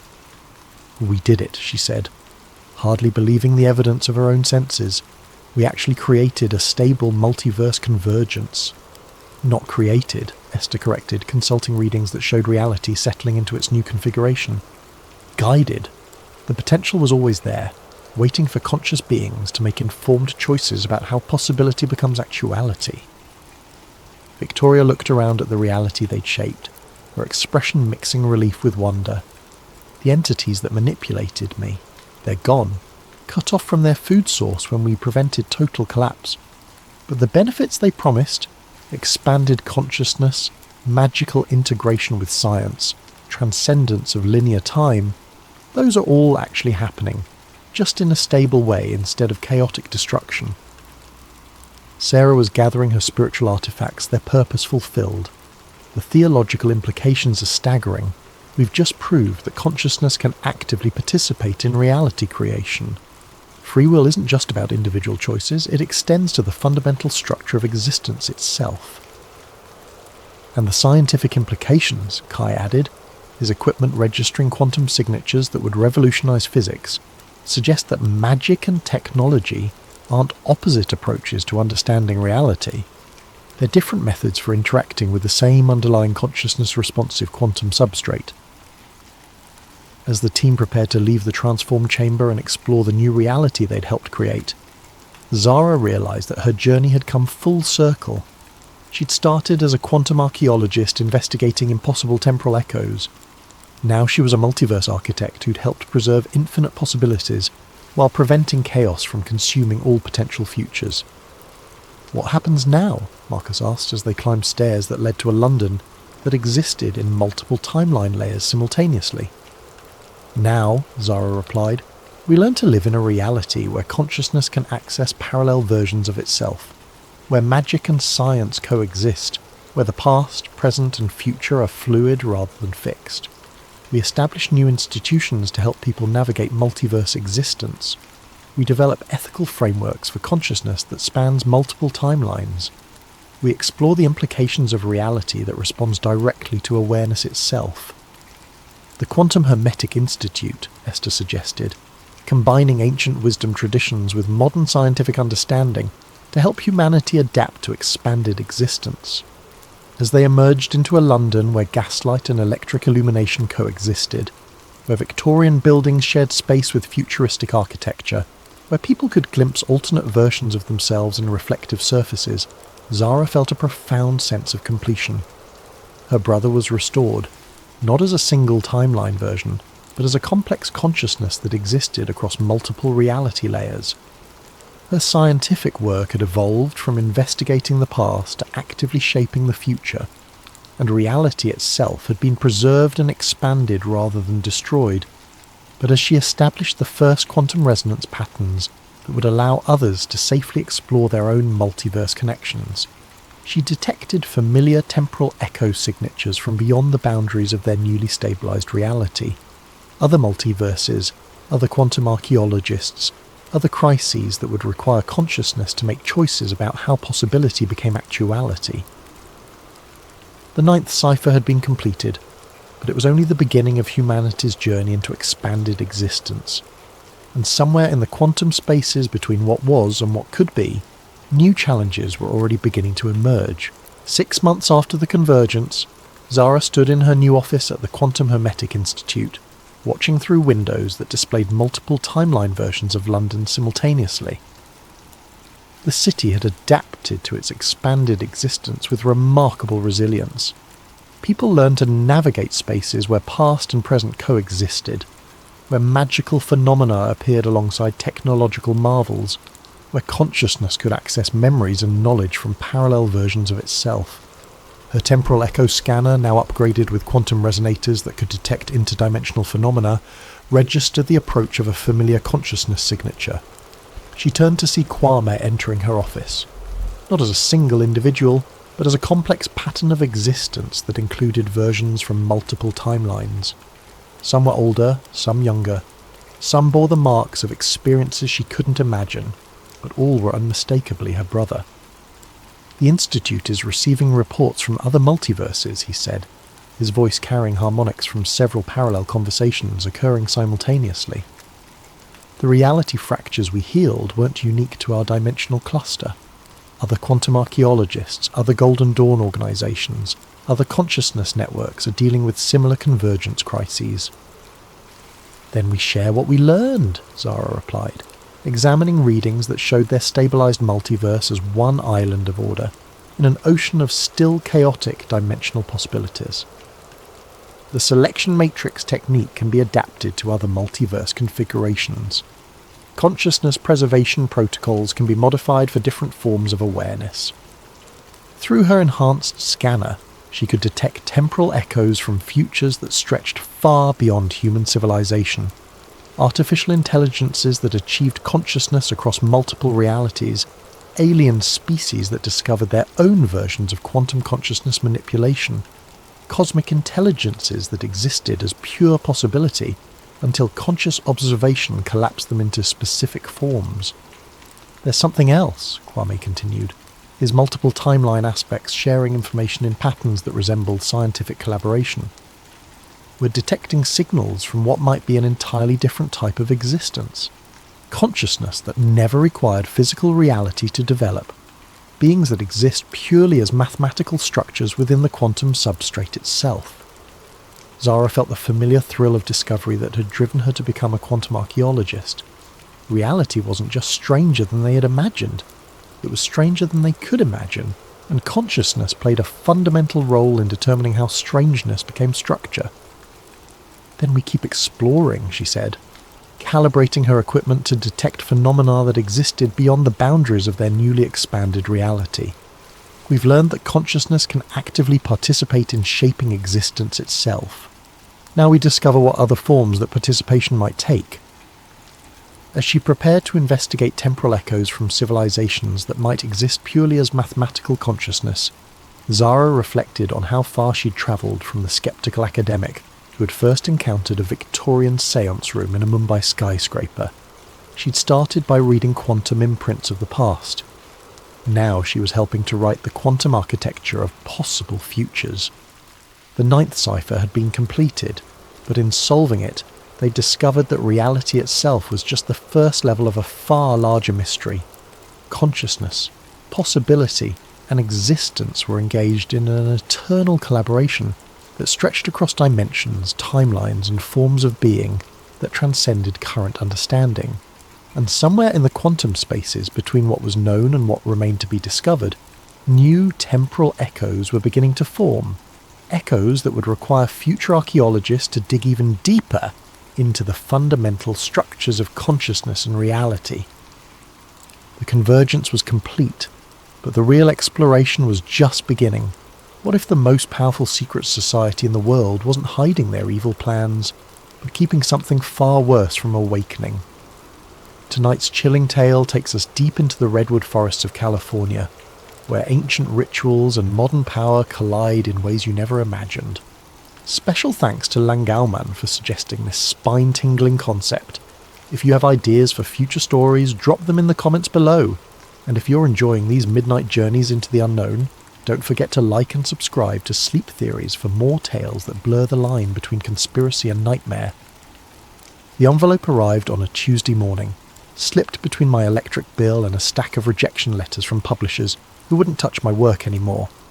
Plain white paper, no return address, postmarked from San Francisco but feeling like it had travelled much farther than the 300 miles from the city.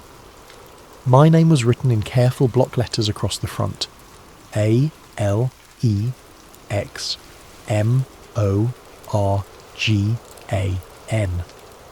Nothing else.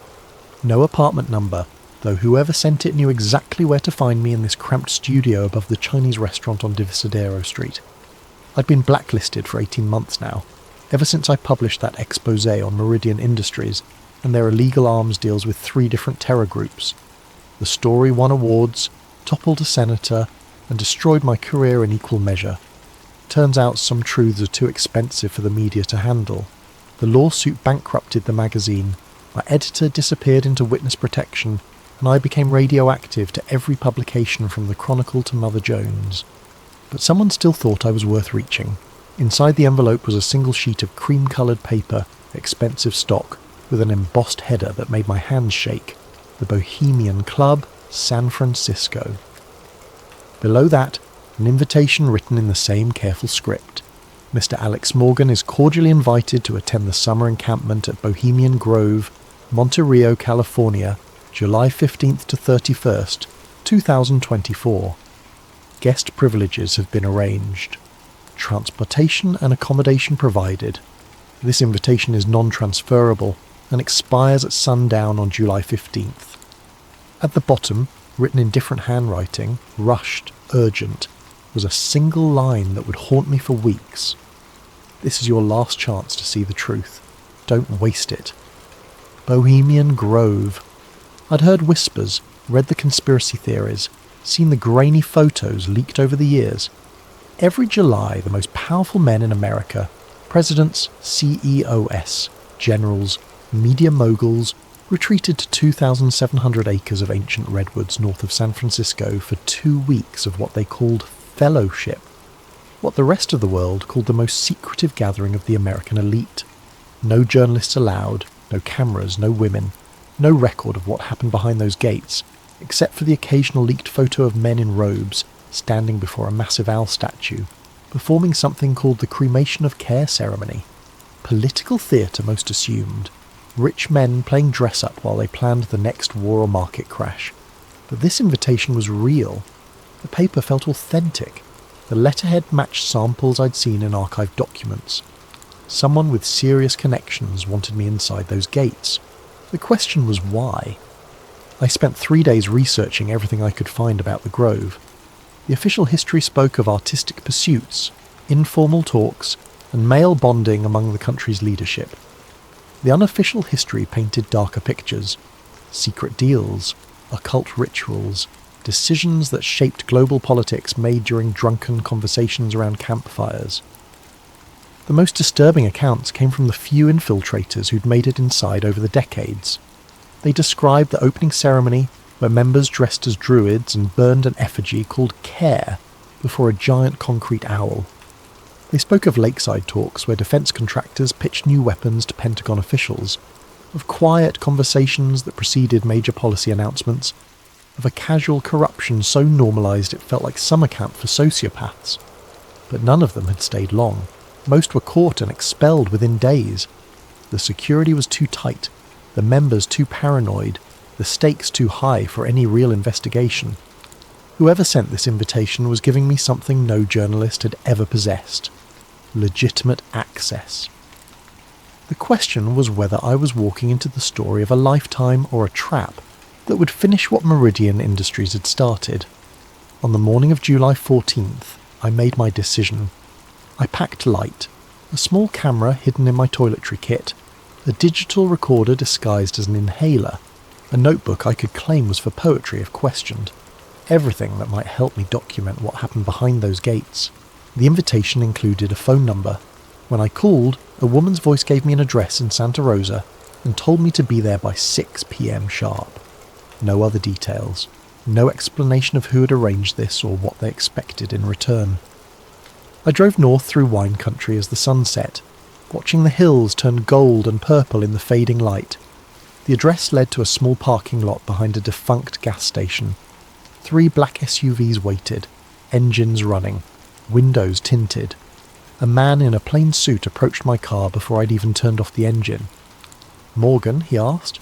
I nodded. "Leave your keys in the ignition. Someone will return your car when you're finished." "Finished with what?" He didn't answer, just opened the passenger door of the middle SUV and waited.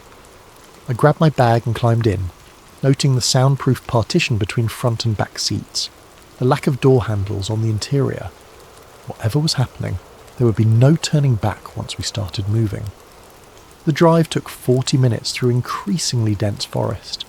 No conversation, no music, just the hum of tyres on asphalt and the gradual realisation that I was committing to something I didn't understand. My phone lost signal after the first 10 minutes. The windows were too dark to see landmarks. By the time we stopped, I had no idea where we were or how to get back. The gates of Bohemian Grove appeared suddenly in our headlights. Massive wooden barriers flanked by stone pillars, with the carved image of an owl watching from above. Guards emerged from hidden positions, checked documents, waved us through. The SUV followed a winding road deeper into the forest, past smaller camps with names like Hillbillies and Lost Angels painted on rustic signs. We stopped at a cluster of simple cabins near what appeared to be a lake. The man in the suit handed me a small leather folder. "Your documentation," he said. "You're a guest of the Mandalay camp. Keep your head down, your mouth shut, and your eyes open. Someone will contact you when it's time." Time for what? But he was already walking back to the SUV. I watched the taillights disappear into the trees, leaving me alone in the most secretive place in America with nothing but a fake identity, and questions I wasn't sure I wanted answered. Inside the leather folder was a camp roster listing me as a Morgan, Investment Banking, Chicago. Below that was a simple map of the grove and a schedule of events. Tomorrow night was marked in red. Cremation of Care Ceremony, 9:30 p.m, Sacred Grove. At the bottom of the page, in the same urgent handwriting from the invitation, was one final note. "Watch for the second ceremony. That's where the real truth begins." The morning brought sounds I'd never expected to hear in such a place. Laughter, casual conversation, the clink of coffee cups on saucers. Looking out the window of my assigned cabin, I saw men who controlled trillions of dollars and millions of lives shuffling around in bathrobes and flip-flops like they were at a summer camp. Because that's exactly what it was, I realised. The most exclusive, powerful summer camp in the world. I dressed in the khakis and polo shirt that had been left in my closet, the Grove's unofficial uniform, and stepped outside to explore. The camp sprawled across the forest in a seemingly random pattern of paths and clearings, each dedicated to different groups with names that sounded like fraternity houses. Caveman, Silverado, Owl's Nest, Sons of Toil. At the central plaza I found what looked like a small town square, a dining hall large enough for hundreds, a stage for performances, a bar that was already serving despite the early hour. Men moved between these spaces with the easy familiarity of those who'd done this many times before. Some faces I recognised from television and magazine covers. Senators CEOS, a former Secretary of State. Others were anonymous but carried themselves with the quiet confidence that comes from wielding serious power. The strangest part was how normal it all felt. These were the people conspiracy theorists claimed ran secret cabals to control world events, and they were arguing about baseball scores and complaining about their golf games like any group of aging fraternity brothers. First time at the Grove? I turned to find a heavy-set man in his 60s, silver hair perfectly styled despite the casual setting. His face was familiar, but I couldn't place it immediately. "That obvious?" I asked. He laughed. "You've got that wide-eyed look. Everyone does their first time. I'm Bill. Been coming here for 23 years. Alex, investment banking. Right. Mandalay camp. Heard you were joining us. What brings you to our little retreat?" It was a casual question, but something in his tone suggested it wasn't casual at all. I'd prepared for this. "Market analysis consultant," I said. "Specialised in political risk assessment. Figured this might be a good place to network." Bill nodded slowly. "Indeed it is. You'll want to catch tonight's ceremony if you haven't seen it before. Quite a spectacle. Been the same for nearly a century now. The owl thing, cremation of care. Beautiful tradition. Helps everyone leave their worries behind, focus on fellowship." He paused, studying my face. "Though I suspect you might find other aspects of our gathering more professionally relevant." Before I could ask what he meant, Bill was walking away, leaving me with the distinct impression that I'd just passed some kind of test. I spent the day observing, noting the casual interactions between men whose public relationships were supposedly adversarial. a Democratic senator sharing drinks with a Republican defense contractor, a tech CEO deep in conversation with someone I was pretty sure ran the NSA, a former president holding court near the lake, surrounded by media executives who hung on his every word. This was where real policy got made, I realised. Not in committee meetings or official negotiations, but in these informal moments between men who'd known each other for decades. The Grove was a lubricant for American power, a place where opposing sides could find common ground away from cameras and constituents. As afternoon turned to evening, the atmosphere shifted. Conversations became more hushed, more urgent. Staff members appeared with cases of equipment I couldn't identify. The lake area was cordoned off with rope barriers. Whatever was happening tonight, it was bigger than casual networking. At sunset, I joined the stream of men walking toward the sacred grove, a natural amphitheatre carved into the hillside dominated by the famous owl statue. 40 feet tall, carved from concrete, with burning eyes that watched over everything. Hundreds of folding chairs faced a small stage where men in hooded robes were preparing props I couldn't make out in the growing darkness. The ceremony began with music. A choir hidden in the trees, singing something that sounded like a funeral dirge. Then came the procession. 24 men in flowing robes, carrying torches, escorting what appeared to be a small coffin draped in black cloth. A voice boomed from speakers hidden throughout the forest, narrating the death of Care and its cremation before the great owl. The robed figures placed the coffin on a pyre and set it ablaze while the choir reached a crescendo. Flames leaped toward the owl's glowing eyes as hundreds of the world's most powerful men watched in reverent silence. It should have been absurd. Grown men playing dress-up, performing amateur theatre in the woods. Instead, it felt genuinely eerie. Something about the ancient trees, the flickering shadows, the synchronized movement of so many people participating in a ritual most of them probably didn't fully understand. Then the lights went out. Not just the ceremonial flames, everything. The owl's eyes went dark, the hidden speakers went silent, even the subtle path lighting I'd barely noticed disappeared. We were plunged into absolute darkness, hundreds of men sitting in chairs carved into a hillside with no way to see where they were going. But instead of panic or confusion, there was silence. Complete unnatural silence. No one moved, no one spoke, no one even seemed to breathe. It was as if the entire gathering had been frozen in place. I waited for someone to call for help, for flashlights to appear, for the normal response to a power outage. Instead, I heard something that made the hair on my arms stand up. Footsteps. Measured, deliberate, moving through the crowd with impossible precision despite the darkness. The footsteps stopped near the front of the amphitheatre. Then came a voice, speaking in what sounded like Latin, words I couldn't understand but that seemed to resonate in my chest. Other voices joined in, creating a chant that built and built until it felt like the forest itself was vibrating with sound. This wasn't part of the official ceremony, this was something else entirely. The chanting stopped as abruptly as it had begun. A few seconds later the lights returned. Owl's eyes blazing, speakers crackling back to life, the master of ceremonies continuing his narration as if nothing had happened. The spell was broken, men began talking and moving again. The formal ceremony concluded with applause and casual conversation. But as we filed out of the sacred grove, I noticed something that chilled me. At least 24 men weren't heading back to the camps with everyone else. Instead, they were walking deeper into the forest, following a path I hadn't noticed before. All of them carried small flashlights, and all of them moved with the purposeful direction of people who knew exactly where they were going. I hung back, letting the main crowd pass, then followed the breakaway group at a distance. They were easy to track. The flashlight beams bobbed through the trees like fireflies, leading toward a part of the grove I hadn't seen on any map. The path wound uphill for nearly half a mile before opening into a smaller clearing I would never have found on my own.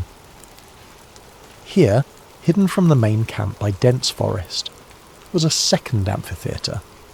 Older, more primitive, carved from natural rock formations rather than built from concrete and steel. At the centre stood not an owl but a stone altar, covered with symbols I didn't recognise. The 24 men formed a circle around it, no longer in ceremonial robes but in simple black clothing. They were chanting again, but this time I could make out some of the words. English mixed with Latin, speaking of binding and containment, of keeping something sleeping, of maintaining the barriers that held back chaos. As they chanted, one man stepped forward with something I definitely hadn't expected to see.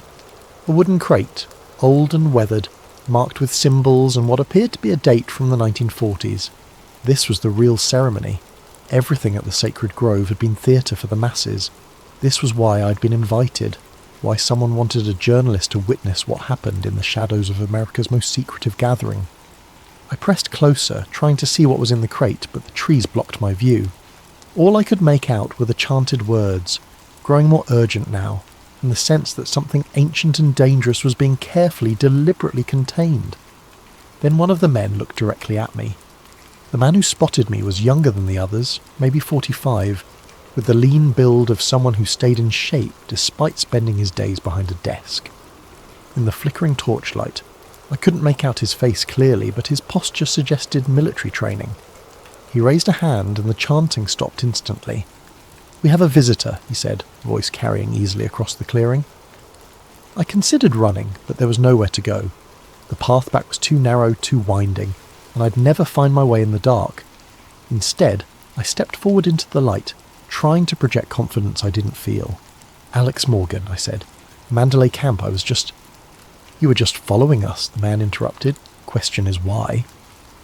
An older man emerged from the circle, someone I now recognised as a former defence secretary, whose tenure had spanned 3 administrations.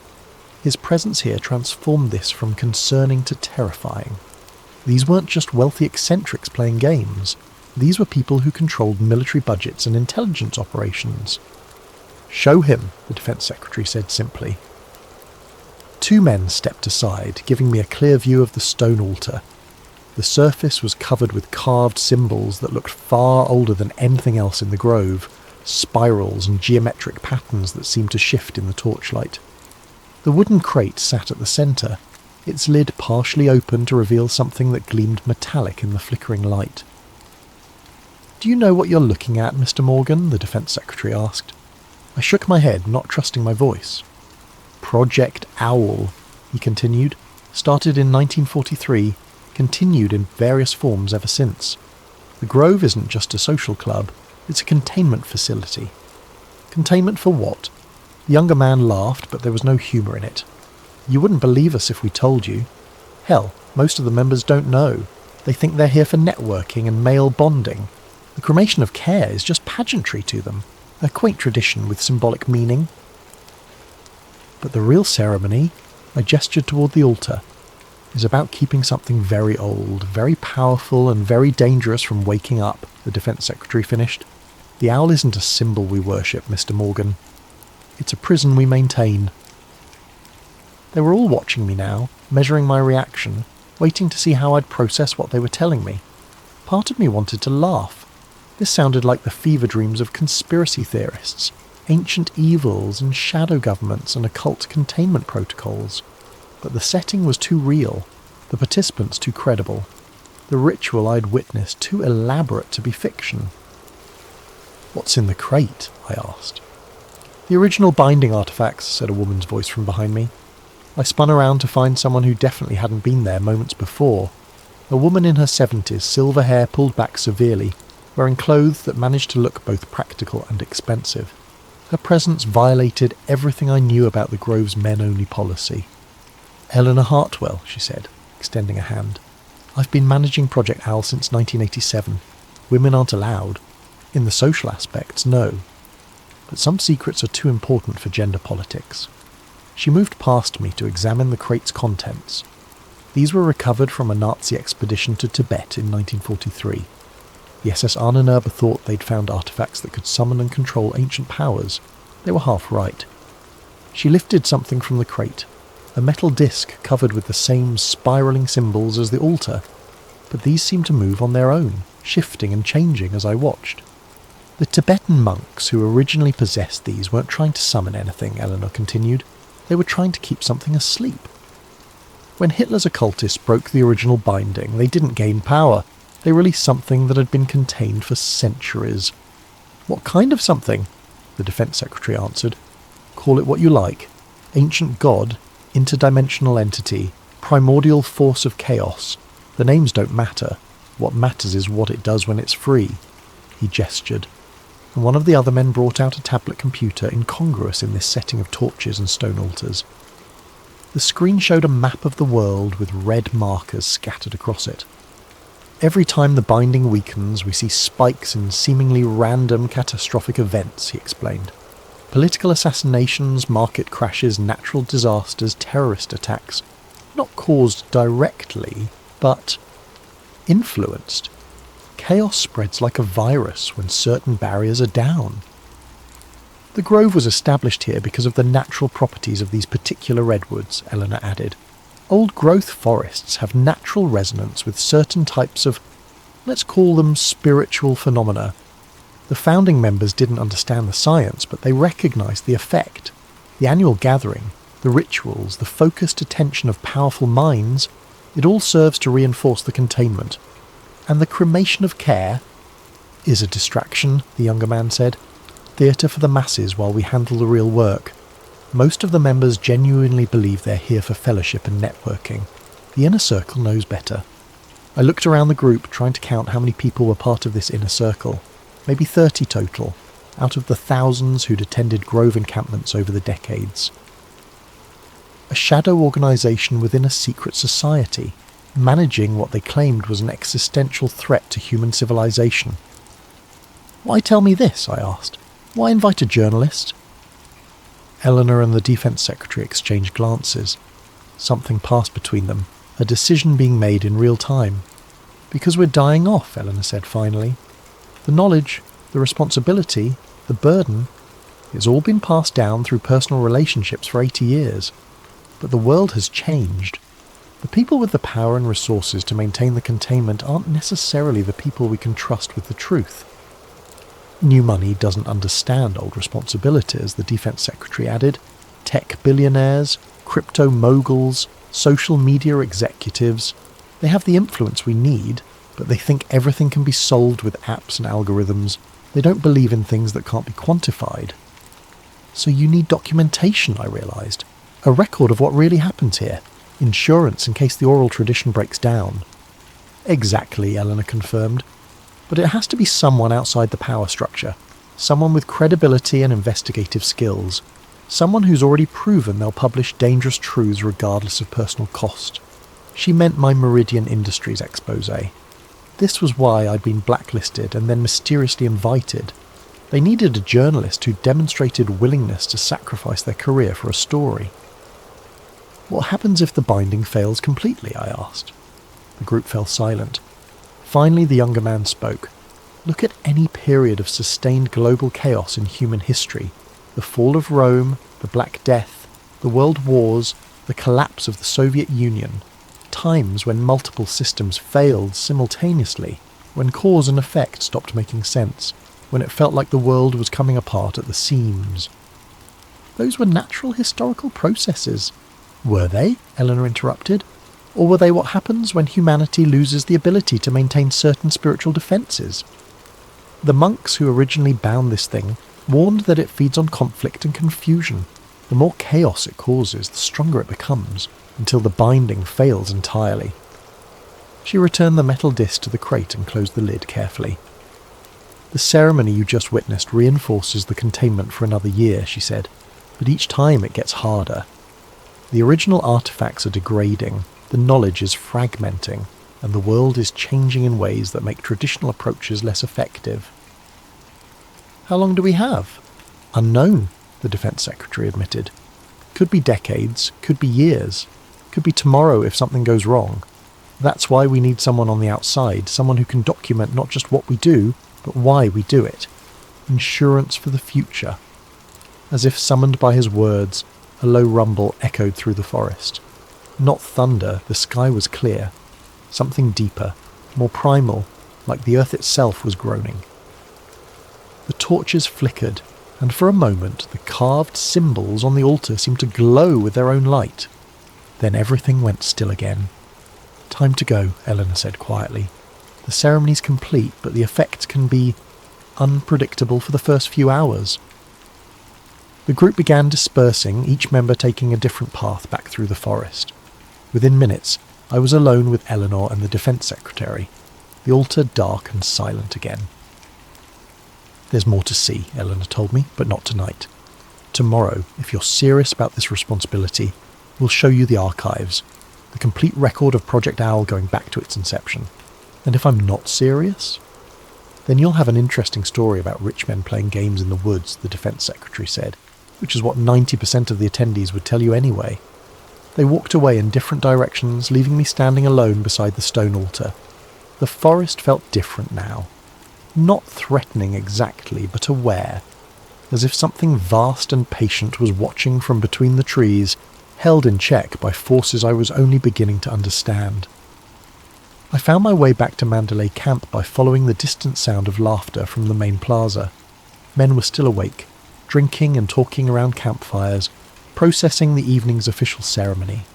To them, it had been a meaningful but ultimately symbolic ritual. They had no idea what had happened in the hidden clearing, no sense that their casual gathering served a purpose beyond networking and tradition. Back in my cabin, I sat on the narrow bed and tried to process what I'd experienced. Every instinct I'd developed as a journalist screamed that this was elaborate nonsense. Powerful people telling themselves comforting stories about their importance, dressing up their influence in mystical language to avoid confronting the mundane reality of politics and economics. But the metal disc had moved on its own. The forest had responded to the completion of their ritual, and the people involved weren't the kind who needed to invent elaborate fantasies to feel important. They already controlled most of the world's power and resources.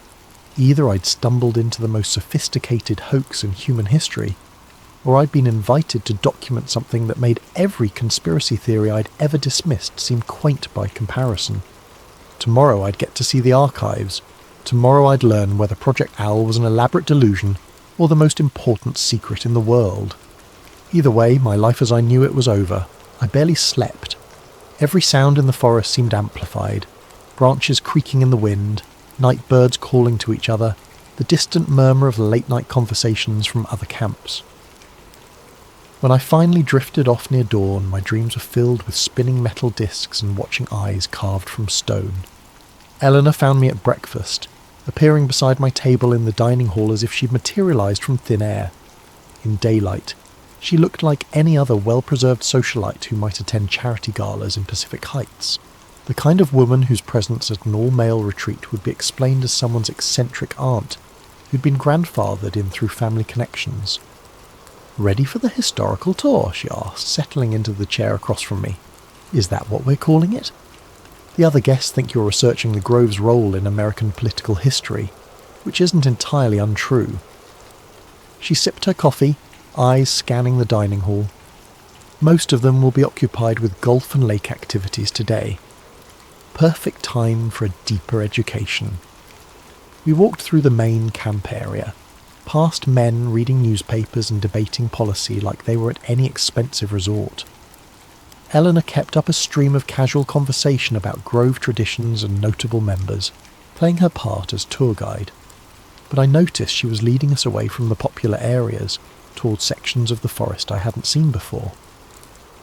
"The Grove covers nearly 3,000 acres, she explained as we walked. "Most guests never venture beyond the central few hundred. Why would they? The camps, the lake, the dining facilities, everything they need for their retreat is concentrated in one area.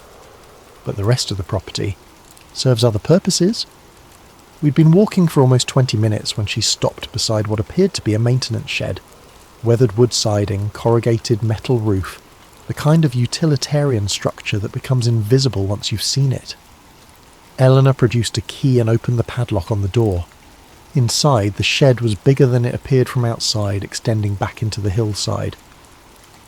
What I'd taken for a simple storage building was actually a facade hiding a much larger underground facility. Fluorescent lights flickered on as we descended a concrete staircase that went down much deeper than should have been possible. "Built during the Cold War," Eleanor explained, her voice echoing in the narrow stairwell.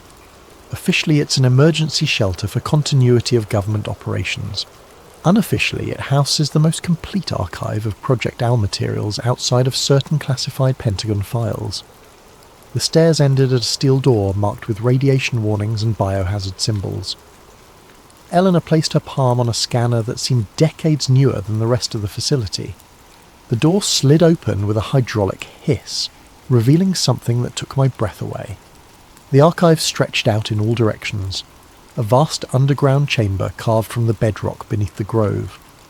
Metal shelving units reached toward a ceiling lost in shadows, each one packed with boxes, files, artifacts and equipment I couldn't begin to identify. Climate control systems hummed quietly, maintaining perfect temperature and humidity for materials that spanned nearly 8 decades of secret research. "Welcome to the real history of the 20th century, Eleanor said. She led me past shelves of documents in German, Russian, Chinese, and languages I didn't recognise. Maps marked with symbols similar to what I'd seen on the altar. Photographs of archaeological expeditions to remote locations around the world. Technical specifications for devices that looked like they belonged in science fiction movies. After we recovered the original Nazi materials in 1943, President Roosevelt authorized a classified research program, Eleanor explained, pulling a thick file from one of the shelves. The scientists involved were initially skeptical. Einstein himself consulted on the project for 6 months before concluding that the artifacts operated according to principles beyond current physics. She opened the file, revealing handwritten notes in what I recognized as Einstein's distinctive script.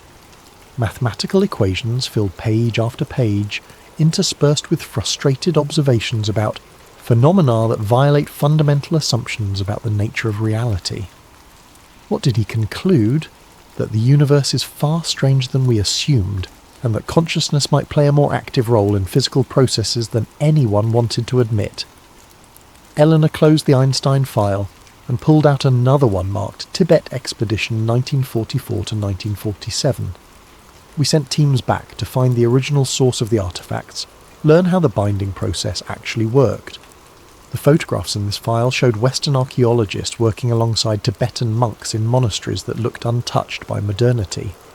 But what caught my attention were the images of stone chambers carved deep into mountain faces, filled with artifacts identical to what I'd seen the night before. The monks weren't surprised to see us, Eleanor continued. They'd been expecting someone to come asking questions about what the Germans had stolen. According to their records, this wasn't the first time the binding had been broken and had to be re-established.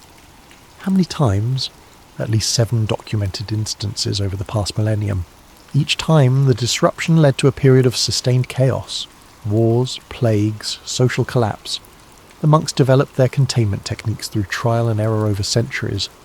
She showed me translation documents, painstakingly decoded texts that described rituals similar to what I'd witnessed, but far more complex. The Tibetan methods involved dozens of practitioners working in carefully coordinated groups, maintaining the binding through constant vigilance and regular reinforcement ceremonies. The Grove's founders didn't understand the underlying principles, Eleanor admitted. They just knew that gathering powerful, influential people together for focused ritual activities seemed to have a stabilizing effect on certain phenomena. We moved deeper into the archive, past sections devoted to different decades of research. I saw files on the Cuban Missile Crisis, Vietnam War, Watergate, the fall of the Berlin Wall, all marked with notations about containment stress and binding fluctuations. Major historical events correlate with weaknesses in the containment, Eleanor explained. Sometimes the stress is caused by the events themselves. Global conflicts generate the kind of chaos that feeds the entity. Sometimes it's the reverse. Containment failures create conditions that make conflicts more likely. Chicken and egg. Exactly. Which is why prevention became our focus rather than reaction. She stopped at a section of the archive devoted to technology development.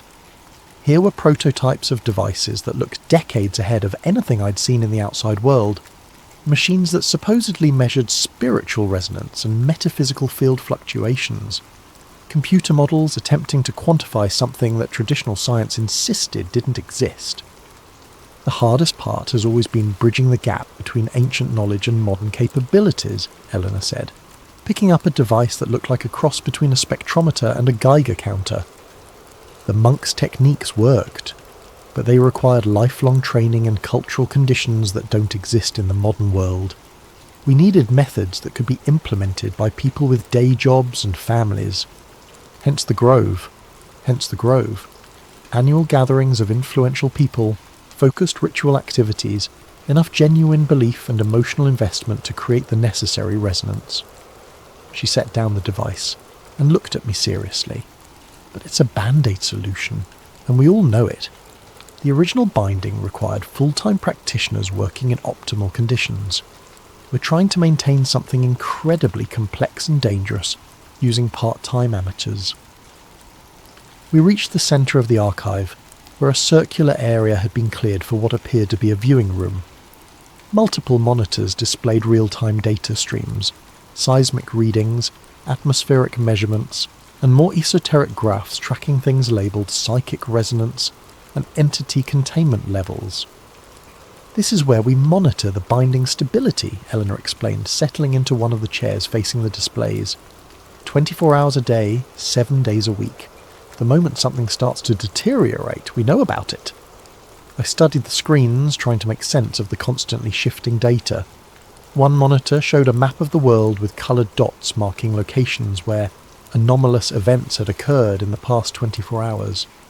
Another displayed what looked like seismic data, but with patterns that seemed too regular to be natural earthquakes. "What's the current status?" Eleanor's expression grew grave. "Declining.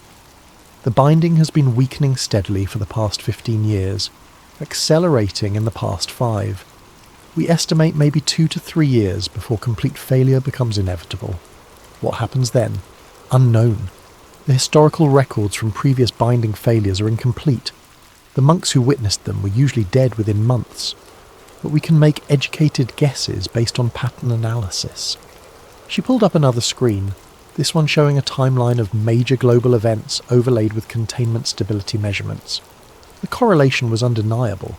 Every period of significant chaos in human history corresponded with dramatic drops in whatever they were measuring. "Complete binding failure would likely trigger cascading system collapses," Eleanor continued.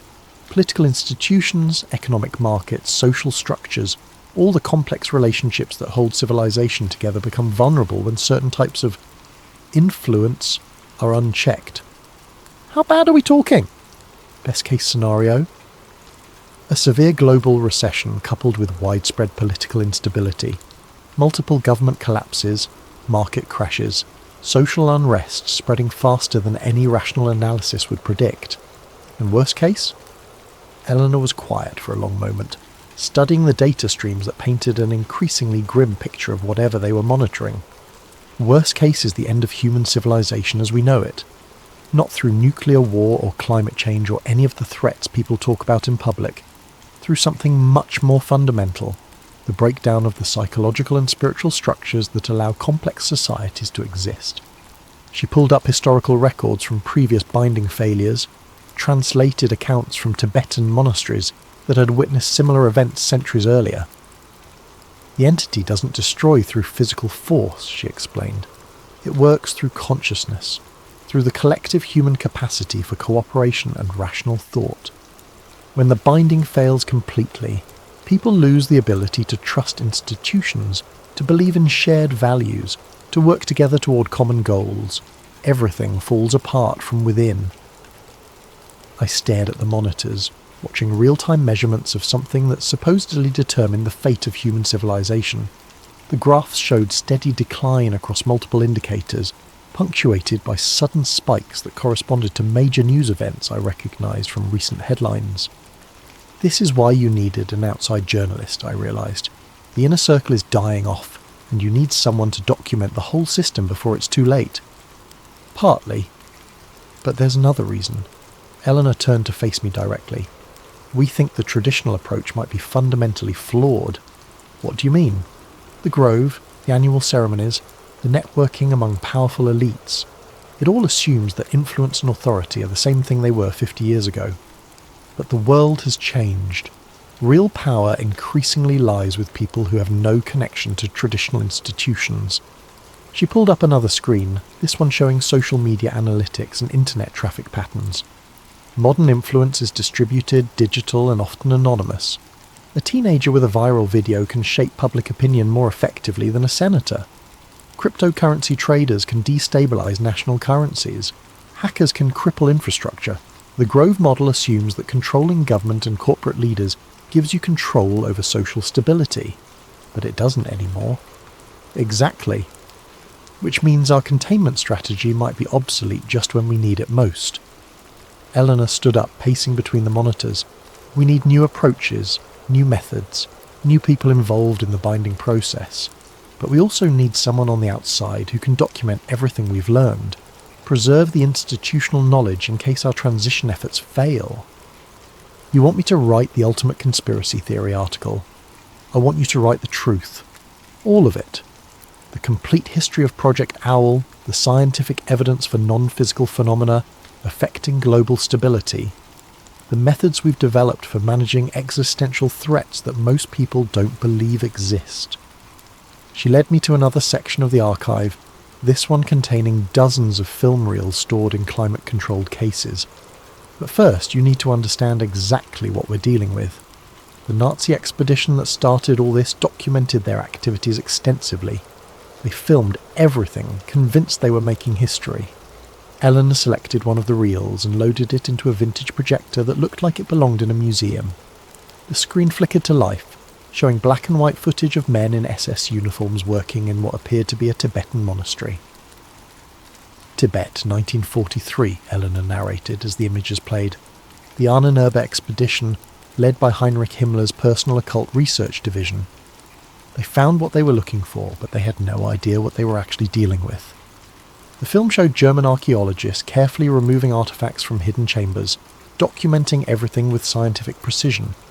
But as they worked, the footage began to show anomalies, shadows that moved independently of their sources, equipment malfunctioning in ways that defied explanation. And in the faces of the expedition members, a growing sense of unease that became terror as the film progressed. Watch what happens when they break the original seal, Eleanor said. On screen, the Germans used explosives to breach a stone chamber that had clearly been sealed for centuries. The moment the barrier cracked, the camera recorded something that made my skin crawl, a sound like wind rushing through tunnels, but with an intelligence behind it that felt actively malevolent. The expedition members began arguing, then fighting, then turning on each other with a violence that seemed to come from nowhere. Within hours of breaking the seal, half the team was dead, and the survivors were fleeing through the mountains carrying only the most portable artifacts. They thought they'd found weapons, Eleanor explained as the reel ended. What they actually found was something that used them as weapons against each other. The surviving members of the expedition spent the rest of the war trying to develop countermeasures, but it was too late. The damage was already spreading. She loaded another reel, this one showing American soldiers in 1945 investigating what remained of German occult research facilities. General Patton's intelligence units found the Nazi research archives during the final push into Germany. Most of it was dismissed as mystical nonsense, but a few people recognized the potential strategic implications. The second film showed American scientists examining the artifacts that would eventually end up at Bohemian Grove, testing them with instruments that clearly couldn't measure what they were really dealing with. But the effects were undeniable. Personnel exposed to the artifacts began exhibiting erratic behavior, making increasingly irrational decisions, turning against colleagues and superiors without apparent cause.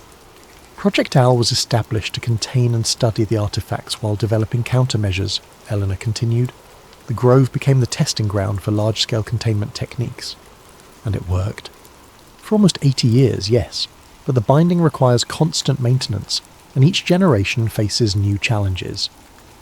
She showed me more reels, documenting decades of research and development, scientists working to understand forces that couldn't be quantified, politicians unknowingly participating in rituals designed to maintain global stability, business leaders whose networking activities served purposes they never suspected. The most recent footage showed the Grove ceremonies I'd witnessed, but from multiple camera angles that revealed details invisible to casual observers. During the official cremation of care, Sophisticated monitoring equipment tracked energy fluctuations that spiked dramatically during specific moments of the ritual. The hidden ceremony showed even more dramatic readings, with measurements that peaked exactly when the chanting reached its climax. The science isn't complete, Eleanor admitted. We're still working with phenomena that exist at the intersection of consciousness and physics, in areas where traditional materialist approaches break down. But the effects are measurable, reproducible, and absolutely critical for global stability. Why hasn't any of this been published? Because publication would destroy the effectiveness of the countermeasures. The binding works partly because the participants believe in what they're doing, even if they don't understand the underlying mechanisms. Widespread skepticism and debunking would undermine the psychological foundations that make the ritual effective. She gestured toward the monitors showing real-time containment data. But we're reaching a point where secrecy might be more dangerous than exposure. The traditional power structures that maintain the Grove system are fragmenting. New forms of influence are emerging faster than we can adapt, and the entity itself seems to be evolving, finding new ways to exploit modern communication systems and social networks. What are you asking me to do? Eleanor stopped the projector and faced me directly. Document everything. Learn how the system works, understand what's at stake, and prepare a complete record that can preserve this knowledge for future generations. Then help us figure out how to adapt these techniques for a world where power and influence operate according to completely different rules. And if I refuse? Then you'll have an interesting story about rich men performing rituals in the woods. You'll publish it, people will read it as entertainment, and the most important secret in human history will die with us. The monitors around us continued their steady tracking of forces I was only beginning to understand. Whatever they were measuring was declining steadily, and the implications of that decline were more terrifying than any conventional threat I could imagine. How long do I have to decide? The next phase of your education starts tonight, Eleanor said. We'll show you the complete film archive, introduce you to the current research team, and give you access to the real-time monitoring systems. After that, you'll understand exactly what's at stake. She began shutting down the projection equipment, preparing to leave the archive. But I should warn you, once you've seen everything, there's no going back. The knowledge becomes a responsibility, and that responsibility will follow you for the rest of your life. As we climbed back toward the surface, I tried to process what I'd learned. Either I'd stumbled into the most elaborate hoax in human history, or I was being invited to document something that made every conspiracy theory seem quaint by comparison. The shed above us looked innocent enough in the afternoon sunlight, just another maintenance building in a forest full of them. But beneath our feet lay evidence of forces that supposedly shaped the course of human civilization, monitored by people who carried the weight of secrets too dangerous for public consumption. Tomorrow night, I'd see the rest of the archive. Tomorrow night, I'd learn whether Project Owl represented humanity's greatest triumph or its most necessary deception. Either way, my life as I knew it was ending. The only question was what would replace it. Eleanor met me again at sunset, appearing beside my cabin as the dinner bell rang across the grove. Around us, members were gathering for the evening's entertainment, some kind of historical presentation about Grove traditions that would give us perfect cover for our real activities. Tonight you see everything, she said simply. The complete archive going back to the beginning. Fair warning, some of it isn't easy to watch. We took a different route to the underground facility, following maintenance paths that avoided the main camp areas. Eleanor moved with the confidence of someone who'd made this journey countless times, but I noticed she kept checking her watch with increasing frequency. Are we on a schedule? The containment readings have been fluctuating all day, she explained. Nothing critical yet, but we want to complete your education before the situation becomes complicated. The archive felt different at night. Emergency lighting cast harsh shadows between the shelving units, and the climate control system seemed louder in the darkness above. Eleanor led me to a section I hadn't seen before, where dozens of film canisters were stored in temperature-controlled cases. Chronological order, she said, pulling out the first reel. Tibet, 1943. This is where it all started. The footage was better preserved than I'd expected, considering its age. German expedition members documented their activities with scientific precision, filming everything from arrival at the monastery to the careful cataloguing of artefacts they found in hidden chambers. But what struck me most was the change in the expedition members themselves as the film progressed. They started as confident researchers, convinced they were recovering important historical artefacts for the Reich. By the end, they were hollow-eyed and paranoid, jumping at shadows and arguing with increasing violence over trivial decisions. "Watch the progression," Eleanor advised as she loaded the second reel. "The deterioration follows a predictable pattern." She was right. The expedition leader, who appeared calm and competent in early footage, gradually became erratic and suspicious. He began seeing conspiracies among his own team members, making accusations that had no basis in reality.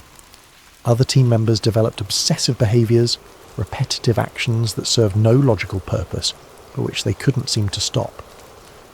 "The entity doesn't possess people in any dramatic sense," Eleanor explained. "It influences them, amplifies existing psychological weaknesses, makes rational cooperation increasingly difficult." The later reels showed the aftermath. German scientists attempting to study the recovered artefacts, unaware that exposure to them was affecting their judgment and behaviour. Research that started as methodical investigation devolved into fractured efforts as team members became unable to work together effectively. By 1944, the Nazi research program was in complete disarray, Eleanor said, loading footage from American intelligence units, not because they lacked resources or expertise, but because the people involved had lost the capacity for organised, rational effort. The American footage was even more disturbing. Soldiers who'd participated in securing the German research facilities began exhibiting similar symptoms within weeks: paranoia, aggression, an inability to follow orders or work as a team. The artefacts were quickly transferred to secure facilities, but the damage was already spreading through the military units involved. "This is when President Roosevelt authorised Project Owl," Eleanor said, showing me classified documents I definitely shouldn't have been seeing. The decision was made to contain the artefacts rather than study them, at least until we understood what we were dealing with. The next series of reels documented the early years of the Grove's involvement. Prominent businessmen and politicians who thought they were participating in elaborate team-building exercises, unaware that their activities were being carefully monitored for their effects on containment stability. The beautiful irony, Eleanor noted, is that the most effective participants were people who took the rituals seriously, without believing in their literal truth. They invested genuine emotional energy in symbolic activities, creating the psychological resonance necessary for containment without the skepticism that would undermine it. I watched decades of Grove ceremonies, seeing the evolution from crude early attempts to the sophisticated rituals I'd witnessed. The filmmakers documented everything from multiple angles, tracking correlations between participant behaviour and mysterious readings on monitoring equipment. The breakthrough came in 1963, Eleanor said, loading a reel marked Project Mindbridge Consciousness Research Initiative. We finally began to understand the relationship between collective human consciousness and what we were trying to contain. This footage showed scientists working with equipment that looked decades ahead of anything I'd seen in public research facilities. They were mapping what they called psychic resonance fields, measuring the effects of focused group attention on phenomena that traditional science insisted didn't exist. Consciousness isn't passive, Eleanor explained as the footage showed researchers monitoring brainwave patterns during Grove ceremonies. Under specific conditions, focused human attention can influence physical processes through mechanisms we still don't fully understand. The evidence was compelling. During successful binding rituals, monitoring equipment showed dramatic changes in local electromagnetic fields, gravitational anomalies, and other effects that defied conventional explanation. The more focused and emotionally invested the participants, the stronger the measured effects. But the most important discovery was that the entity itself is conscious, Eleanor continued, loading a reel from the 1970s. Not conscious like a human or animal, but aware in ways that allow it to adapt and respond to our containment efforts. This footage was harder to watch. It showed experiments where researchers deliberately weakened containment protocols to study the entity's responses. The results were horrifying, Within hours, people exposed to the weakened binding began turning on each other with a savagery that had no rational explanation. We learned that it doesn't just influence behaviour randomly, Eleanor said. It targets the specific psychological and social bonds that hold groups together.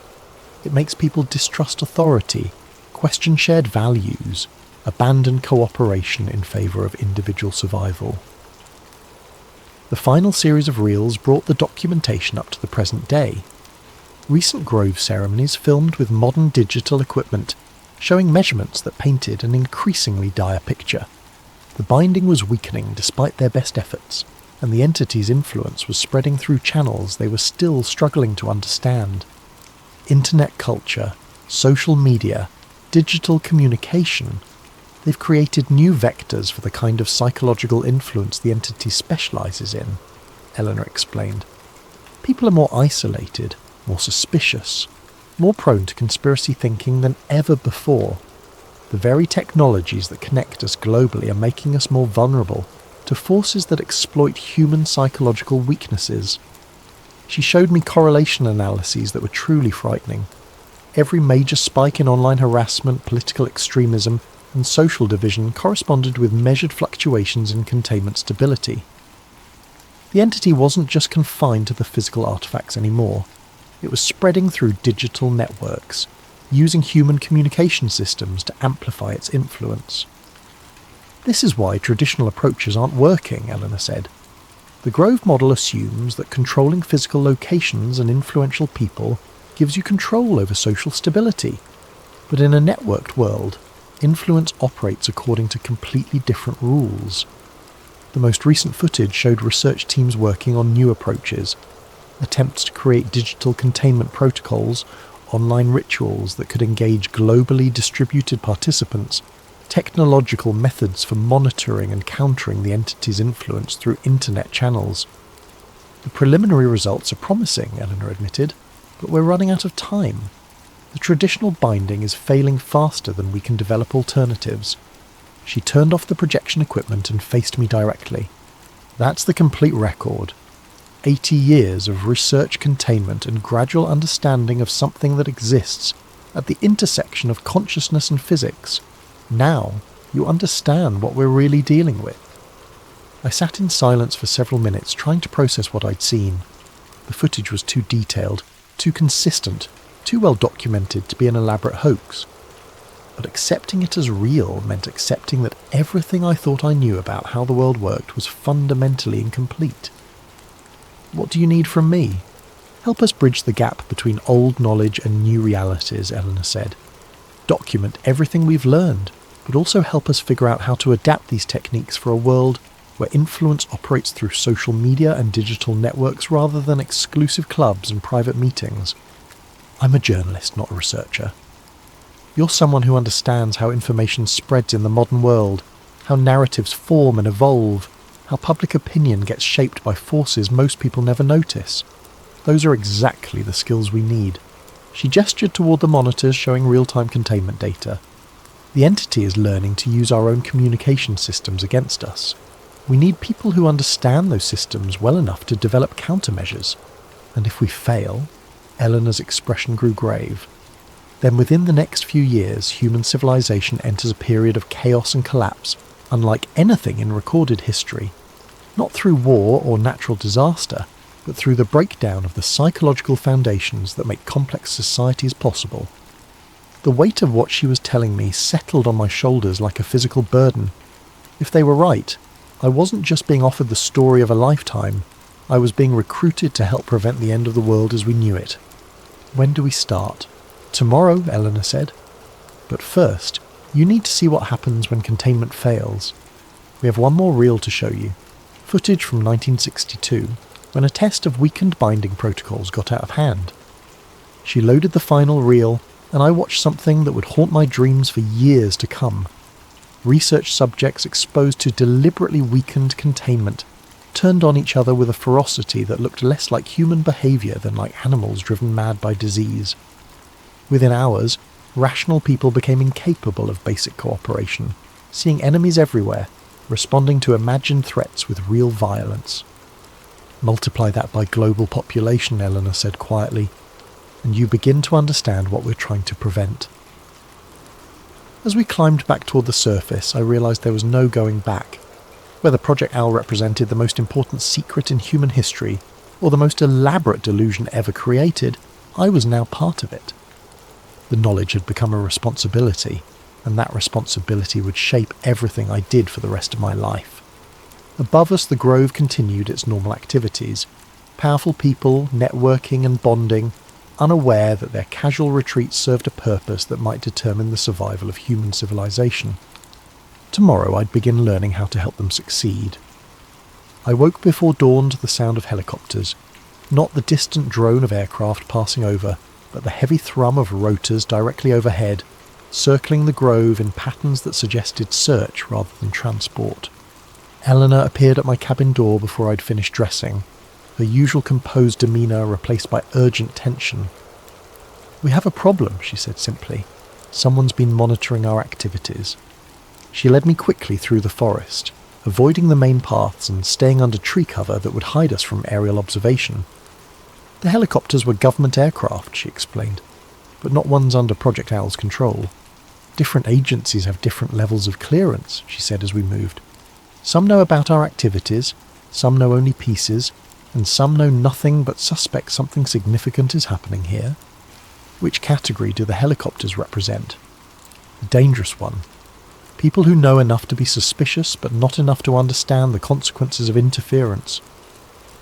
We reached the concealed entrance to the archive facility, but Eleanor didn't lead me inside.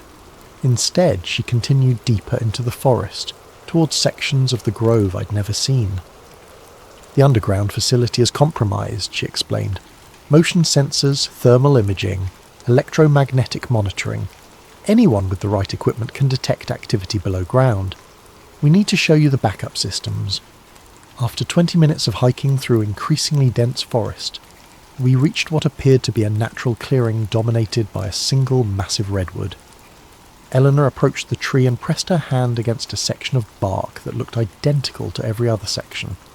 A hidden panel slid aside, revealing modern electronic equipment built directly into the living wood. "Emergency monitoring station," she said, activating screens that showed the same real-time data I'd seen in the underground archive. "If the main facility's compromised, we can still track containment stability from here." The readings were worse than anything I'd seen before. Multiple indicators showed rapid deterioration, with fluctuations that spiked dramatically every time the helicopters passed overhead. "Electromagnetic interference," Eleanor explained. "The aircraft are disrupting the resonance fields that maintain the binding. They don't know what they're doing, but the effect is cumulative." As if summoned by her words, one of the helicopters passed directly overhead, and the monitoring equipment registered a spike that made Eleanor curse under her breath. "We need to evacuate the sensitive materials," she said, beginning to shut down the equipment. "The original artifacts, the most critical research data, anything that can't be replaced." "Where?" "Secondary sites." We learned decades ago never to keep everything in one location. She finished securing the monitoring station and led me back toward the main camp. "But first, we need to get you away from here. If this goes wrong, you're the only person outside the project who knows the complete truth." We were halfway back to my cabin when the shooting started. Not gunfire, something else. The sharp crack of what sounded like electrical discharges. Through the trees, I could see flashes of light that had nothing to do with the helicopters overhead. "What is that?" Eleanor grabbed my arm, pulling me behind the massive trunk of an ancient redwood. "Containment failure. The electromagnetic interference pushed the binding past critical thresholds." The flashes were coming from the direction of the sacred grove, where the official ceremonies took place. But these weren't artificial lights. They looked like lightning, but moving in patterns that defied any natural explanation. "The entity is breaking through," Eleanor said, checking her watch with obvious anxiety. "Localized manifestation, probably limited to the immediate area, but we need to implement emergency protocols immediately." "What kind of emergency protocols?" Before she could answer, a man appeared through the trees, one of the Grove members I'd seen at the dining hall, but changed in ways that made my skin crawl. His face was twisted with rage that seemed to come from nowhere, and he was carrying what appeared to be a broken tree branch like a weapon. You, he said, focusing on Eleanor with hatred that was obviously irrational. You're the one who's been lying to us. Eleanor stepped back, keeping the tree trunk between herself and the approaching man. George, you need to get back to your cabin. You're not thinking clearly. Thinking perfectly clearly for the first time in years, George replied, raising the makeshift weapon. Seeing through all the lies, all the manipulation. You people think you can control us, think you can use us for your games. He swung the branch at Eleanor's head with murderous intent. She dodged, but barely, and I realised with growing horror that we were seeing the entity's influence in real time. George wasn't just angry. He was completely detached from normal human empathy and reason. This is what happens when containment fails, Eleanor said quietly, pulling me deeper into the forest.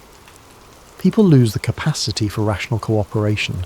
They see enemies everywhere, respond to imagined threats with real violence. Behind us, George was joined by others, Grove members who transformed from networking politicians and businessmen into something that barely resembled human beings.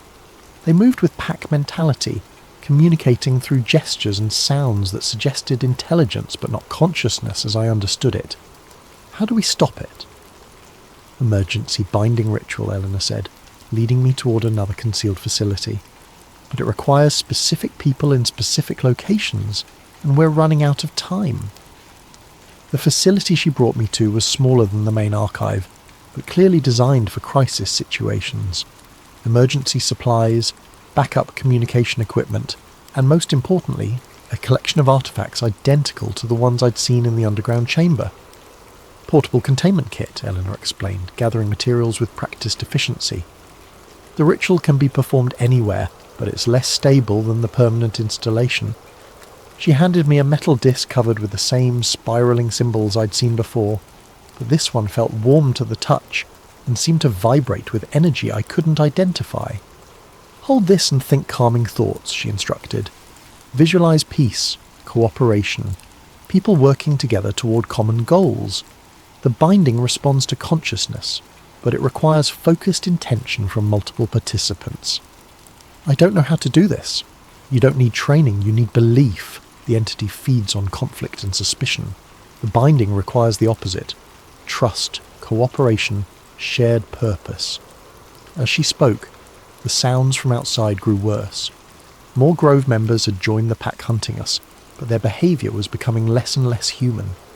They were making sounds that reminded me of wolves or wild dogs, communicating through methods that bypassed language entirely. They're not possessed, Eleanor explained, setting up equipment that looked like a cross between a radio and a meditation altar. They're influenced. The entity amplifies existing psychological weaknesses, selfishness, paranoia, aggression, until rational cooperation becomes impossible. How long does it last? Without intervention? Permanent. The changes become self-reinforcing, creating a cycle of escalating conflict that spreads to anyone exposed to the affected individuals. She activated the emergency equipment, and I felt the disc in my hands grow warmer.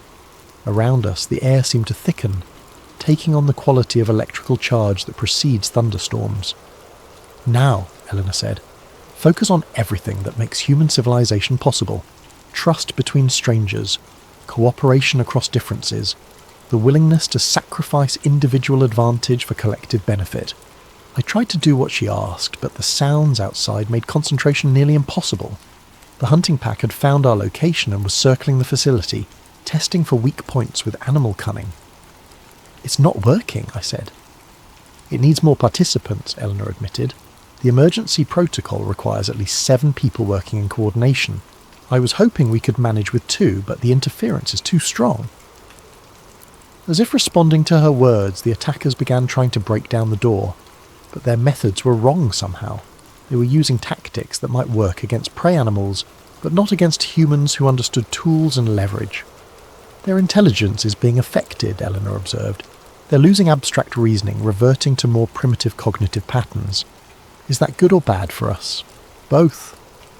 They can't plan sophisticated attacks, but they also can't be reasoned with or distracted. The door was beginning to buckle under coordinated assault.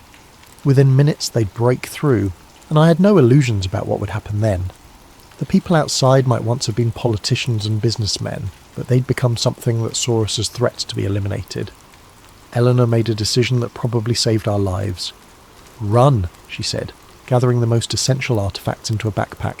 "There's a service road 2 miles north of here. Follow it east until you reach Highway 101, then go south to San Francisco. What about you?" "I'll try to implement the emergency protocol with whatever Grove members are still unaffected. But you need to get this information to the outside world." She handed me a small device that looked like an ordinary cell phone but felt heavier than it should. "Encrypted satellite communicator," she explained. "Speed dial 1 connects you to our backup facility in Colorado. Tell them what happened here and give them your location. They'll arrange extraction and debriefing." The door gave way just as we climbed out through a concealed rear exit. I heard Eleanor shouting something that sounded like Latin, saw flashes of light that suggested she was attempting some kind of emergency ritual, but I was already running through the forest as fast as the terrain would allow. Behind me, the sounds of conflict grew worse, not just the pack that had been hunting us, but what sounded like warfare spreading throughout the grove. The entity's influence was expanding, affecting more and more people, creating a feedback loop of violence that would keep escalating until someone found a way to stop it. I ran for over an hour, following game trails and maintenance paths that led generally north.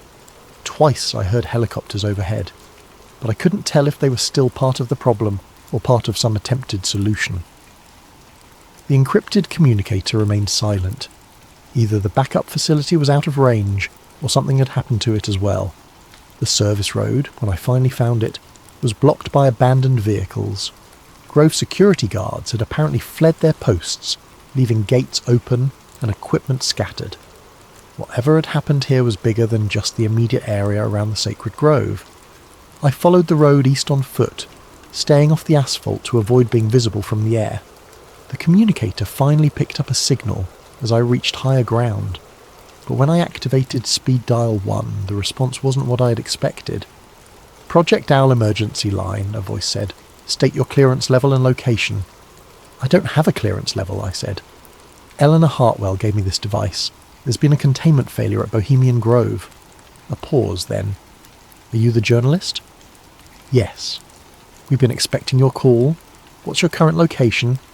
I described my position as best I could, and the voice gave me coordinates for a pickup point 5 miles south of my position. "Emergency extraction team is en route," the voice said.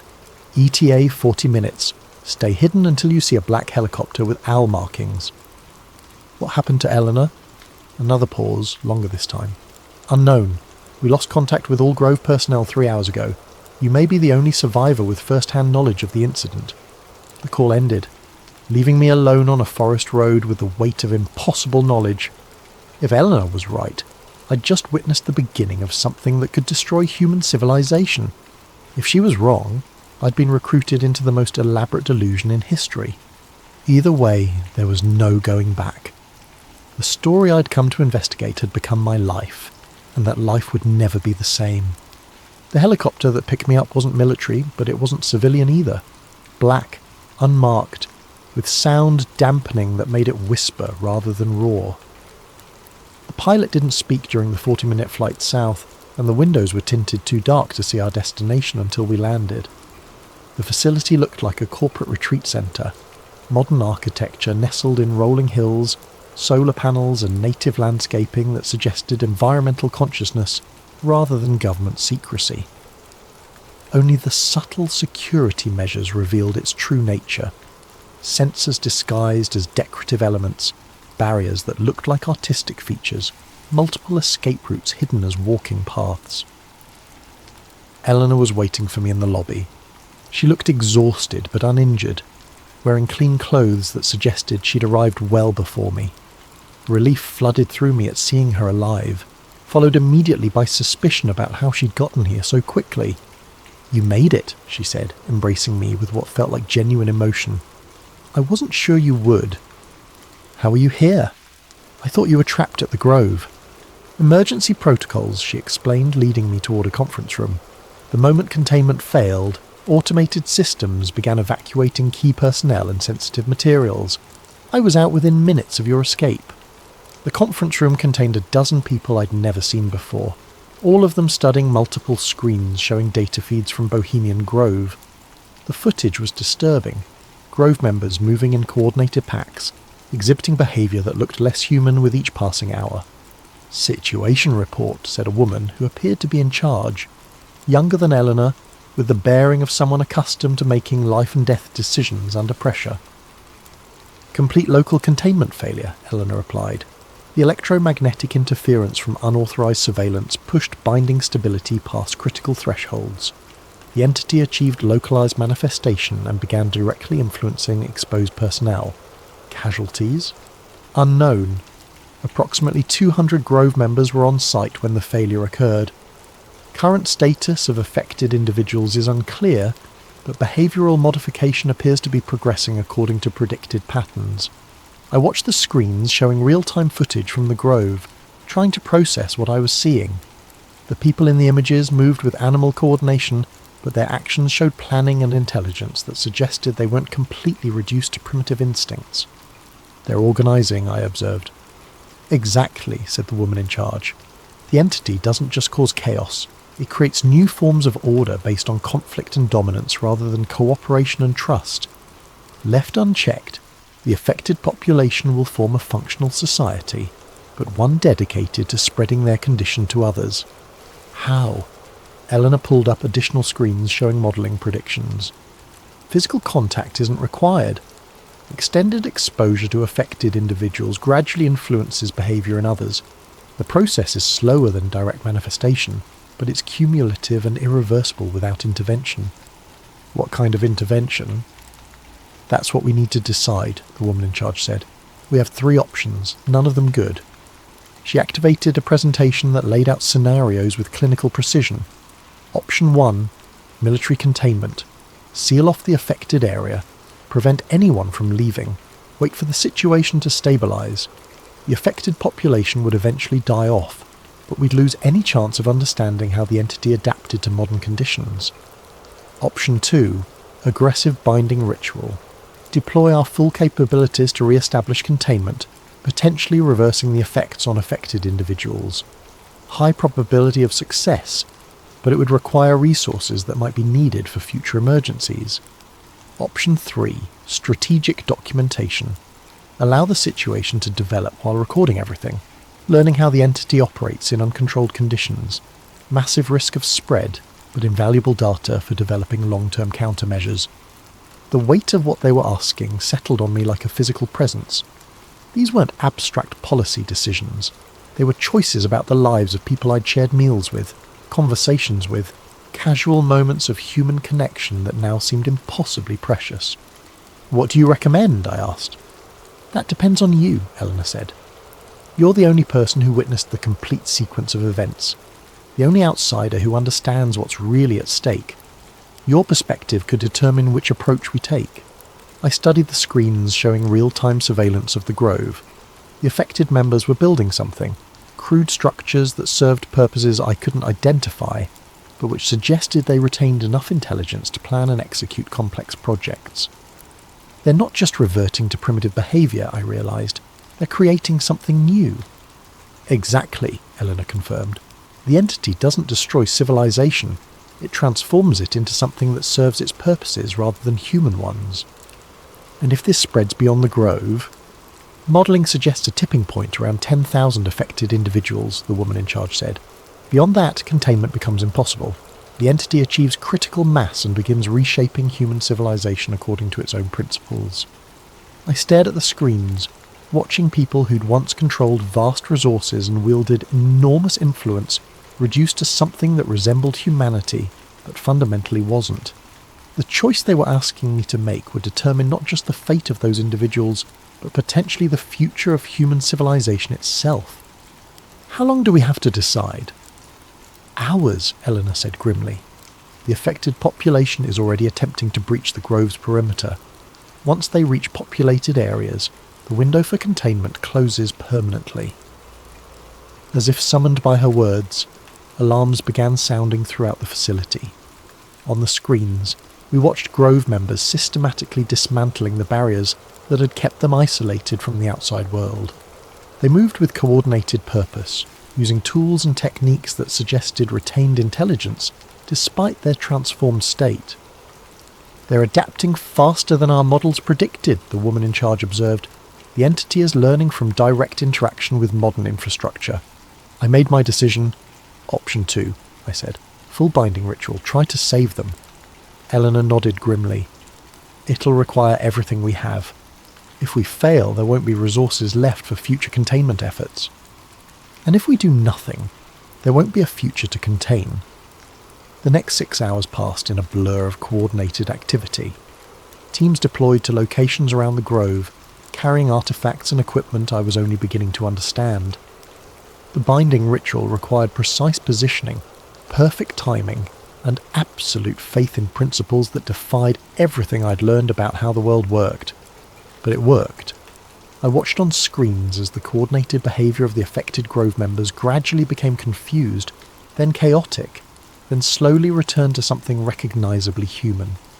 The transformation took hours, but by dawn rescue teams were extracting survivors who remembered nothing of their transformed state but everything of their normal lives.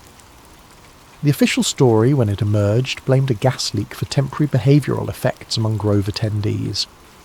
A few conspiracy theorists suggested government mind control experiments, but without hard evidence, their theories joined the usual background noise of speculation about elite gatherings. 6 months later, I sit in my apartment staring at a hard drive containing the complete documentation of Project Owl. Video footage, research data, historical records, and testimony from dozens of participants spanning 8 decades of secret work to maintain global stability. The binding held. The Grove members recovered completely, with no memory of their transformation. The immediate crisis passed, and the world continued its normal pattern of manageable chaos and incremental progress. But the monitoring data tells a different story. The entity learned from its brief manifestation. Each subsequent containment requires more resources, more participants, more sophisticated countermeasures. The traditional approaches that worked for decades are becoming less effective with each passing year. Eleanor calls weekly with updates from facilities I'm not supposed to know exist. Teams working on digital containment protocols, researchers developing new methods for managing consciousness-based phenomena, analysts tracking the entity's adaptation to modern communication networks. They're making progress, but the race is getting closer. My phone buzzes with news alerts. Political assassinations in 3 countries, simultaneous market crashes that defy economic analysis, social unrest spreading through digital networks faster than anyone can track. Each event correlates with fluctuations in containment stability, signs that the old binding is weakening despite our best efforts. I have a choice to make. The hard drive contains everything needed to preserve Project Owl's institutional knowledge. Published as fiction, it would ensure the information survives, even if the current organisation fails. Presented as investigative journalism, it might mobilise resources for developing new containment methods. But publication might also undermine the psychological foundations that make the binding effective. Widespread skepticism could destroy the very mechanisms that have protected human civilization for 80 years. My cursor hovers over the upload button for a secure server that would distribute the complete files to journalists worldwide. With one click, I could expose the most important secret in human history. Or I could delete everything and trust that the people carrying this burden know what they're doing. Outside my window, the city continues its normal rhythm of traffic and commerce. Millions of people living their lives unaware that the stability they take for granted depends on secrets, too dangerous for public consumption. They don't know that their capacity for trust, cooperation and rational discourse is maintained by forces that most would dismiss as impossible. Maybe that's how it should be. Maybe some truths are too important to share. I close the laptop without making a decision, knowing I'll face the same choice tomorrow and the day after, and every day until either the binding holds permanently or everything falls apart. The hard drive sits on my desk like a loaded weapon, containing information that could save the world or destroy it, depending on how it's used. In the forest north of San Francisco, ancient redwoods continue their patient growth, sheltering secrets that predate human civilization. Beneath their roots, monitoring equipment tracks forces that exist at the intersection of consciousness and physics, measuring phenomena that determine whether humanity remains capable of the cooperation and trust that make complex societies possible. The owl watches and waits, neither good nor evil, but something far more dangerous. A force of pure change that cares nothing for human hopes or fears. And somewhere in the darkness between sleeping and waking, it grows stronger. Maybe they weren't hiding power. Maybe they were hiding what power keeps at bay. But how long can any cage hold something that learns from every attempt to contain it? I guess we'll find out.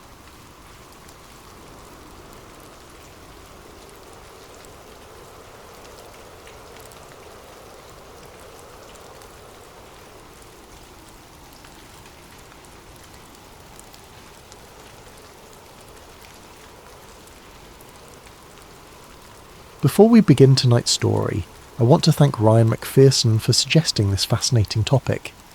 The Kecksburg incident has captivated researchers for decades, and tonight we explore it through the eyes of someone who was actually there.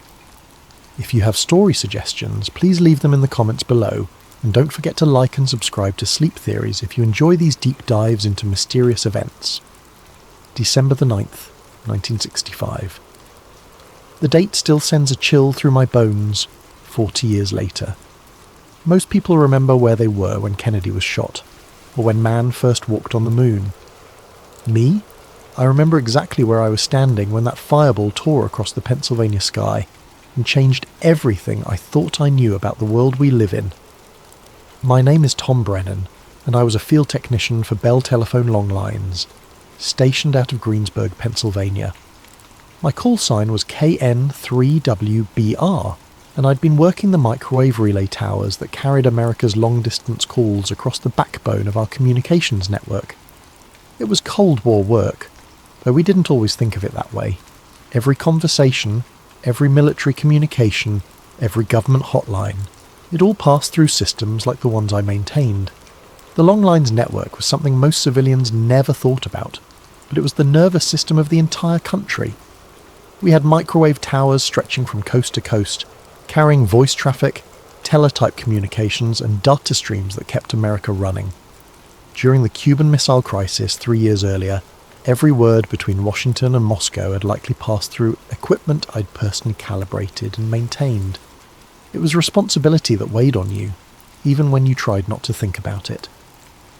That Thursday afternoon, I was up on Chestnut Ridge, working on the microwave site that overlooked the rolling hills of Westmoreland County. The December air was crisp and clear, perfect conditions for long-range propagation. I'd just finished aligning a dish antenna that carried traffic between Pittsburgh and Harrisburg when I saw it, a brilliant streak of fire racing across the western sky, moving from northwest to southeast with a speed that made my trained eye immediately discount any aircraft. The thing was massive, burning white hot with a tail that stretched across maybe 30 degrees of sky. But what struck me as odd, even in that first moment, was how controlled it looked. I'd seen meteors before, plenty of them during my late-night tower climbs. This wasn't the chaotic tumble of space rock hitting atmosphere. This thing was oriented, nose forward, trailing what looked almost like rocket exhaust. The trajectory was too steady, too purposeful for natural debris. I grabbed my binoculars from the truck and tracked the object as it continued southeast. Through the lenses, I could make out what looked like a definite shape, not the irregular chunk you'd expect from a meteorite, but something with clean lines and a purposeful design. It was maintaining attitude, flying like a vehicle rather than falling like debris. I was still watching when my monitoring equipment started acting up. The westbound long lines hop, the one carrying traffic from Chicago to Philadelphia, showed a sudden 2 to 3 decibel fade right as the fireball passed overhead. That was unusual. Atmospheric events didn't typically affect microwave propagation unless they involved significant ionization. Simultaneously, a cluster of dial switches at the Latrobe Exchange dropped into holdover mode, a protective state they only entered during serious system anomalies or electromagnetic interference. The timing wasn't coincidental. Whatever that object was, it was putting out enough electromagnetic energy to disrupt solid-state communications equipment across a wide area. That suggested either exotic propulsion or significant electrical systems still operating during what should have been a catastrophic re-entry. Then KDKA broke into their regular programming. "We're receiving reports of a brilliant fireball seen across western Pennsylvania and eastern Ohio," the announcer said, his voice carrying that professional tension of breaking news. "The object was visible for several minutes and appeared to impact somewhere in the wooded hills southeast of Pittsburgh. We're dispatching news teams to investigate. If you witnessed this event, please call our newsroom." I checked my watch. 4:47 p.m. Eastern Standard Time. I made a note in my logbook. Standard procedure for any unusual events that might affect network operations. Little did I know that notation would become one of the most important entries I'd ever make. My field radio crackled to life 20 minutes later. It was dispatch sending me to check a cutover hut near Kecksburg after locals reported something in the woods that might have damaged our equipment. The cutover hut housed switching equipment for several rural telephone exchanges, and any damage there could isolate entire communities from the outside world. "Brennan, we're getting reports of power fluctuations and equipment failures in the Kecksburg area," the dispatcher said. "Could be related to that meteor everyone's talking about. Need you to check the remote terminal and make sure our lines are still operational. Standard procedure. When weird things happen, check the phone lines first." Communications infrastructure was critical enough that we investigated any potential threat, no matter how unlikely it seemed. I loaded my gear into the company truck. Test equipment, spare components, toolkit, emergency repair supplies, and my camera for documenting any damage. The drive to Kecksburg would take about 40 minutes through winding country roads that followed the ridgelines and valleys of southwestern Pennsylvania. I drove through the gathering dusk, past farms and small communities that most people pass through without noticing. The radio chatter was picking up. State police dispatchers coordinating response to multiple calls about the fireball, fire departments being put on standby, and civil defense officials asking about radiation monitoring equipment. Whatever had come down was generating serious official interest. The sun was setting behind the ridgelines, painting the winter sky in shades of orange and purple. Bare trees stretched skeletal branches against the darkening sky, and the first stars were becoming visible in the clear air. It was the kind of peaceful Pennsylvania evening that made you forget about Cold War tensions and space races and all the other anxieties of the modern world. I had no idea I was driving towards something that would haunt me for decades. The first sign something was seriously wrong came at the intersection of Route 982 and what the locals called Meteor Road, a name that would prove prophetic.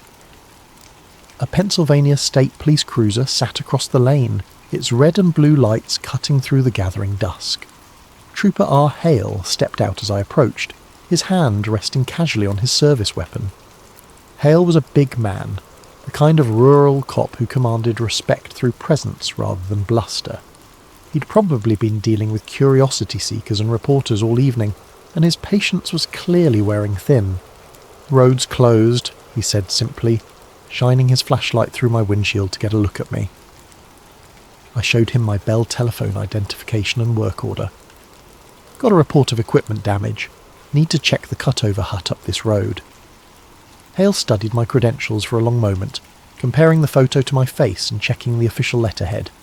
These guys were thorough, more thorough than you'd expect for a routine traffic control situation.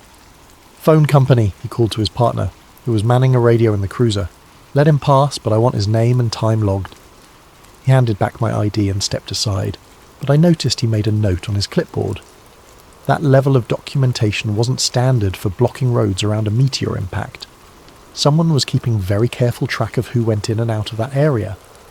The narrow lane wound through dense woods, oak and maple trees that had shed their leaves weeks ago, leaving skeletal branches that scraped against my truck.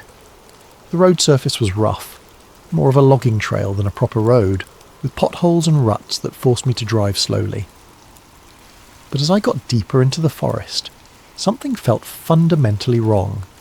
The air itself seemed different, charged with an ozone smell that reminded me of high-voltage equipment after a lightning strike, mixed with the acrid scent of hot phenolic resin, the kind we used in electrical insulators.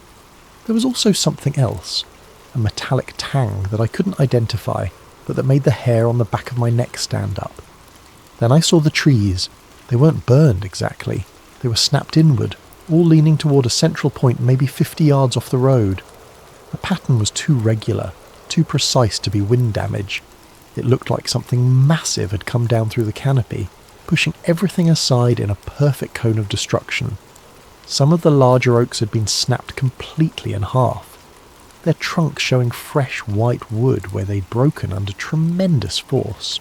But what really caught my attention was the electromagnetic signature.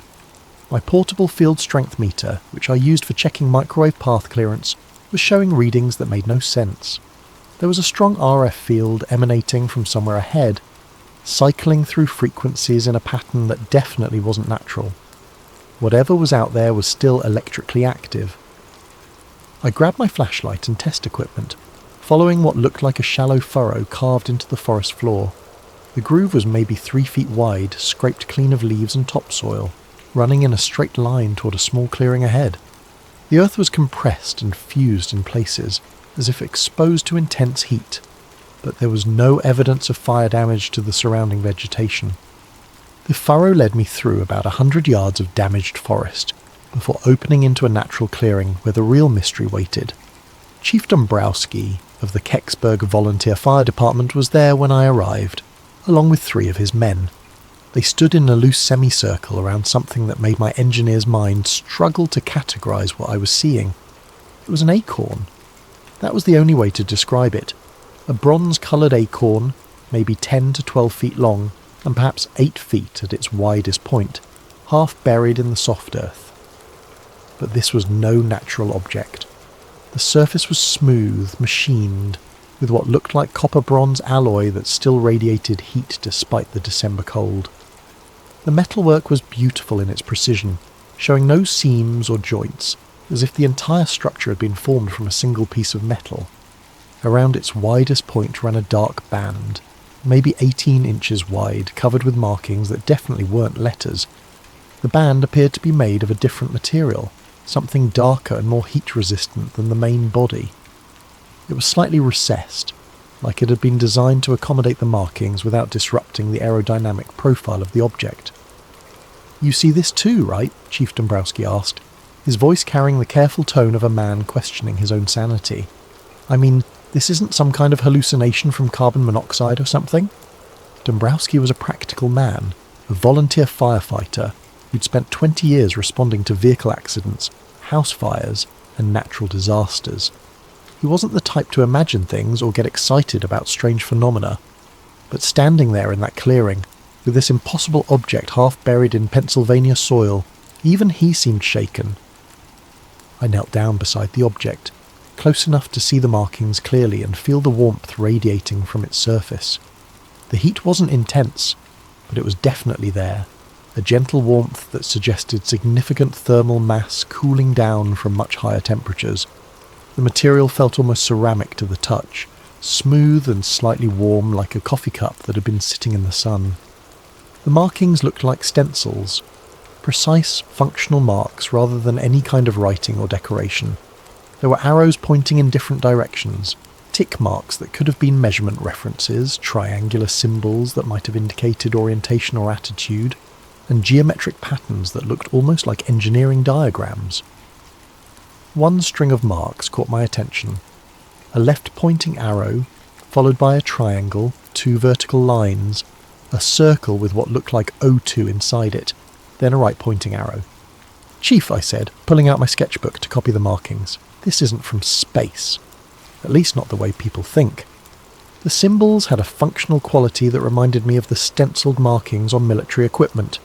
Serial numbers, part designations, maintenance instructions, safety warnings. These weren't decorative or ceremonial markings.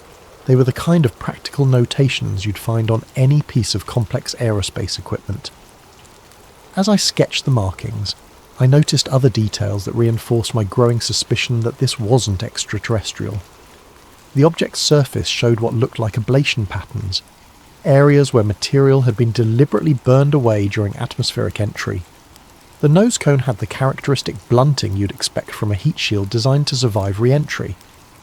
There were also what appeared to be small ports or vents, sealed now but clearly designed for some kind of gas flow during operation. Dombrowski pulled out a small civil defence Geiger counter, standard equipment for fire departments in those days, when everyone was worried about nuclear accidents and fallout. The device chirped steadily, but not frantically, elevated background radiation, but nothing immediately dangerous. The readings were consistent with what you might expect from equipment that had been exposed to the radiation environment of space, or possibly from radioactive materials used in power systems or scientific instruments. "Hot," he radioed back to his dispatcher. "Pull the boys back to 50 yards. We're getting elevated readings on the CD meter." That's when we heard the trucks. The sound came from back down the lane, heavy vehicles moving slowly over the rough road surface. But these weren't more fire trucks or ambulances. The engine notes were different, deeper, with a distinctive rumble of military diesels under load. Someone with serious resources was responding to this incident, and they were responding fast. I counted at least 3 vehicles, maybe 4, moving in convoy formation. The lead vehicle was already visible through the trees, its headlights cutting through the darkness. But something was wrong with the light pattern. Instead of standard automotive headlights, these looked like military blackout lights, the kind designed to provide illumination without creating visible signatures that could be spotted from aircraft. "Chief," I said, still sketching frantically, "I think we're about to have company." Dombrowski nodded grimly. He'd been in the Pacific during World War II, and he recognised the sound of military vehicles when he heard it. "Boys," he called to his firefighters, "pack up your gear and get ready to move. This just became somebody else's problem." I finished my sketch and tucked the notebook into my jacket pocket. Whatever was coming up that road, I had the feeling that documenting this scene was about to become much more difficult. The object itself remained motionless in its shallow crater, still radiating heat and electromagnetic energy, still defying easy categorization. But as I looked at it one more time, trying to memorize details that my sketch might have missed, I noticed something that would stick with me for decades. Near the base of the object, partially hidden by displaced earth, was what looked like a small panel or access port. The metal around it was slightly discoloured, as if it had been subjected to intense heat, but the panel itself appeared intact. If this thing was alien technology, why would it have panels that looked exactly like the kind of access ports you'd find on any terrestrial spacecraft or aircraft? Why would it have stenciled markings that followed human conventions for technical documentation? Why would its heat shield patterns match what I'd seen in aerospace engineering journals? The more I looked at this object, the more convinced I became that it wasn't from another world, at least not in the way people imagined. It was from our world, but from a part of our world that most people weren't supposed to know existed. They came up the lane with no headlights, 3 vehicles I couldn't quite identify in the gathering darkness. Military, but not standard army green. These were unmarked, flat olive drab, with men in field jackets that could have been M65s, but without any visible insignia or unit patches. The vehicles themselves looked like modified civilian trucks, heavy-duty chassis with military running gear, designed to look unremarkable while carrying specialised equipment. The man who stepped out of the lead vehicle introduced himself simply as Captain Morris. No first name, no unit designation, just Captain. He was maybe 45 years old, with the kind of weathered face that came from spending time outdoors in all kinds of weather. His uniform was military in cut, but deliberately anonymous. No branch insignia, no unit patches, no ribbons or badges that might identify where he came from or who he worked for. Morris moved with the easy authority of someone accustomed to being obeyed without question. He surveyed the scene quickly, taking in the damaged trees, the firefighters' equipment, and the object itself with the practiced eye of someone who'd done this before. This wasn't his first unusual recovery operation. "Gentlemen," he said, his voice carrying the flat authority of command, "this area is now under federal jurisdiction. I'll need everyone to step back while my team secures the site." It wasn't a request. More men emerged from the other vehicles, maybe a dozen in total. They moved with military precision, but without the obvious markers you'd expect from regular armed forces. No name tags, no rank insignia, no unit identifiers. Their equipment was high quality but nondescript. military-style gear that could have come from any number of government agencies or private contractors. Trooper Hale appeared from the tree line, his clipboard ready and his radio crackling with traffic from the state police dispatcher. "Need names and contact information from everyone who's been inside the perimeter," he announced, suddenly much more official than he'd been earlier. He photographed my Bell telephone badge with a portable mimeograph unit, sophisticated equipment for a rural police response, the kind of gear that suggested this operation had been planned well in advance. I watched Morris's team work while Hale processed my identification. They moved like a well-rehearsed crew, each man knowing exactly what his job was and how it fit into the larger operation. They threw a canvas shroud over the object, but not before I caught one of them photographing it from multiple angles with professional camera equipment. Then they fitted it with a split cradle that looked purpose-built for the job, curved metal supports that matched the object's contours exactly, as if they'd been manufactured specifically for this type of recovery. The cradle itself was a piece of engineering that impressed me. It was designed to distribute the object's weight evenly, while protecting it from damage during transport. The materials looked like aircraft-grade aluminum, precision machined and fitted with shock-absorbing mounts. This wasn't improvised equipment thrown together for an emergency response. This was specialised hardware that had been designed, manufactured and stockpiled for exactly this type of situation. They used a portable winch system to load the cradled object onto a lowboy trailer that had appeared as if by magic. The trailer was unmarked but military in design, with heavy-duty suspension and tie-down points that could handle significant loads. The entire loading operation took less than 30 minutes, every movement practiced and efficient. While they worked, I walked the perimeter of the site, ostensibly checking for damage to our communications equipment, but actually trying to document as much as I could without drawing attention to myself. What I found was interesting for several reasons. First, there was indeed real damage to our infrastructure. A burned waveguide isolator at a nearby microwave repeater, the ferret core cracked and discoloured by what looked like intense electromagnetic energy. The damage was recent and severe enough to explain the signal anomalies I detected earlier. This wasn't staged or faked. Something had genuinely disrupted our equipment. Second, the electromagnetic signature was still strong. My field strength meter continued to show elevated readings centred on the crash site, even with the object covered by the canvas shroud. Whatever was generating that energy was still active, still putting out enough RF power to interfere with sensitive electronics. Third, and most intriguingly, I found evidence of previous activity in the area. Tyre tracks in the soft earth that didn't match any of the emergency vehicles currently on scene. The tracks were from heavy trucks, probably military, and they were at least several hours old. Someone had been here before the official response began, someone who'd known exactly where to look and what they'd find. I pocketed the damaged ferret isolator without thinking much about it at the time.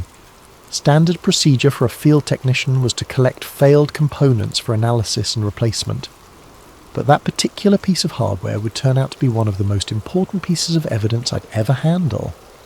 By 2300 hours, the convoy was gone. The object, whatever it had been, disappeared under heavy tarps and chains, headed southeast toward what Morris had mentioned in passing was a secure facility for proper analysis. I later learned that the route they took led directly toward Lockbourne Air Force Base in Ohio, which specialised in handling sensitive materials and classified research programs. The cleanup was thorough and professional. Morris's team raked the impact site, collected soil samples that glowed faintly under their ultraviolet inspection lights, and even gathered fragments of damaged bark from the affected trees. They worked systematically, methodically, leaving nothing to chance. By morning, the only evidence of what had happened would be the broken trees themselves, and even those could be explained as storm damage to anyone who didn't know what to look for. But what struck me most about the entire operation was how routine it felt for Morris and his team. They weren't improvising or figuring things out as they went. They had procedures, equipment, and protocols specifically designed for this type of recovery. They'd done this before, probably multiple times, and they expected to do it again. As the last truck disappeared down the lane, I stood in the empty clearing with Chief Dombrowski and tried to process what we'd just witnessed. The forest was quiet now, except for the normal sounds of a December night.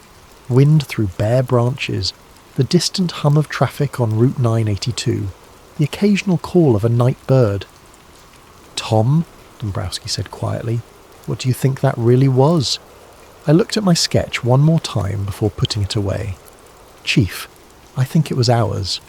I think it was something we built, something that was supposed to come down somewhere else, and now somebody's got a lot of explaining to do to people with security clearances higher than ours." He nodded slowly. "That's what I was thinking too.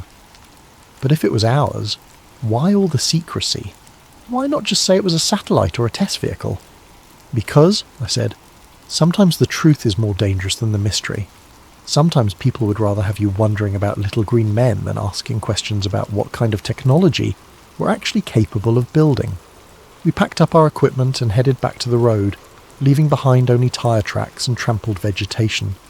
But we both knew we'd witnessed something significant, something that would stay with us long after the official explanation started appearing in the newspapers. The drive back to town was quiet, each of us lost in our own thoughts. But as I reached the main road and saw the normal traffic of a Thursday evening, commuters heading home from late shifts, teenagers cruising the strip, families returning from dinner out, I realised how quickly the extraordinary could become routine again. In a few hours this would all feel like a dream, something that might have happened to someone else. But I had my sketch, and I had the damaged isolator, and I had a growing certainty that what I'd seen in those woods was just the tip of a much larger iceberg that most Americans would never be allowed to see. The official story appeared in the papers the next day, just as I'd expected it would. A meteor had been observed across several states, probably fragments from the annual Geminid shower arriving early. Ground searches in the Kecksburg area had found nothing of significance. Some scorched earth and broken trees, but no meteorite fragments or other debris. Case closed, move along, nothing to see here. The Pittsburgh Post-Gazette ran a small item on page 3. Meteor search yields no evidence. The article quoted state police officials confirming that extensive ground searches had failed to locate any meteorite fragments, despite numerous eyewitness reports of an object impacting in the Kecksburg area. What people saw was probably a very bright meteor that burned up completely before reaching the ground, explained a spokesman for the Allegheny Observatory. KDKA ran both versions, the official meteor explanation and eyewitness accounts of something being recovered from the woods. But they presented the eyewitness stories as curiosities, human interest pieces about people who thought they'd seen something unusual. The official explanation got top billing and authoritative sources. The eyewitness accounts got relegated to the strange but true category that every local news operation used to fill time on slow days. Most people chose to believe the official version. It was tidier, less troubling to the comfortable order of things. Meteors were natural phenomena that happened all the time. Secret government recovery operations were the stuff of science fiction movies and paranoid conspiracy theories. In December 1965, most Americans still trusted their government to tell them the truth about important matters. I went back to my regular duties, maintaining the microwave relays that carried America's conversations across the continent. The damaged isolator was replaced with a standard unit from our repair stock, and within a week the entire communications path was back to normal operation. The incident was noted in my maintenance log as equipment failure due to electromagnetic interference from natural phenomena, which was technically accurate even if it didn't tell the whole story, but I couldn't shake what I'd seen. The image of that bronze acorn half buried in Pennsylvania soil kept returning to me during quiet moments. The precise markings on its dark band, the professional efficiency of the recovery operation, the obvious familiarity that Morris's team had shown with the entire procedure. All of it suggested something much more complex than a simple meteor impact. I labelled a shoebox Kecksburg and filed away a Polaroid of the damaged isolator, my hand-drawn sketch of the band markings, and the time slips from that evening. I wasn't sure why I was saving them, but some instinct told me they might be important someday. Then I tried to get on with life. The 1970s brought significant changes to the communications industry. The longlines network was gradually being converted from analog microwave to digital systems. satellite links were becoming more common, and the entire structure of American telecommunications was evolving rapidly. I found myself working on increasingly sophisticated equipment, systems that would have been pure science fiction just a few years earlier. But the changes also brought new neighbours and new social connections. Westinghouse had a significant presence in the Pittsburgh area, including their Astronuclear Laboratory, WANL, which had been working on nuclear rocket programs and heat shield technology for NASA. The NERVA project, which was developing nuclear thermal rockets for deep space missions, had generated a lot of advanced research into materials that could survive extreme temperatures and radiation environments. Over backyard barbecues and community events, I started picking up fragments of conversation from Westinghouse engineers who worked on these programs. They talked about ablative heat shields designed to protect spacecraft during atmospheric re-entry, about beryllium copper alloys that could withstand tremendous heat loads, about phenolic resin composites that charred away in controlled patterns to carry away thermal energy. I logged these conversations in a notebook, not sure why, but following an instinct that someday the pieces might fit together. The technical details they mentioned, the materials, the design approaches, the testing procedures, all seemed somehow relevant to what I'd seen in that forest clearing. But the connections remained tantalizingly vague, hints and suggestions rather than concrete evidence. During this period, I also became more aware of the broader context of aerospace development in the 1960s. The space race between the United States and Soviet Union had generated enormous investments in advanced technology, much of it classified and developed in parallel with the public NASA programs. Military research into reconnaissance satellites, communication platforms, and strategic defense systems was creating capabilities that the general public knew nothing about. The more I learned about these parallel programs, the more convinced I became that what had come down at Kecksburg was related to this hidden side of the space program. The object's design, the government's response, the professional efficiency of the recovery operation, all of it pointed to something that was both highly advanced and highly classified. But I also learned to keep my suspicions to myself. The 1970s were a time of growing skepticism about government secrecy, but they were also a time when asking too many questions about classified programs could have serious consequences for your career and your security clearance. I was a communications technician with access to sensitive systems and facilities. Drawing attention to myself by pursuing conspiracy theories would not have been a wise career move, so I kept my documentation, maintained my notes, and waited for more information to surface. I had the patience that comes from working in technical fields, the understanding that complex problems often take years or decades to resolve, and that the most important insights often come from seemingly unrelated developments that suddenly reveal new patterns and connections. I also developed relationships with other technical personnel who might have relevant information. Ham radio operators, aerospace engineers, military contractors, research scientists, the informal network of people who worked on advanced technology projects, and might have insights into what the government was actually capable of building. These conversations were always careful, always indirect. Nobody wanted to violate security regulations or compromise classified programs. But over time, I began to piece together a picture of just how advanced American aerospace capabilities had become by the mid-1960s, and how much of that advancement was hidden from public view. The hints came in fragments. Stories about test flights that never appeared in public records, about facilities that didn't officially exist, about research programs that had been terminated without explanation. Individual pieces meant nothing, but together they suggested a shadow aerospace industry that was decades ahead of what most people imagined was possible. By the late 1970s, I had assembled enough circumstantial evidence to be fairly confident in my basic theory. What had come down at Kecksburg was an American test vehicle or satellite that had malfunctioned and come down in the wrong place. The recovery operation had been professional because it was routine. This was the kind of contingency that classified programs planned for and prepared to handle.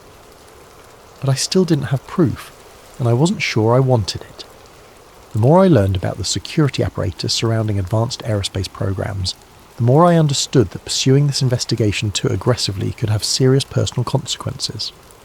I was a technician with a security clearance, and access to sensitive facilities. Drawing the wrong kind of attention could end my career and potentially result in criminal charges, so I continued to collect information passively, filing away documents and conversations that might be relevant, but avoiding any active investigation that might trigger security concerns. I told myself I was being cautious and responsible. Looking back, I think I was probably being scared. The 1980s brought new developments that added context to my growing understanding of the incident. The Strategic Defence Initiative generated enormous investments in advanced materials and propulsion systems. Reports began surfacing about stealth technology that had been under development for decades.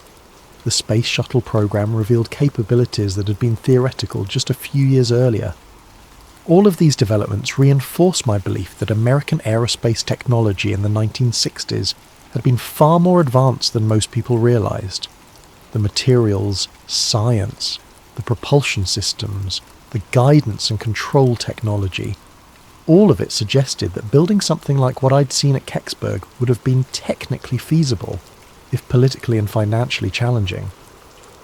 But the 1980s also brought the first serious challenges to the official story about Kecksburg. Researchers began filing Freedom of Information Act requests, seeking government documents about the incident. Journalists started investigating the eyewitness accounts more seriously. Former military personnel began speaking publicly about their involvement in unusual recovery operations. None of these developments produced definitive proof of what had really happened, but they did establish that the official explanation was incomplete at best. Too many credible witnesses had seen too many things that didn't fit the meteor story. Too many government agencies had responded too quickly and too professionally for this to have been a routine natural phenomenon. I followed these developments with great interest, but I remained reluctant to contribute my own evidence to the growing body of research. I was still working in the communications industry, still maintaining security clearances, still vulnerable to retaliation if I violated secrecy agreements I'd never actually signed, but that everyone understood were implicit in the job. But I also began to realise that my documentation might be uniquely valuable. My technical background gave me insights that most UFO researchers lacked. My presence at the scene as an official responder, rather than a curious bystander, gave my testimony a credibility that most eyewitness accounts couldn't match, and my collection of physical evidence, the damaged isolator, the technical sketches, the contemporary documentation, provided objective support for claims that might otherwise be dismissed as fantasy or misremembering. As the 1980s turned into the 1990s, I found myself increasingly torn between the desire to contribute to historical understanding and the need to protect my career and personal security. It was a tension that would ultimately define the rest of my relationship with the Kecksburg incident. Retirement gave me time to think, and the internet gave me tools I'd never had before. Suddenly I could research topics that would have required trips to libraries and archives, communicate with researchers and witnesses scattered across the country, and access government documents that had been declassified or leaked over the decades since the incident. The first major breakthrough came in 2001, when Mike Romano, an aging firefighter who'd been at Kecksburg that night, went public with his story in a way that couldn't be ignored or dismissed. Romano had been a young volunteer with the Kecksburg v10 in 1965, and he'd gotten closer to the object than most of the other witnesses. His account was detailed, specific, and consistent with what I remembered from my own observations. Romano described seeing an acorn-shaped object about the size of a small car, with a bronze or copper-coloured surface that was still warm to the touch. Around its widest point was a band of darker material covered with writing like Egyptian hieroglyphs, markings that were clearly artificial, but unlike any human writing system he'd ever seen. The object had been loaded onto an army flatbed truck and transported away, with rumours that it eventually went to Wright-Patterson Air Force Base and then to Lockbourne. What made Romano's account particularly credible was his technical background and his obvious reluctance to go public. He was a career firefighter and emergency responder, trained to observe accurately under stressful conditions and not given to fantasy or exaggeration. He'd waited 35 years to tell his story, and he was clearly uncomfortable with the attention it generated. These weren't the characteristics of someone seeking publicity or trying to perpetuate a hoax. Romano's description of the markings on the dark band matched my own sketches closely enough to be convincing. He remembered arrows, triangular shapes, and geometric patterns that looked more like technical diagrams than decorative art. He also remembered the professional efficiency of the recovery operation and the obvious familiarity that the military personnel had shown with the procedures. That same year, NASA found itself in a Freedom of Information Act dust-up over Kecksburg documents that would prove to be a watershed moment in the case. Researchers had been filing FOIA requests with various government agencies for years, usually receiving responses that claimed no relevant documents existed or that any relevant documents were classified and couldn't be released. But NASA's initial response to a 2001 FOIA request was different and contradictory.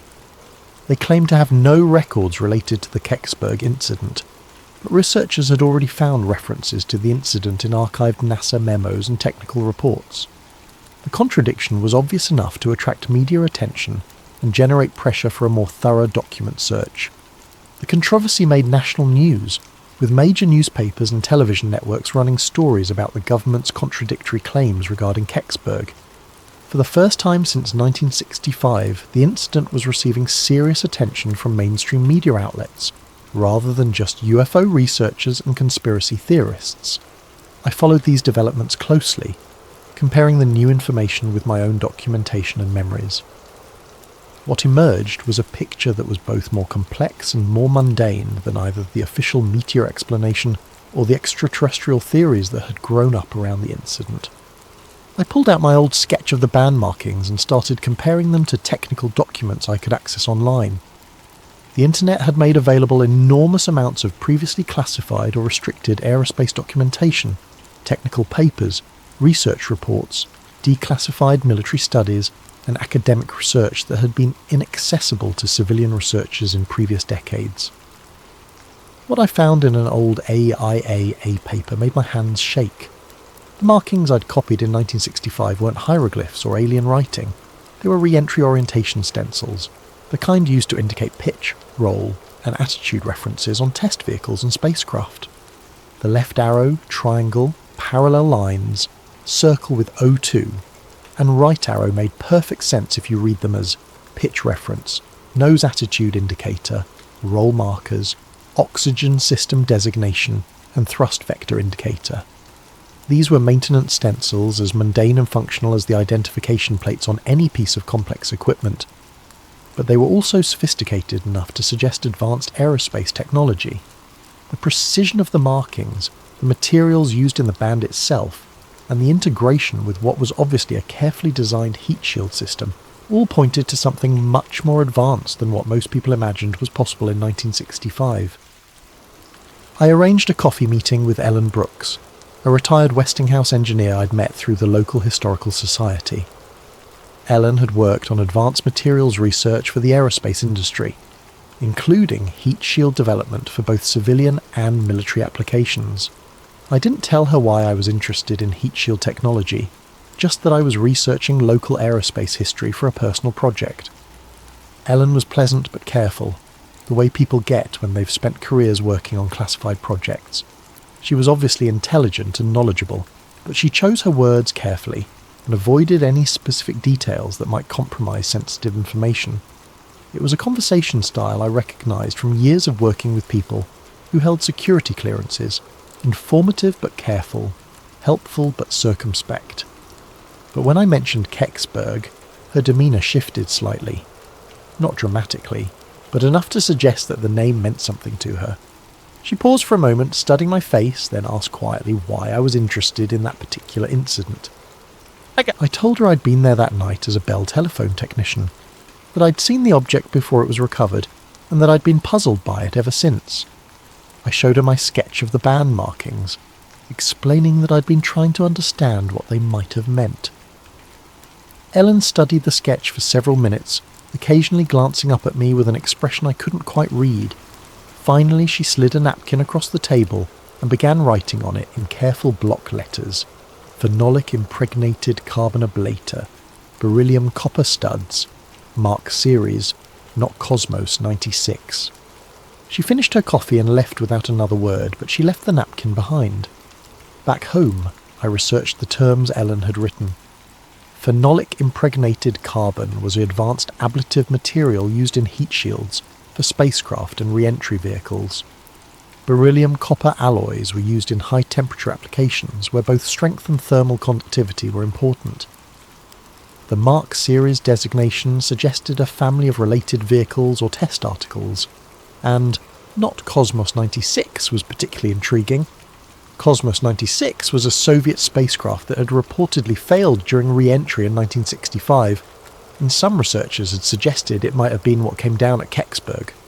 Yet Ellen's note was telling me that whatever had crashed at Kecksburg was made of sophisticated American materials, was part of a series of related vehicles, and was definitely not the Soviet spacecraft that some people had theorized. It was American technology, advanced American technology, and it was part of a larger program that had produced multiple similar vehicles. I took another look at the ferry isolator I'd pocketed in 1965, 35 years after the incident.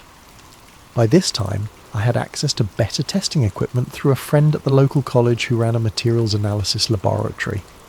We could perform spectroscopic analysis that would have been impossible in 1965, and the results were fascinating. The spectrum analysis showed clear evidence of sodium-potassium contamination, NaK, the liquid metal coolant used in space nuclear power systems. There was also an odd bismuth trace that could have come from neutron-shielding materials used in nuclear reactors or radioisotope thermoelectric generators. The contamination patterns suggested exposure to operating nuclear systems, not just residual radiation from natural sources or weapons testing fallout. This was physical evidence that whatever had come down at Kecksburg had been equipped with nuclear power systems of some kind. In 1965, that technology existed but was highly classified and limited to the most advanced military and space programs. It wasn't the kind of capability that appeared in natural phenomena or even most conventional spacecraft. The implications were becoming clear, even as they raised more questions than they answered. What had crashed at Kecksburg was an American nuclear-powered spacecraft or re-entry vehicle, sophisticated enough to require advanced heat shield materials and precise enough to need detailed orientation markings for maintenance and handling. It was part of a series of similar vehicles, suggesting an ongoing program rather than a one-off experiment. Welcome back to Sleep Theories, where we explore the mysteries that keep us awake at night. Before we dive into today's chilling tale, I want to thank the countless comments that suggested this incredible story.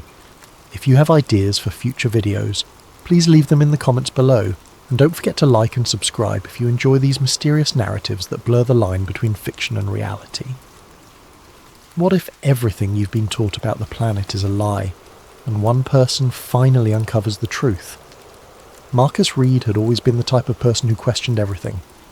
While his classmates accepted textbook diagrams of Earth's curvature without question, Marcus found himself staring at the horizon during family beach trips, wondering why he couldn't see the curve everyone insisted was there. While others trusted satellite images from NASA, Marcus wondered who controlled those cameras, and why certain areas always seemed conveniently obscured by clouds. By his 30s, Marcus had built a modest career as a freelance researcher, specialising in declassified government documents and historical anomalies. His small apartment in Denver was cluttered with filing cabinets, corkboards covered in red string connecting various conspiracy theories, and multiple computer monitors displaying satellite feeds, weather patterns, and archived military documents.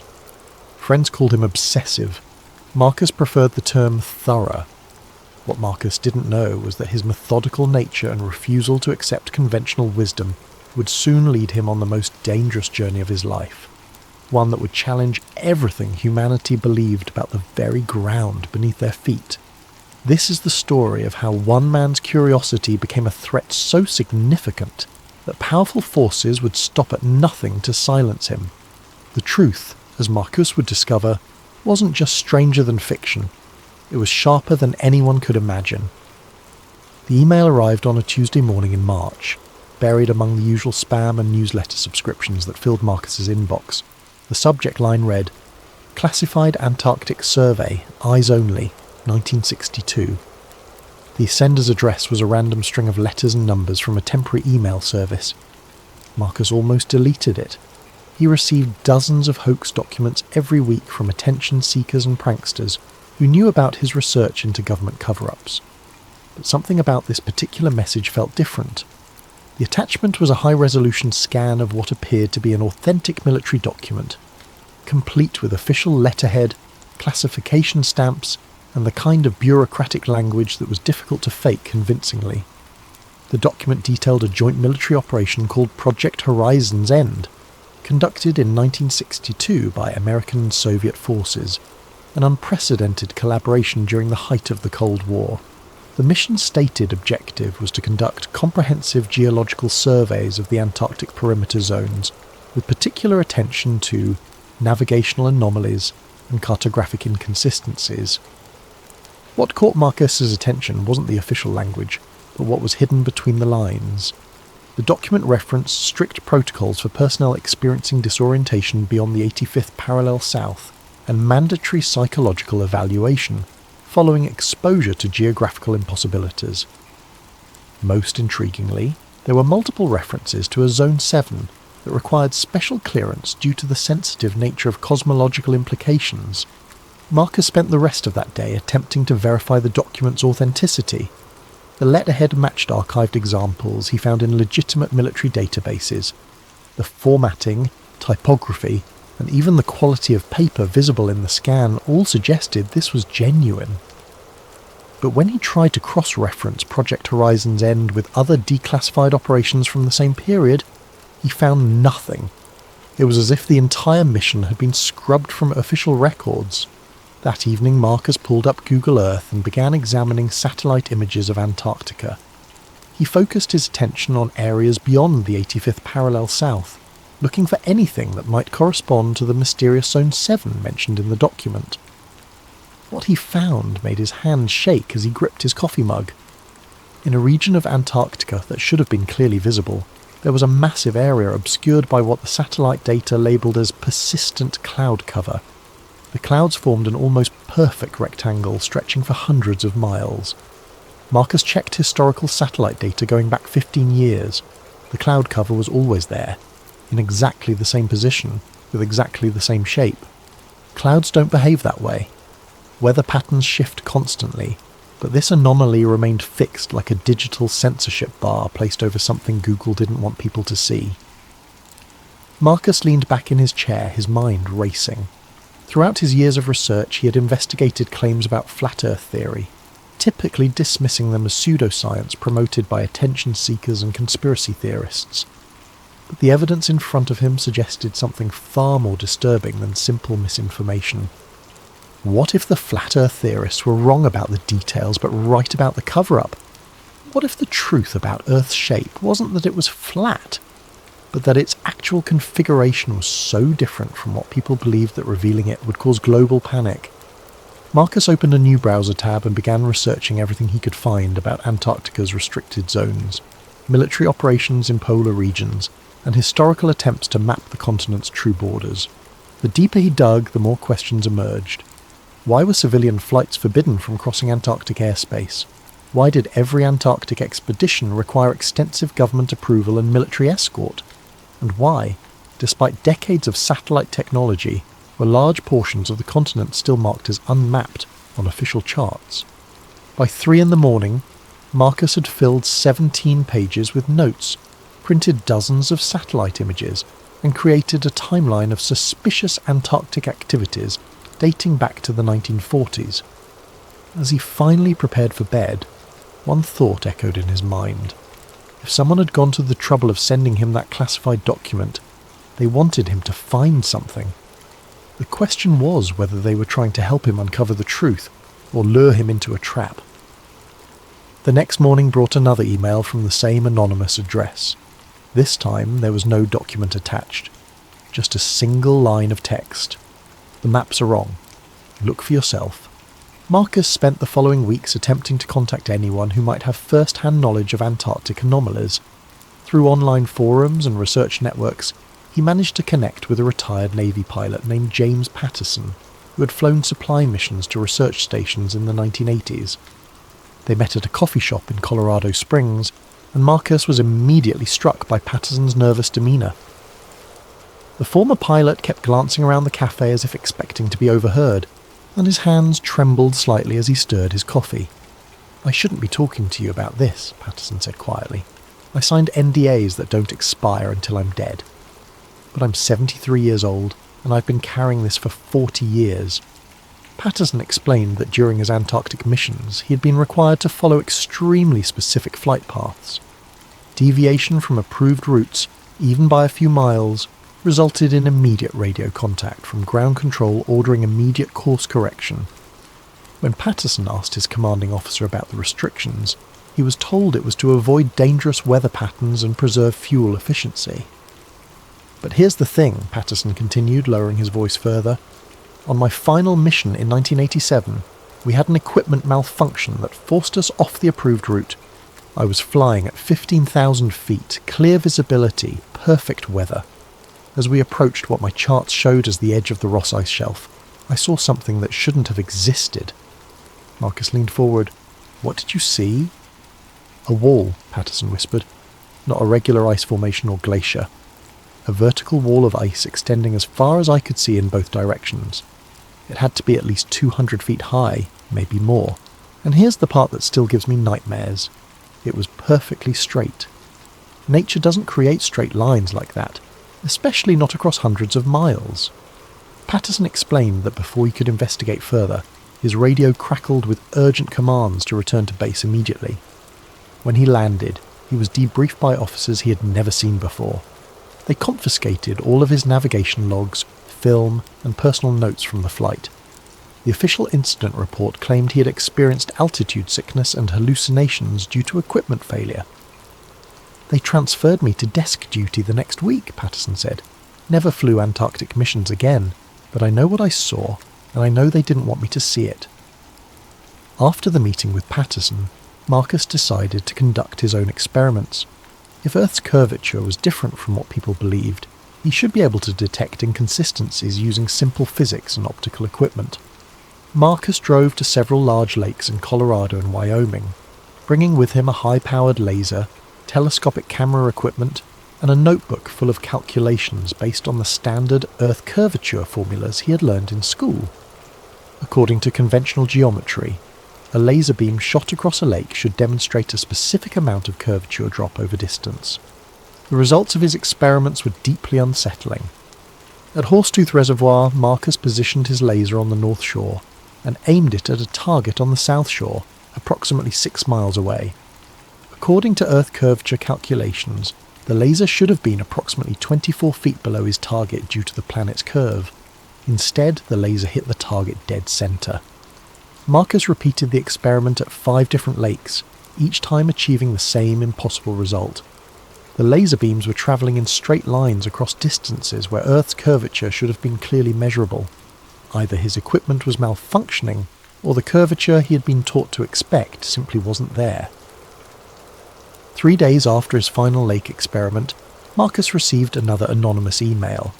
This time, it contained GPS coordinates for a location in northern Canada, along with a message. "Others have done the same tests. We meet monthly. Come alone." Marcus hesitated for a week before booking a flight to Toronto. The coordinates led him to a small town called Moosonee, near the southern shore of Hudson Bay. He rented a car and drove to the specified location, a seemingly abandoned research station surrounded by snow-covered wilderness. Inside the building, Marcus found 7 other people seated around a conference table, covered with maps, photographs, and technical equipment. They introduced themselves as scientists, engineers, pilots, and researchers who had all discovered similar inconsistencies in Earth's supposed curvature. The group's leader was a woman named Elena Vasquez, a former cartographer who had worked for the National Oceanic and Atmospheric Administration for 15 years. Elena explained that she had first noticed discrepancies while creating coastal navigation charts in the early 2000s. Satellite data, ground surveys, and maritime reports kept contradicting each other, Elena said. When I brought these inconsistencies to my supervisors, I was told the equipment was malfunctioning or that I was making calculation errors, but the pattern was too consistent to be random mistakes. Eleanor showed Marcus dozens of examples where official maps showed curved coastlines and distances that didn't match real-world measurements. Ships reported travelling shorter distances than their charts indicated. Pilots found themselves reaching destinations ahead of schedule on routes that should have taken longer due to Earth's curvature. The more evidence we gathered, the more we realised we weren't dealing with isolated measurement errors, Elena continued. Someone has been systematically altering geographical data to make the world appear more curved than it actually is. Marcus shared his own research, including the Antarctic document and his laser experiments. The group listened intently, occasionally nodding in recognition when he described phenomena they had also encountered. A former surveyor named Thomas Wright explained that he had been fired from his job with the US Geological Survey after questioning discrepancies in land elevation measurements. A meteorologist named Catherine Lee described how weather prediction models only worked when she ignored official atmospheric curvature data and used flat plane calculations instead. The question, Eleanor said as the meeting concluded, is what are they hiding and why go to such lengths to hide it? Marcus left the meeting with more questions than answers, but also with a growing certainty that he was part of something much larger than a simple geographical conspiracy. As his plane lifted off from Toronto, he stared out the window at the horizon, trying to see any evidence of the curve he'd been taught existed since childhood. The horizon looked completely flat. The breakthrough came in the form of an unexpected phone call 6 weeks later. Marcus was working late in his apartment when his phone rang, displaying a blocked number. The voice on the other end was electronically distorted, making it impossible to identify the caller's gender or age. "Marcus Reed," the voice said. "You've been asking questions about Antarctica." Marcus's heart began pounding. "Who is this?" "Someone who knows what you're looking for is real. Are you prepared to see it for yourself?" The caller explained that a private expedition was being organised for early December, summer in the southern hemisphere. The group would consist of Marcus and 2 other researchers who had been investigating similar anomalies. They would travel to Chile, then board a private vessel capable of ice navigation for a journey to the restricted zones beyond the 85th parallel. "This isn't a tourist trip," the voice warned. "The people who control access to that region don't want anyone seeing what's there. If we're caught, we'll be detained indefinitely under international security protocols. Are you willing to take that risk?" Marcus thought about James Patterson's trembling hands, Eleanor Vasquez's career destroyed by asking questions, and the months he had spent conducting experiments that defied everything he thought he knew about the planet. "Yes," he said, "I'll go." 2 weeks later, Marcus found himself on a plane to Santiago, Chile, carrying only essential cold weather gear and hidden recording equipment.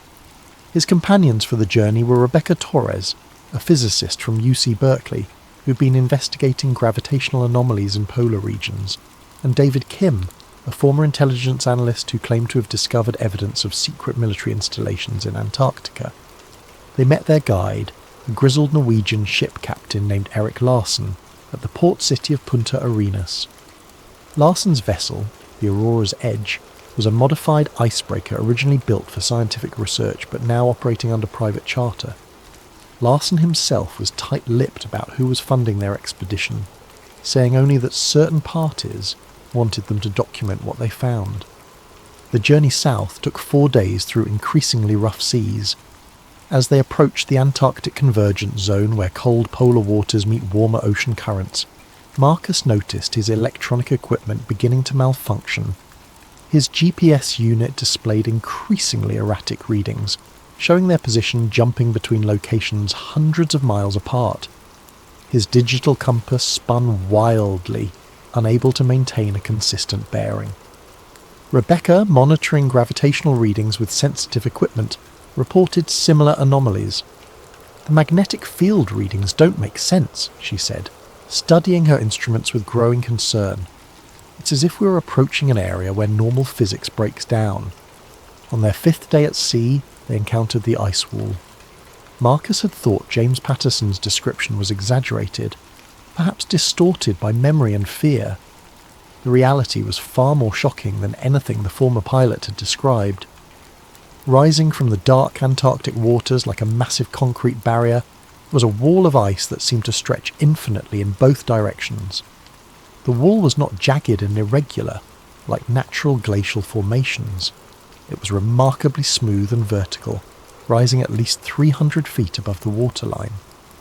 "This is impossible," David whispered, staring up at the towering ice formation. "Glaciers don't form vertical walls like this. The physics of ice formation wouldn't allow it." Captain Larson had been unusually quiet since they first spotted the wall, but now he spoke up. "I've been making trips to Antarctic waters for 30 years, he said. "I've seen glaciers, ice sheets, and every natural formation you can imagine. This isn't natural. Someone built this." As the Aurora's edge moved parallel to the ice wall, Marcus used his telephoto camera to document what they were seeing. The wall extended beyond the horizon in both directions, creating what appeared to be an impenetrable barrier around the entire Antarctic continent. But more disturbing than the wall itself were the signs of human activity they began to notice. Every few miles they spotted large metal structures embedded in the ice, what appeared to be observation towers equipped with radar dishes and communication equipment. David, using military-grade binoculars, identified armed personnel stationed at several of these installations. "Those are definitely military uniforms," he reported, "but I can't identify the nationality. The insignia don't match any country's armed forces that I'm familiar with." As they continued their journey along the ice wall, Rebecca made an even more unsettling discovery. Her gravitational measurement equipment, designed to detect variations in Earth's gravitational field, was showing readings that violated fundamental laws of physics. "According to these instruments," she said, her voice trembling, "the gravitational pull beyond this ice wall is significantly weaker than it should be. It's as if the mass of the planet just stops." Marcus felt a chill that had nothing to do with the Antarctic air. "What are you saying?" "I'm saying that if these readings are accurate, there's nothing beyond this wall. No land mass, no ocean floor, just empty space." That night, as they anchored the ship in a small inlet, Marcus reviewed the day's footage and photographs. Every image showed the same impossible sight, a perfectly constructed ice barrier that seemed designed to prevent anyone from seeing what lay beyond. The more he studied the evidence, the more one terrifying conclusion became unavoidable. The ice wall wasn't protecting Antarctica from the outside world. It was protecting the outside world from discovering what wasn't there. Captain Larson woke them before dawn with urgent whispers. "We have a window," he said, his weathered face grim in the dim light of the cabin. "My contacts report that the patrol schedule has a gap between 0500 and 0630. If we're going to find a way through the wall, it has to be now." Marcus, Rebecca and David quickly gathered their equipment and followed Larson onto the ship's deck. The captain had spotted what appeared to be a narrow channel in the ice wall, barely wide enough for their vessel to navigate. Ice formations often shifted due to temperature changes and ocean currents, but this opening seemed too perfectly positioned to be natural. "It could be a trap," David warned, scanning the surrounding ice with his binoculars. "If someone wanted to lure us into a restricted zone, this would be the perfect way to do it." "We didn't come this far to turn back now," Marcus replied, though his own instincts were screaming warnings. "We need to see what's on the other side." As the Aurora's edge slowly navigated through the narrow channel, Marcus noticed that the ice walls on either side showed clear evidence of artificial modification. Tool marks were visible in the frozen surfaces, and the opening maintained a consistent width that would have been impossible for natural ice formation. Beyond the channel, they emerged into an area unlike anything any of them had expected to find.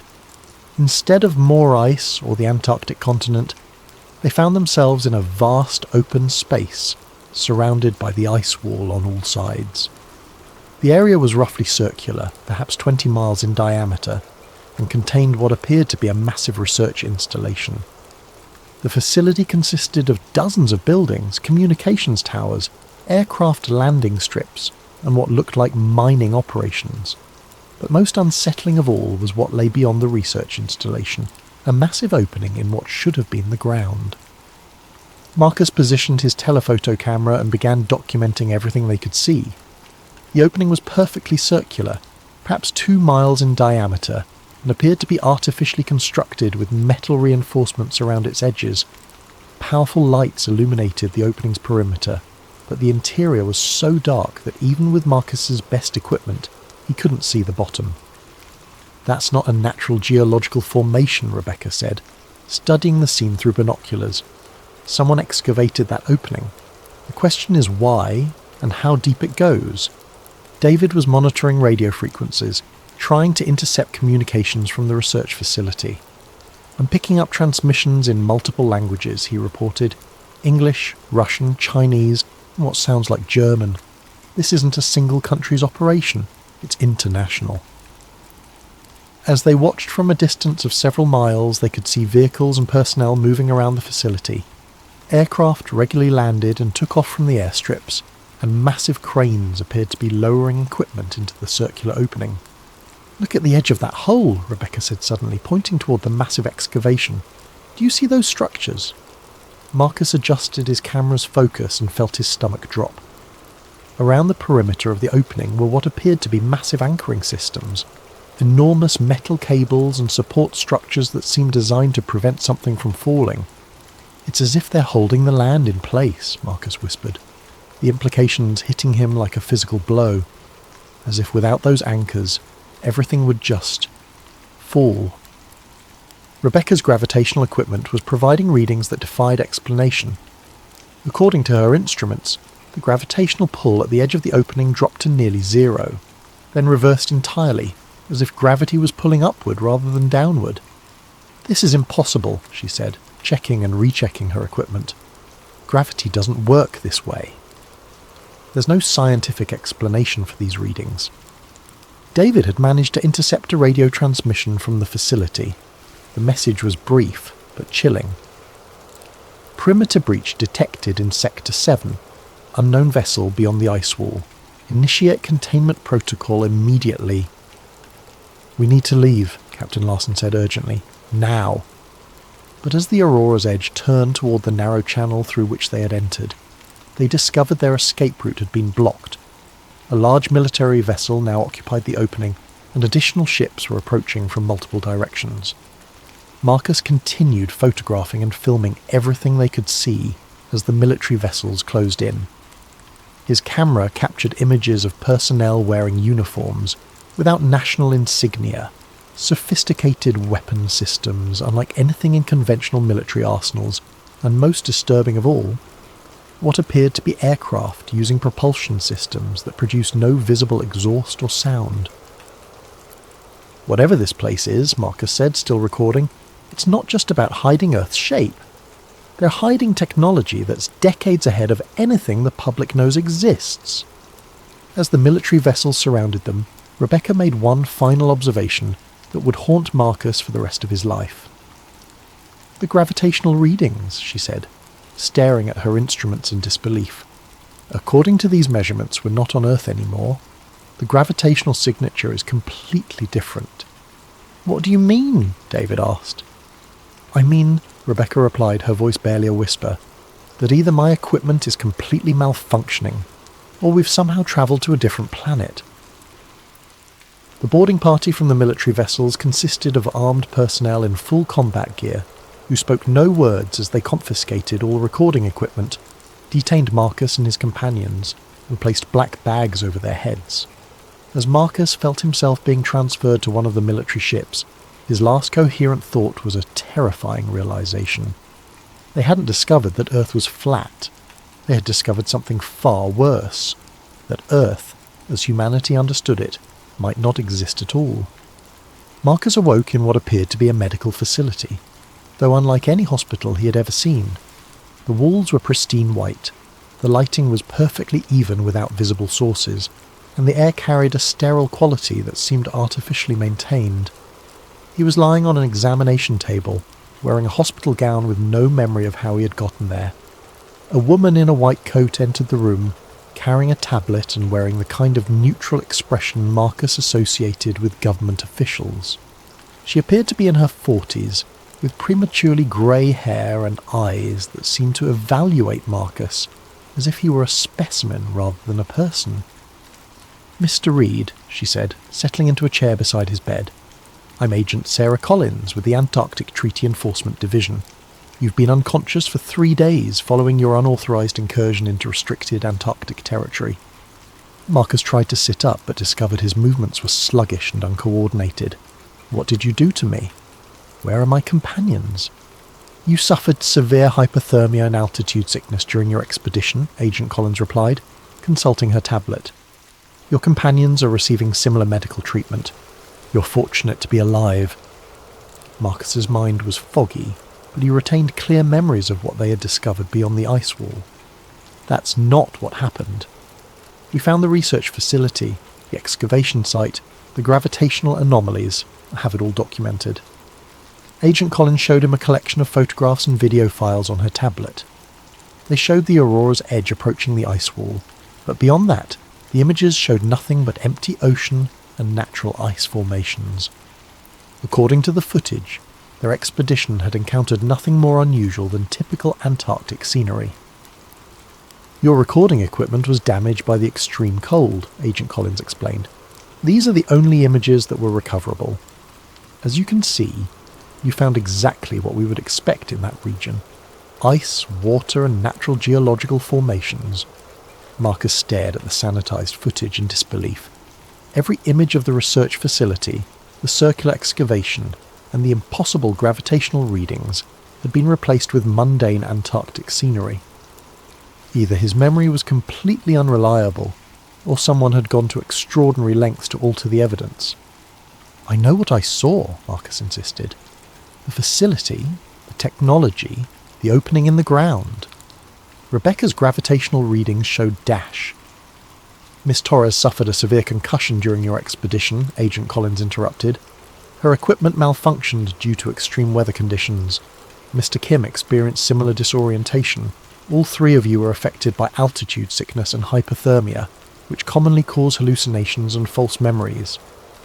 Agent Collins leaned forward, her expression becoming more serious. Mr. Reed, you've stumbled into a situation that involves international security protocols. The Antarctic Treaty strictly prohibits unauthorized civilian access to certain regions for very good reasons. The area you entered contains hazardous geological formations and extreme weather conditions that have killed dozens of researchers over the years. She showed him documents detailing his expedition's official record. According to the files, Marcus, Rebecca and David had hired Captain Larson for a routine Antarctic tourism trip that had gone dangerously off course due to equipment failure and poor weather. They had been rescued by international treaty enforcement personnel before dying of exposure. You're free to return home, Agent Collins concluded, but you'll need to sign documentation, acknowledging that you understand the national security implications of spreading false information about classified Antarctic operations. The penalty for violating this agreement is indefinite detention under international security protocols. Marcus was released 2 days later and flown back to Denver. His first instinct was to contact Rebecca and David, but he discovered that both of their phone numbers had been disconnected. Rebecca's university had no record of her ever being employed there, and David's intelligence background had been completely scrubbed from all accessible databases. When Marcus returned to his apartment, he found that his research materials had been returned by building management after a water leak had required access to his unit. Months of documents, photographs, and experimental data had been replaced with generic conspiracy theory materials that made his work appear to be the obsessions of a paranoid fantasist rather than legitimate research. Marcus attempted to contact Captain Larson, but discovered that the Aurora's edge had been sold to an unnamed buyer, and Larson had reportedly moved to a remote location in Norway where he could not be reached. Elena Vasquez and the other researchers from the Canadian meeting had also vanished. Their email addresses were invalid, their phone numbers disconnected, and online searches turned up no trace of their existence. Most unsettling of all, Marcus began experiencing memory problems. Details of his Antarctic expedition became increasingly fuzzy, and he found himself questioning whether the extraordinary things he remembered had actually happened. When he tried to write down his experiences, he discovered that he couldn't clearly recall important specifics about the research facility or the circular excavation. 3 weeks after his return, Marcus received a final email from the anonymous sender who had originally contacted him. The message was brief. The truth has been contained. Your service is no longer required. Any further investigation will result in permanent resolution.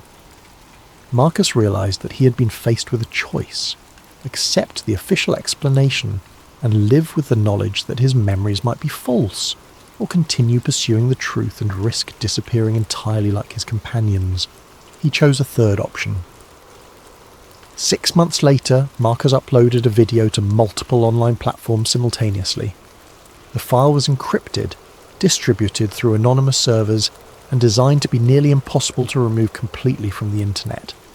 In the video, Marcus appeared tired and gaunt, speaking directly to the camera from an undisclosed location. "My name is Marcus Reed," he began, "and I'm probably going to disappear after releasing this message. 6 months ago, I discovered something about our planet that certain people don't want you to know. I can't prove everything I'm about to tell you, because most of my evidence has been destroyed or altered, but I can give you enough information to investigate for yourself." Marcus described his research into Antarctic anomalies, the declassified documents he had received, and the experiments he had conducted that suggested Earth's curvature was not what people believed. He provided GPS coordinates for locations where others could replicate his laser experiments, and detailed instructions for identifying the inconsistencies in satellite imagery that had first led him to question official geographical data. "I'm not asking you to believe me," Marcus continued. "I'm asking you to look for yourselves. Test the horizon with your own equipment. Question why certain areas of Antarctica are forbidden to civilian access. Ask why weather prediction models work better when you ignore Earth's supposed curvature." The video concluded with Marcus staring directly into the camera, his expression a mixture of fear and determination. "They've convinced most of you that people like me are crazy conspiracy theorists. Maybe I am. Maybe everything I experienced was hallucinations caused by altitude sickness and hypothermia. But if I'm right, then everything you've been taught about the world is a carefully constructed lie designed to prevent you from discovering a truth so shocking that it would fundamentally change human civilization." Marcus paused, then delivered his final words. "Sometimes the truth isn't round, it's sharper than you think. And sometimes the edge of the world is exactly where they tell you it isn't." The video was viewed over 2 million times in its first week online before being removed by platform administrators for violating community guidelines regarding misinformation. But copies continued to appear on alternative platforms, and Marcus's story began inspiring others to conduct their own investigations. 3 weeks after the video's release, Marcus Reed's apartment was found empty. Neighbours reported that he had left early one morning carrying a single suitcase and had never returned. His landlord found a note on his desk with a single line of text: "Gone to find the edge. Don't follow." To this day, no one knows what happened to Marcus Reed. His research has inspired a growing community of independent investigators who claim to have replicated his experiments and discovered similar anomalies. Government agencies continue to deny that any classified Antarctic operations exist beyond routine scientific research. But on clear days, when you stand at the ocean's edge and stare at the horizon, you might find yourself wondering the same question that consumed Marcus Reed. What if everything you see is exactly what someone wants you to see? And what if the truth about the world beneath your feet is sharper, stranger, and more terrifying than you ever imagined? The search for answers continues, but those who look too closely often find that the edge of the world is also the edge of everything they thought they knew about reality itself. What if the objects we see streaking through our solar system aren't just cosmic debris? What if some of them are watching, waiting, and following a pattern we're only beginning to understand? Tonight's story takes us into the world of deep space surveillance, government cover-ups, and the terrifying possibility that we're not alone, and haven't been for decades. If you enjoy stories like this that blur the line between science and the unknown, make sure to hit that like button and subscribe to Sleep Theories for more content that will keep you questioning what's really out there, and drop a comment below letting me know what time you're listening and where you're from around the world. I love connecting with fellow night owls and mystery seekers. Now, let's dive into the Atlas pattern. The coffee had gone cold hours ago, but I kept sipping it anyway. Room temperature caffeine was better than no caffeine, especially when you're staring at endless streams of astronomical data at 3:47 a.m. My name is Marcus Webb, and I'm what you might charitably call a data analyst for the Near-Earth Object Surveillance Network, though glorified pattern-matching drone would be more accurate. Most nights were the same routine: cross-reference orbital trajectories, flag anything that deviated from predicted paths, file reports that maybe 3 people would ever read, asteroids, comets, space junk. It all blurred together into points of light moving predictably through the void. The work was mind-numbing, but it paid the bills and kept me close to the stars I'd loved since childhood. That night was different, though I didn't realise it at first. I was reviewing data from 3I Atlas, the interstellar comet that had been making headlines for the past few months. Unlike most comets that originate from our own solar system, this one had come from deep space, only the 3rd confirmed interstellar visitor we'd ever detected. The media loved stories about cosmic wanderers, and 3I Atlas fit the bill perfectly. Except something was wrong with the data. At first I thought it was an equipment malfunction. Comets develop distinctive comas, those glowing halos of gas and dust, when they get close to the sun. It's basic astronomy. But according to my instruments, 3I Atlas showed no signs of outgassing despite being well within the zone, where it should have been blazing like a celestial torch. I pulled up the trajectory data and felt my stomach drop. The orbital path showed tiny corrections, minute adjustments that were impossibly precise for a chunk of ice and rock tumbling through space. I ran the calculations 3 times, then a 4th, but the result was always the same. 3I Atlas wasn't following a natural ballistic trajectory, it was steering. My hands trembled as I documented everything: spectral analysis, trajectory corrections, the complete absence of a coma. I cross-referenced the data with our deep space tracking stations and found the same anomalies reflected across multiple observation points. This wasn't instrument error, this was real. I drafted my report with meticulous care, attaching every piece of supporting data I could find. The implications were staggering. If 3I Atlas was under intelligent control, it meant we were being visited by something far more sophisticated than a wandering comet. I encrypted the files and submitted them through official channels, then sat back in my chair and tried to process what I'd discovered. Sleep was impossible. I spent the remaining hours before dawn triple-checking my work, running additional simulations, and preparing for the inevitable barrage of questions that would come once my superiors saw the report. Part of me was terrified, but another part was electric with excitement. This could be the discovery that changed everything. When I arrived at work the next morning, I went straight to my computer to pull up the backup files of my observation log. The screen flickered to life, and my blood ran cold. The entire night's work was gone. In place of my carefully documented anomalies was a single line of text: instrument error, data invalid, log purged. I tried accessing the backup servers, but every copy had been scrubbed clean. It was as if the past 12 hours of work had never happened. My report had vanished without a trace, leaving no evidence that I'd ever observed anything unusual about 3I Atlas. But I remembered every detail: the trajectory corrections, the missing coma, the impossible precision of its path through space. Someone had wiped my data, but they couldn't wipe my memory. I sat in my cubicle, staring at the blank screen, and realised I was no longer just a data analyst. I had become a witness to something that someone very powerful didn't want the world to know. The question was, what was I going to do about it? The fluorescent lights hummed overhead, casting their sterile glow across rows of identical workstations. My colleagues went about their morning routines, oblivious to the fact that evidence of possible extraterrestrial intelligence had been discovered and then systematically erased overnight. I wanted to scream, to shake them all and tell them what I'd seen. Instead, I opened a new observation log and tried to pretend that nothing had changed. But everything had changed.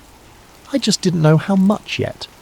I spent the morning trying to reconstruct my observations from memory, but without the raw data, it felt like chasing shadows.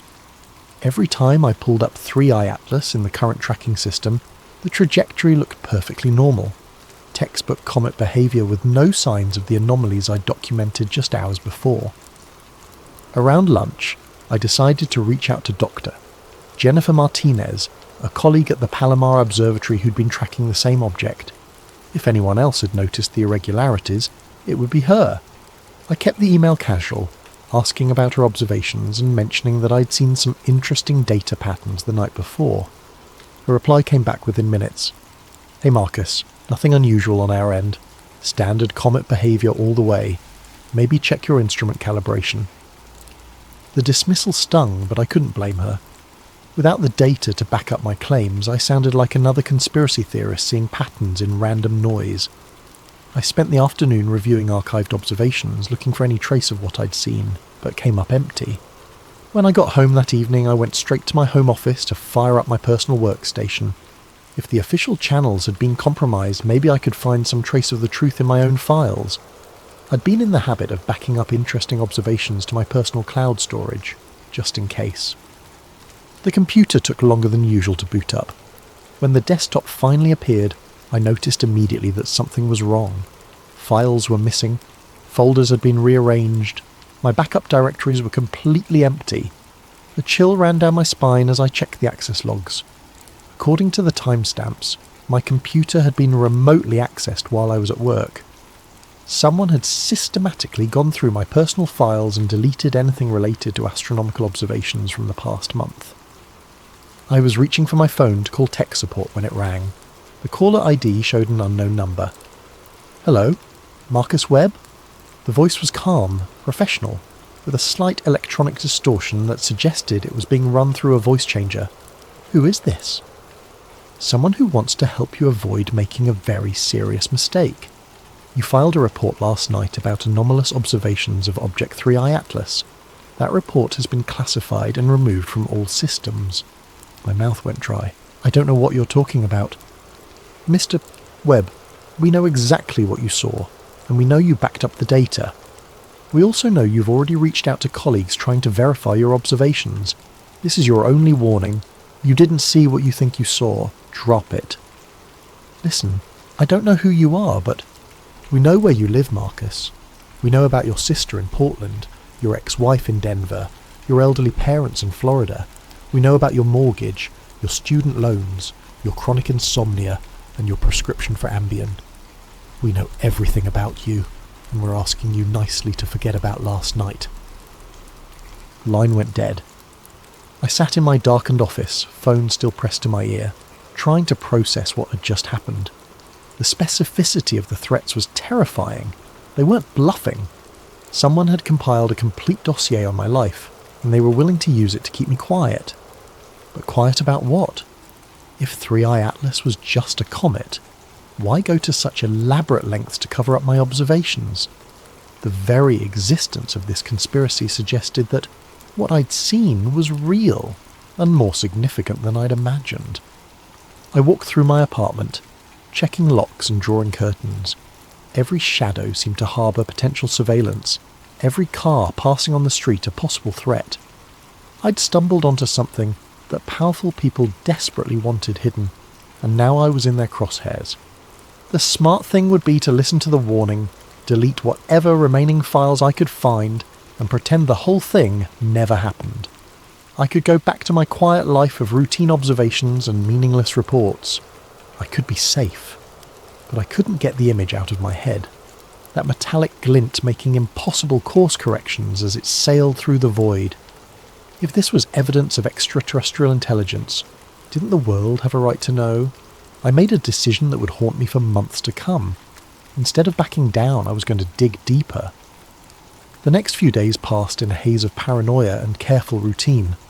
I went to work, processed data on mundane asteroids, and avoided anything remotely connected to 3I Atlas.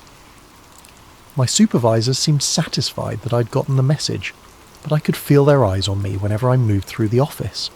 At home, I'd become obsessive about security. I disconnected my personal computer from the internet and started using an old laptop with a VPN connection from various coffee shops around the city. If someone was monitoring my activities, I was going to make it as difficult as possible. It was on Thursday night, exactly a week after my initial observations, that everything changed again.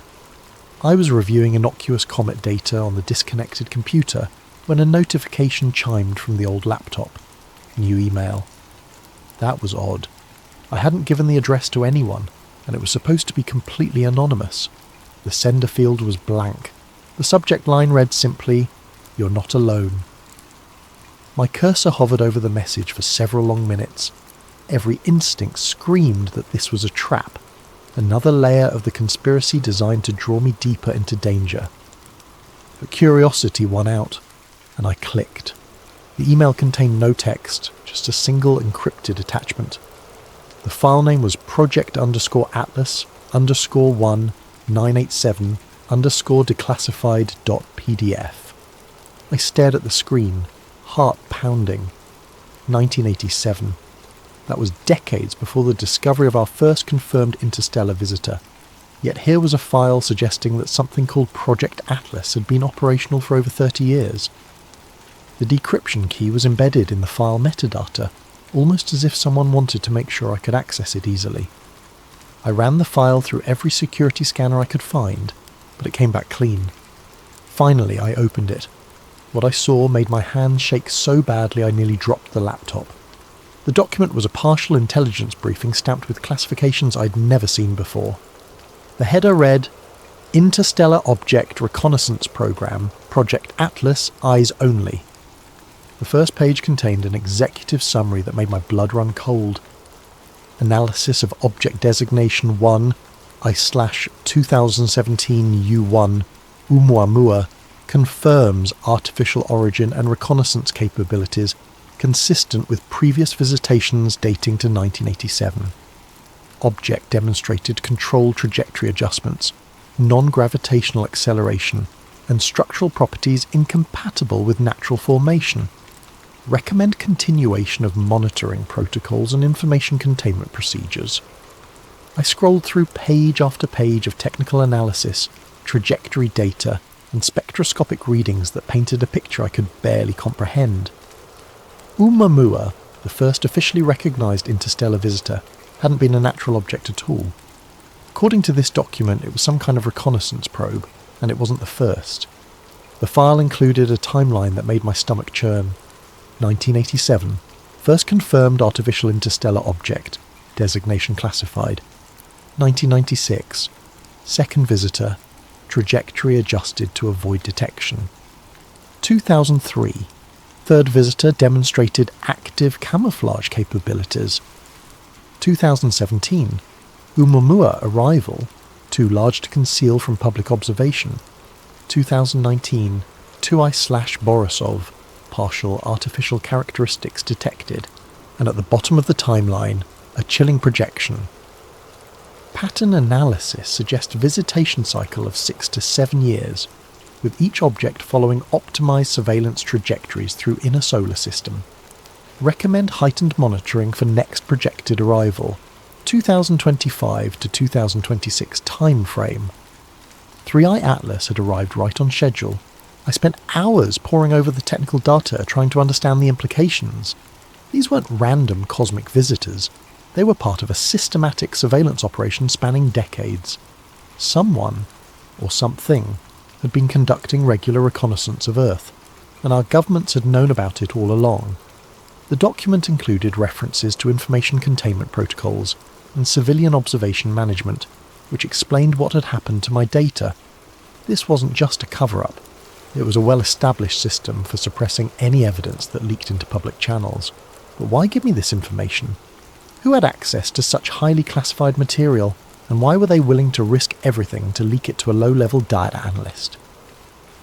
I printed the entire document on the coffee shop's printer, then deleted all traces from the laptop. This was too important to trust to digital storage alone. As I walked home through the darkened streets, clutching the papers under my jacket, I couldn't shake the feeling that I was being watched. The next morning brought a fresh horror. When I arrived at work, my supervisor was waiting at my desk with a grim expression. "Marcus, we need to talk. Conference room 3 now." Inside the sterile meeting room, he laid out a series of photographs across the table. They showed me entering the coffee shop, using the laptop, printing documents, and walking home with a manila envelope under my arm. "We've been very patient with you," he said quietly, "but this ends now. Whatever game you think you're playing, it stops today." I stared at the surveillance photos, realising just how completely I was outmatched. They'd been watching every move, documenting every attempt to investigate further. The leaked document wasn't help. It was bait, designed to draw me out and prove that I couldn't be trusted to stay quiet. "I don't know what you want me to say," I managed. "I want you to say that you understand. You're a good analyst, Marcus, but you're in way over your head. Take a vacation. 2 weeks, paid leave. Think about whether this job is really the right fit for you." The message was clear. Back off or lose everything. But as I cleaned out my desk under the watchful eyes of security, I couldn't help but smile grimly. They thought they'd caught everything, but they were wrong. Hidden in my apartment was a complete copy of the Project Atlas file, and more importantly, I now knew I wasn't the only one who'd seen through the deception. Someone else was out there, someone with access to the deepest secrets of the conspiracy, and they were trying to help me expose the truth. 2 weeks of forced vacation gave me time to think, but sleep remained elusive. Every night I found myself staring out my bedroom window at the stars, wondering how many of those points of light had been visited by the Watchers. The Project Atlas document had opened a door to a reality I couldn't close again. I'd hidden the printed files in a safety deposit box at a bank across town, but I'd memorised every crucial detail. The pattern was what haunted me most. Regular intervals, a systematic coverage, and a level of coordination that suggested long-term planning spanning multiple decades. During the day, I visited libraries and used their public computers to dig through archived astronomical data. I was looking for gaps, objects that had been observed briefly and then forgotten, trajectory anomalies that had been dismissed as instrument error, anything that might fit the pattern described in the classified document. What I found was more disturbing than I'd imagined. In 1987, the Harvard-Smithsonian Center for Astrophysics had published a brief note about an unusual object designated 1987 QX. The initial observations showed it on an interstellar trajectory, but follow-up attempts failed to relocate it. The official explanation was insufficient data for continued tracking. But buried in the technical appendix, I found a reference to anomalous spectral characteristics suggesting metallic composition and non-gravitational acceleration inconsistent with comet outgassing. 1987, QX had been the first visitor, exactly as described in the leaked document. I found similar patterns throughout the historical record, objects that appeared briefly in official catalogues before being reclassified or forgotten entirely, always at the predicted intervals, always showing subtle signs of artificial origin, always disappearing from public view after initial detection. The 1996 visitor had been detected by 3 different observatories, but within months, all references to it had been removed from published papers. I found fragments in old conference abstracts and preliminary reports, but the object itself had been erased from the official record. By 2003, the concealment efforts had become more sophisticated. That year's visitor never appeared in any public catalogues at all, but I found oblique references to it in budget documents, requesting additional funding for deep space monitoring equipment, and personnel evaluations praising staff for exceptional discretion in sensitive operations. The pattern was undeniable. For over 30 years, someone had been systematically monitoring and covering up evidence of artificial objects entering our solar system. The only question was, who was doing the covering up, and what were they hiding? My research was interrupted by a phone call from an unknown number. I almost didn't answer, but something made me pick up. "Is this Marcus Webb?" The voice was elderly, gravelly, with a slight tremor. "Who's asking?" "Someone who's been watching your library research with great interest. My name is Dr. Harold Peterson. I think we should meet." The name was familiar. I'd seen it referenced in some of the older papers I'd been reviewing. Harold Peterson had been a respected astronomer in the 1980s, specialising in small body observations. His publications had stopped abruptly in 1988. "What do you want?" "I want to show you something that will change how you see everything, but not over the phone. Are you familiar with the old Griffith Observatory parking lot? Meet me there at midnight." Every instinct told me it was a trap, but I'd come too far to turn back now. That night I drove through the winding roads of Griffith Park. checking my rearview mirror constantly for signs of surveillance. The observatory was closed, its parking lot nearly empty except for a few late-night stargazers. Dr. Peterson was exactly what I'd expected. A thin, white-haired man in his 70s, leaning heavily on a walking cane and clutching a worn leather satchel. But his eyes were sharp and alert, and when he spoke, his voice carried the weight of terrible knowledge.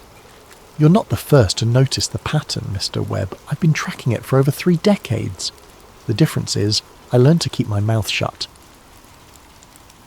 We sat on a bench overlooking the Los Angeles basin, the city lights washing out all but the brightest stars. He opened the satchel and withdrew a collection of photographs, charts, and handwritten notes. 1987 was when it all started for me, he said. I was working at Palomar then, part of a team doing systematic surveys of near-Earth objects. We detected 1987 QX on a Tuesday night in October. By Friday our department had been restructured, and I'd been reassigned to different projects. He showed me photographs of the object, grainy black and white images that nonetheless clearly showed an elongated structure with sharp edges and reflective surfaces. Nothing like any natural comet I'd ever seen.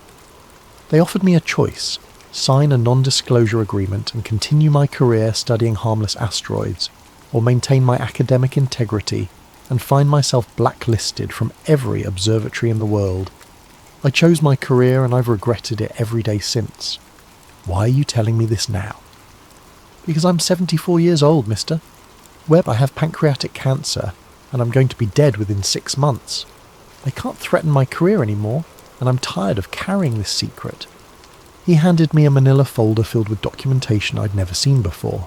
Internal memos about visitor protocols, budget allocations for special projects, and correspondence between observatories about maintaining operational security. There are more of us out there, he said. Astronomers who've seen things they can't talk about, technicians who've been reassigned after asking too many questions, graduate students whose thesis projects have been mysteriously cancelled. We're scattered, isolated and afraid, but we're not alone. The final document in the folder was a list of names and contact information. 24 astronomers, all with similar stories of suppressed observations and forced silence. At the top of the list was a note in Doctor. Peterson's handwriting. Project Atlas isn't just about covering up alien visitation. It's about preparing for something much bigger. The pattern is accelerating. What do you mean, accelerating? The intervals between visits are getting shorter. The objects are getting larger, and according to my calculations, the next one isn't coming to observe anymore.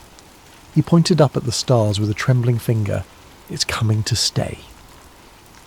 We sat in silence for several long minutes, the weight of his words settling over me like a shroud. Finally, I asked the question that had been haunting me since I'd first seen the anomalous data. What do we do about it? Dr. Peterson smiled grimly. We prepare for the possibility that our governments have been lying to us for 37 years, and we get ready to find out what they've really been hiding. As I drove home that night, the list of names burning like a coal in my jacket pocket, I realised that my journey was far from over. I thought I was investigating a simple cover-up, but I was actually uncovering something much more complex and terrifying. The Watchers in space weren't just visitors passing through our solar system. They were scouts, preparing the way for something bigger. And soon, we were going to find out what that something was. Dr. Peterson's death made the obituary section of the Los Angeles Times 3 days after our meeting. Noted astronomer Harold Peterson, 74, died, peacefully in his sleep after a brief illness. No mention of his decades of research or his role in early deep space observations. Just another forgotten scientist disappearing from the record. But his list lived on. I'd spent the past week carefully reaching out to the contacts he'd provided, using coded language and anonymous email accounts. The responses had been both encouraging and terrifying. Dr. Elena Rodriguez from the University of Arizona. I've been waiting 30 years for someone to ask the right questions. James Mitchell, formerly of JPL. They reassigned me to Mars imaging after I got too curious about irregular trajectories. I've kept my own records. Professor Liu Wei from Beijing Observatory. The phenomenon is global. Chinese space program has similar protocols. Each conversation revealed another piece of the puzzle. The conspiracy wasn't limited to American institutions. It was an international effort involving every major spacefaring nation. The implications were staggering. My unofficial network was coming together just in time for the Southwest Astronomical Conference in Phoenix. It was perfect cover. Hundreds of professional and amateur astronomers gathering to discuss recent observations and share data. If I was careful, I could meet with several of my contacts without raising suspicion. I registered under my real name and booked a flight to Phoenix, trying to maintain the appearance of normal professional activity. But as I packed for the trip, I couldn't shake the feeling that I was being watched. Cars seemed to linger too long outside my apartment. The same face appeared in multiple coffee shops. Paranoia, maybe, but the events of the past month had taught me to trust my instincts.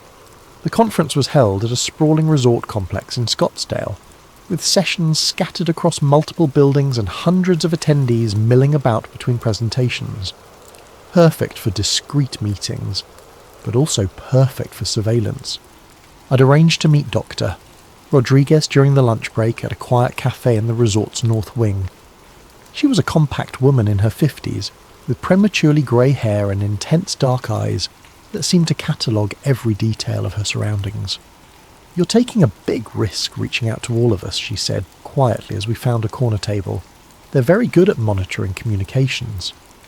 "I know," but Dr. Peterson thought it was time to break the silence. "Harold was a good man. He carried this burden longer than any of us should have to." She slid a thin tablet across the table. "I've compiled everything I could recover from my observations in 1996. The trajectory data alone should be enough to prove artificial control." I downloaded the files to an encrypted drive, noting the precision of her documentation. This wasn't the work of a conspiracy theorist. This was rigorous scientific analysis that had been systematically suppressed.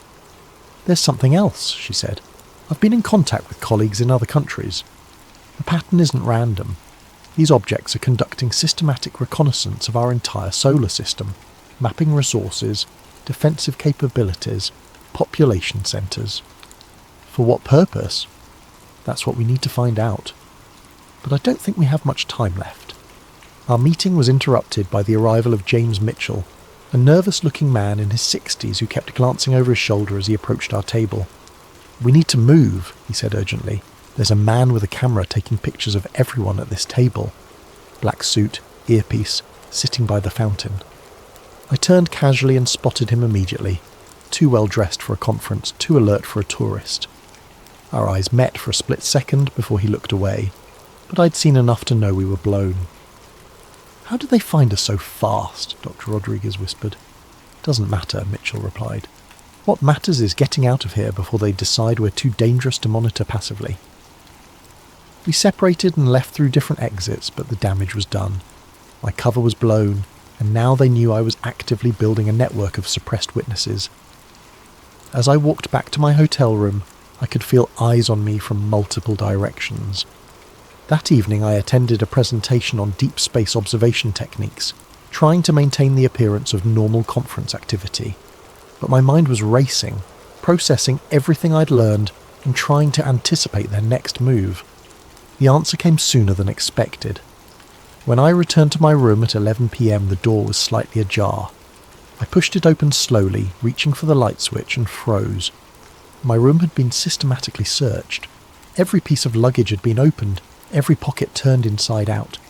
My laptop was missing, along with the encrypted drives containing the leaked documents. But they'd left something behind. A single photograph on the bed. It showed me sitting at the cafe with Dr. Rodriguez and Mitchell, all three of us clearly identifiable. Written across the bottom in red ink, "Last warning." I grabbed my passport and the few items they'd left behind and got out of there immediately. The hotel lobby was filled with conference attendees, but I could spot at least 3 people who didn't belong, too alert, too focused on me specifically. I made it to my rental car and drove straight to the airport, abandoning my scheduled return flight for the first available departure to anywhere. As the plane lifted off, I watched Phoenix's lights disappear below and tried to process how completely my life had changed. I was no longer an investigator uncovering a conspiracy. I was a fugitive being actively pursued by forces with unlimited resources and no apparent limits on their willingness to use them. But I'd also gained something invaluable, proof that I wasn't alone and confirmation that the pattern was real. Whatever was coming, there were others who'd been preparing for it, and together we might stand a chance of exposing the truth. The question now was whether we could do it before they silenced us all permanently. I spent 3 weeks moving between cheap motels and internet cafes, using cash and fake names, trying to stay one step ahead of whoever was hunting me. The paranoia was exhausting, but the leaked documents I'd memorized kept me focused on the bigger picture. If the pattern was real, if something was coming, then the world deserved to know. My breakthrough came through an unexpected connection. Professor Liu Wei had put me in touch with a contact in the hacktivist community, someone known only as Ghost Signal, who specialised in hijacking broadcast streams for political messages. If I could provide credible evidence, they could get it in front of millions of people before anyone could stop them. The meeting was set up through an elaborate chain of encrypted communications. I found myself in a 24-hour diner in Albuquerque, sitting across from a 20-something woman with purple hair and enough facial piercings to set off a metal detector. She introduced herself only as Maya, and seemed to take the whole thing as a personal challenge. "So you're telling me the government's been covering up alien visitors for 30 years, she said, stirring sugar into her coffee. "Not alien visitors, reconnaissance probes. There's a difference." "Is there?" "Either way, it's the biggest story in human history and they've been lying about it." She pulled out a modified tablet and began typing rapidly. "I can get you into any broadcast stream you want. Major networks, streaming services, social media feeds. The question is, what exactly do you want to tell people?" I'd been preparing for this moment for weeks. The message needed to be clear, credible, and impossible to dismiss as a hoax. I outlined my plan, a 10-minute presentation laying out the evidence, supported by the data I'd compiled from multiple sources. "Here's the problem," Maya said. "As soon as you start broadcasting, they're going to try to shut you down. I can keep the stream live for maybe 15 minutes before they find all my back doors. You get one shot at this. That's all I need." We spent the next hour setting up the technical details. Maya would hijack a popular astronomy livestream during peak viewing hours, giving me access to an audience already interested in space-related content. The broadcast would go out simultaneously across multiple platforms, making it harder to suppress completely. "One more thing," she said as we prepared to leave. "Once this goes live, there's no going back. They'll know exactly who you are and where you are. You sure you're ready for that?" I thought about Dr. Peterson, dying alone with his secrets, about Dr. Rodriguez and the others, spending decades in forced silence, about 3i Atlas, sailing through space on its impossible trajectory while the world remained oblivious to the truth. I'm ready. The broadcast was scheduled for 9 p.m. Eastern Time on a Thursday night, prime viewing for astronomy enthusiasts. I'd rented a small studio space under a fake name and set up basic recording equipment. Maya would handle the technical aspects remotely, leaving me to focus on delivering the most important message of my life. At exactly 9 o'clock, Maya's voice crackled through my earpiece. "You're live in 3, 2, 1. Good evening. My name is Marcus Webb, and I'm a data analyst for the Near-Earth Object Surveillance Network. What I'm about to tell you will challenge everything you think you know about our place in the universe." I started with 3i Atlas, describing my initial observations and the systematic erasure of evidence. Then I expanded to the broader pattern, using charts and graphs to illustrate the regular intervals and artificial characteristics of the interstellar visitors. "These objects aren't random cosmic debris," I continued, holding up copies of the leaked documents. "They're part of a systematic reconnaissance program that has been monitoring Earth for over 3 decades. Our governments know this, and they've been actively covering it up." The chat feed exploded with comments, skepticism mixed with fascination as viewers tried to process what they were hearing. Some demanded additional proof, others shared their own unexplained observations, and a few confirmed that similar anomalies had been reported in other countries. "The pattern is accelerating," I said, moving to my final slides. "The intervals between visits are getting shorter, and according to my analysis, the next object, designated 4/ATLAS, isn't coming to observe. It's coming to establish a permanent presence. I displayed the trajectory calculations that showed the next visitor would arrive within 18 months, on a path that would bring it into a stable orbit around Earth rather than passing through the solar system. Based on the data I've compiled from multiple sources, 4I/ATLAS will arrive in approximately 543 days. Unlike its predecessors, this object will not be leaving. It will take up position in our local space, and we need to be prepared for what that means. The chat feed was going crazy now, with thousands of viewers sharing the stream and demanding answers. Several amateur astronomers confirmed they could verify parts of my data with their own observations. The message was spreading faster than I dared hope. That's when Maya's voice crackled urgently in my earpiece. "We've got company." Black SUVs surrounding the building, and my feeds are being traced. "Wrap it up now." "If you're watching this, please share it with everyone you know," I said quickly. "The truth has been hidden for too long. In less than 2 years, we're going to find out what 37 years of reconnaissance has been preparing for. Don't let them keep you in the dark anymore." The feed went black just as I heard heavy footsteps in the corridor outside. I grabbed my notes and headed for the fire exit, but it was too late. 3 men in dark suits were already coming through the door, moving with the efficiency of people who'd done this many times before. "Mr. Webb, you need to come with us." I thought about running, but there was nowhere to go. I'd accomplished what I'd set out to do. The message was out there, spreading across the internet faster than they could contain it. Even if they silenced me now, the truth was already in motion. "Did I get your attention?" I asked. The lead agent smiled coldly. "You have no idea what you've just done." As they led me out in handcuffs, I caught a glimpse of my reflection in a storefront window. I looked exhausted, paranoid, probably more than a little crazy. But I also looked free. For the first time in months, I wasn't carrying the burden of the secret alone.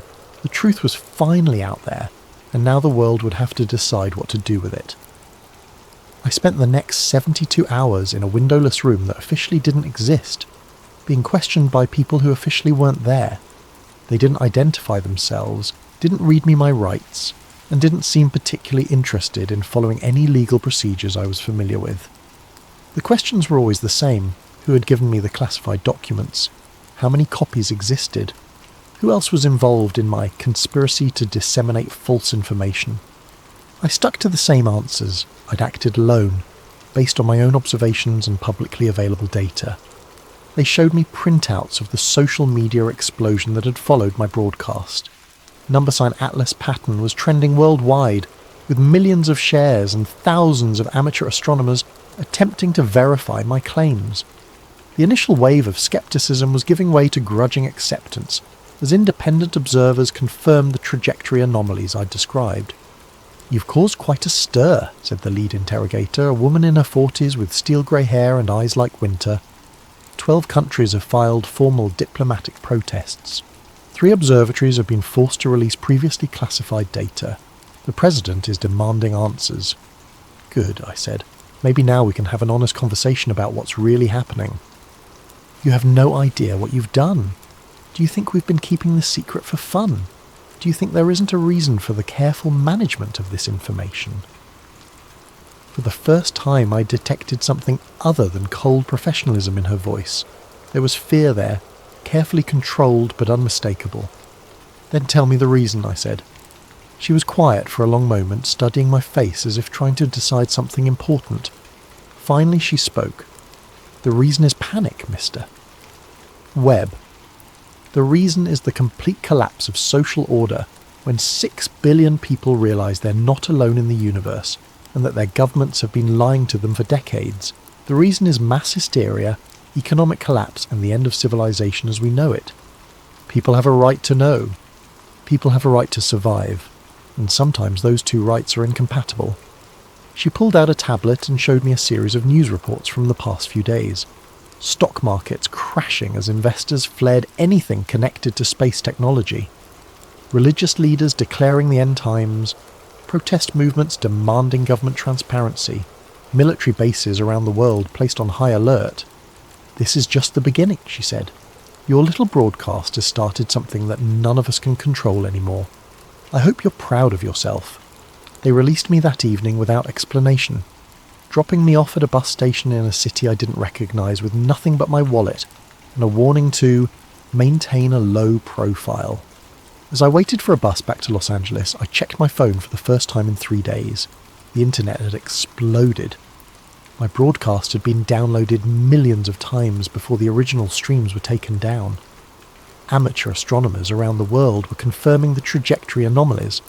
Government officials were being pressed for statements, offering carefully worded non-denials that only fueled more speculation. But there was also a disturbing counter-narrative emerging. Professional debunkers were dissecting my presentation, pointing out inconsistencies and questioning my credentials. News outlets were running pieces about dangerous conspiracy theories and the psychology of false pattern recognition. My personal life was being scrutinised, with emphasis on my history of insomnia and anxiety medication.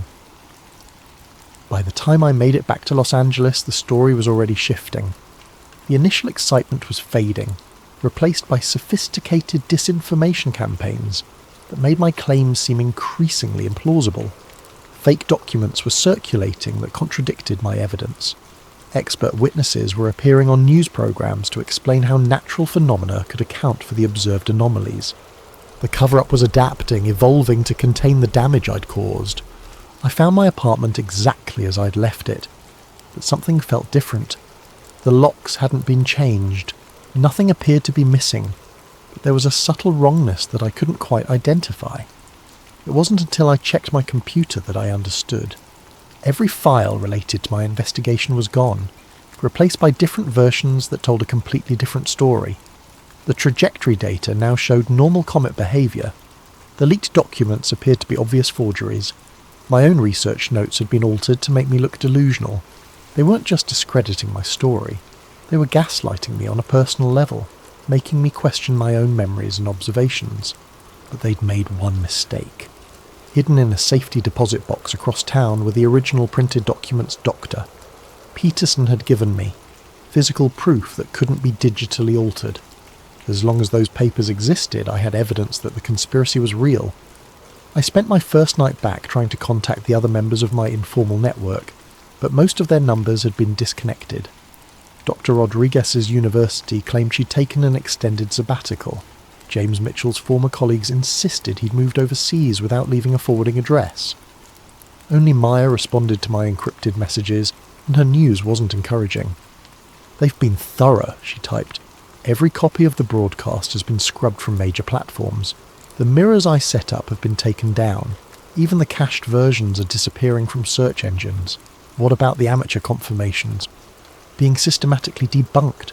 They've got teams of experts explaining away every anomaly, providing alternative interpretations for every piece of evidence. It's like watching history being rewritten in real time." I stared at my screen, feeling the weight of defeat settling over me. I'd sacrificed everything to get the truth out, and they were erasing it as efficiently as they'd erased my original data files. "There's something else," Maya continued. "I've been monitoring the official astronomy networks. They're planning something big. A coordinated announcement about 3i Atlas that's going to put this whole thing to bed once and for all."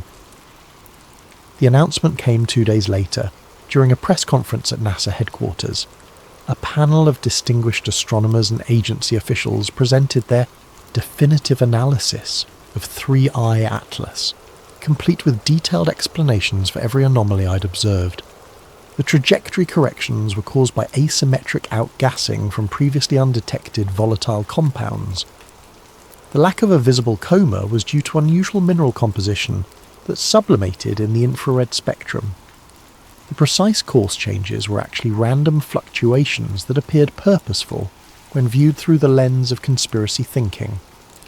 They even had a new name for the phenomenon: false pattern syndrome, a psychological condition where observers perceived intentional design in random data. I was cited as a textbook example, a well-meaning analyst whose mental health issues had led him to see aliens where none existed. The presentation was flawless, authoritative, and completely convincing.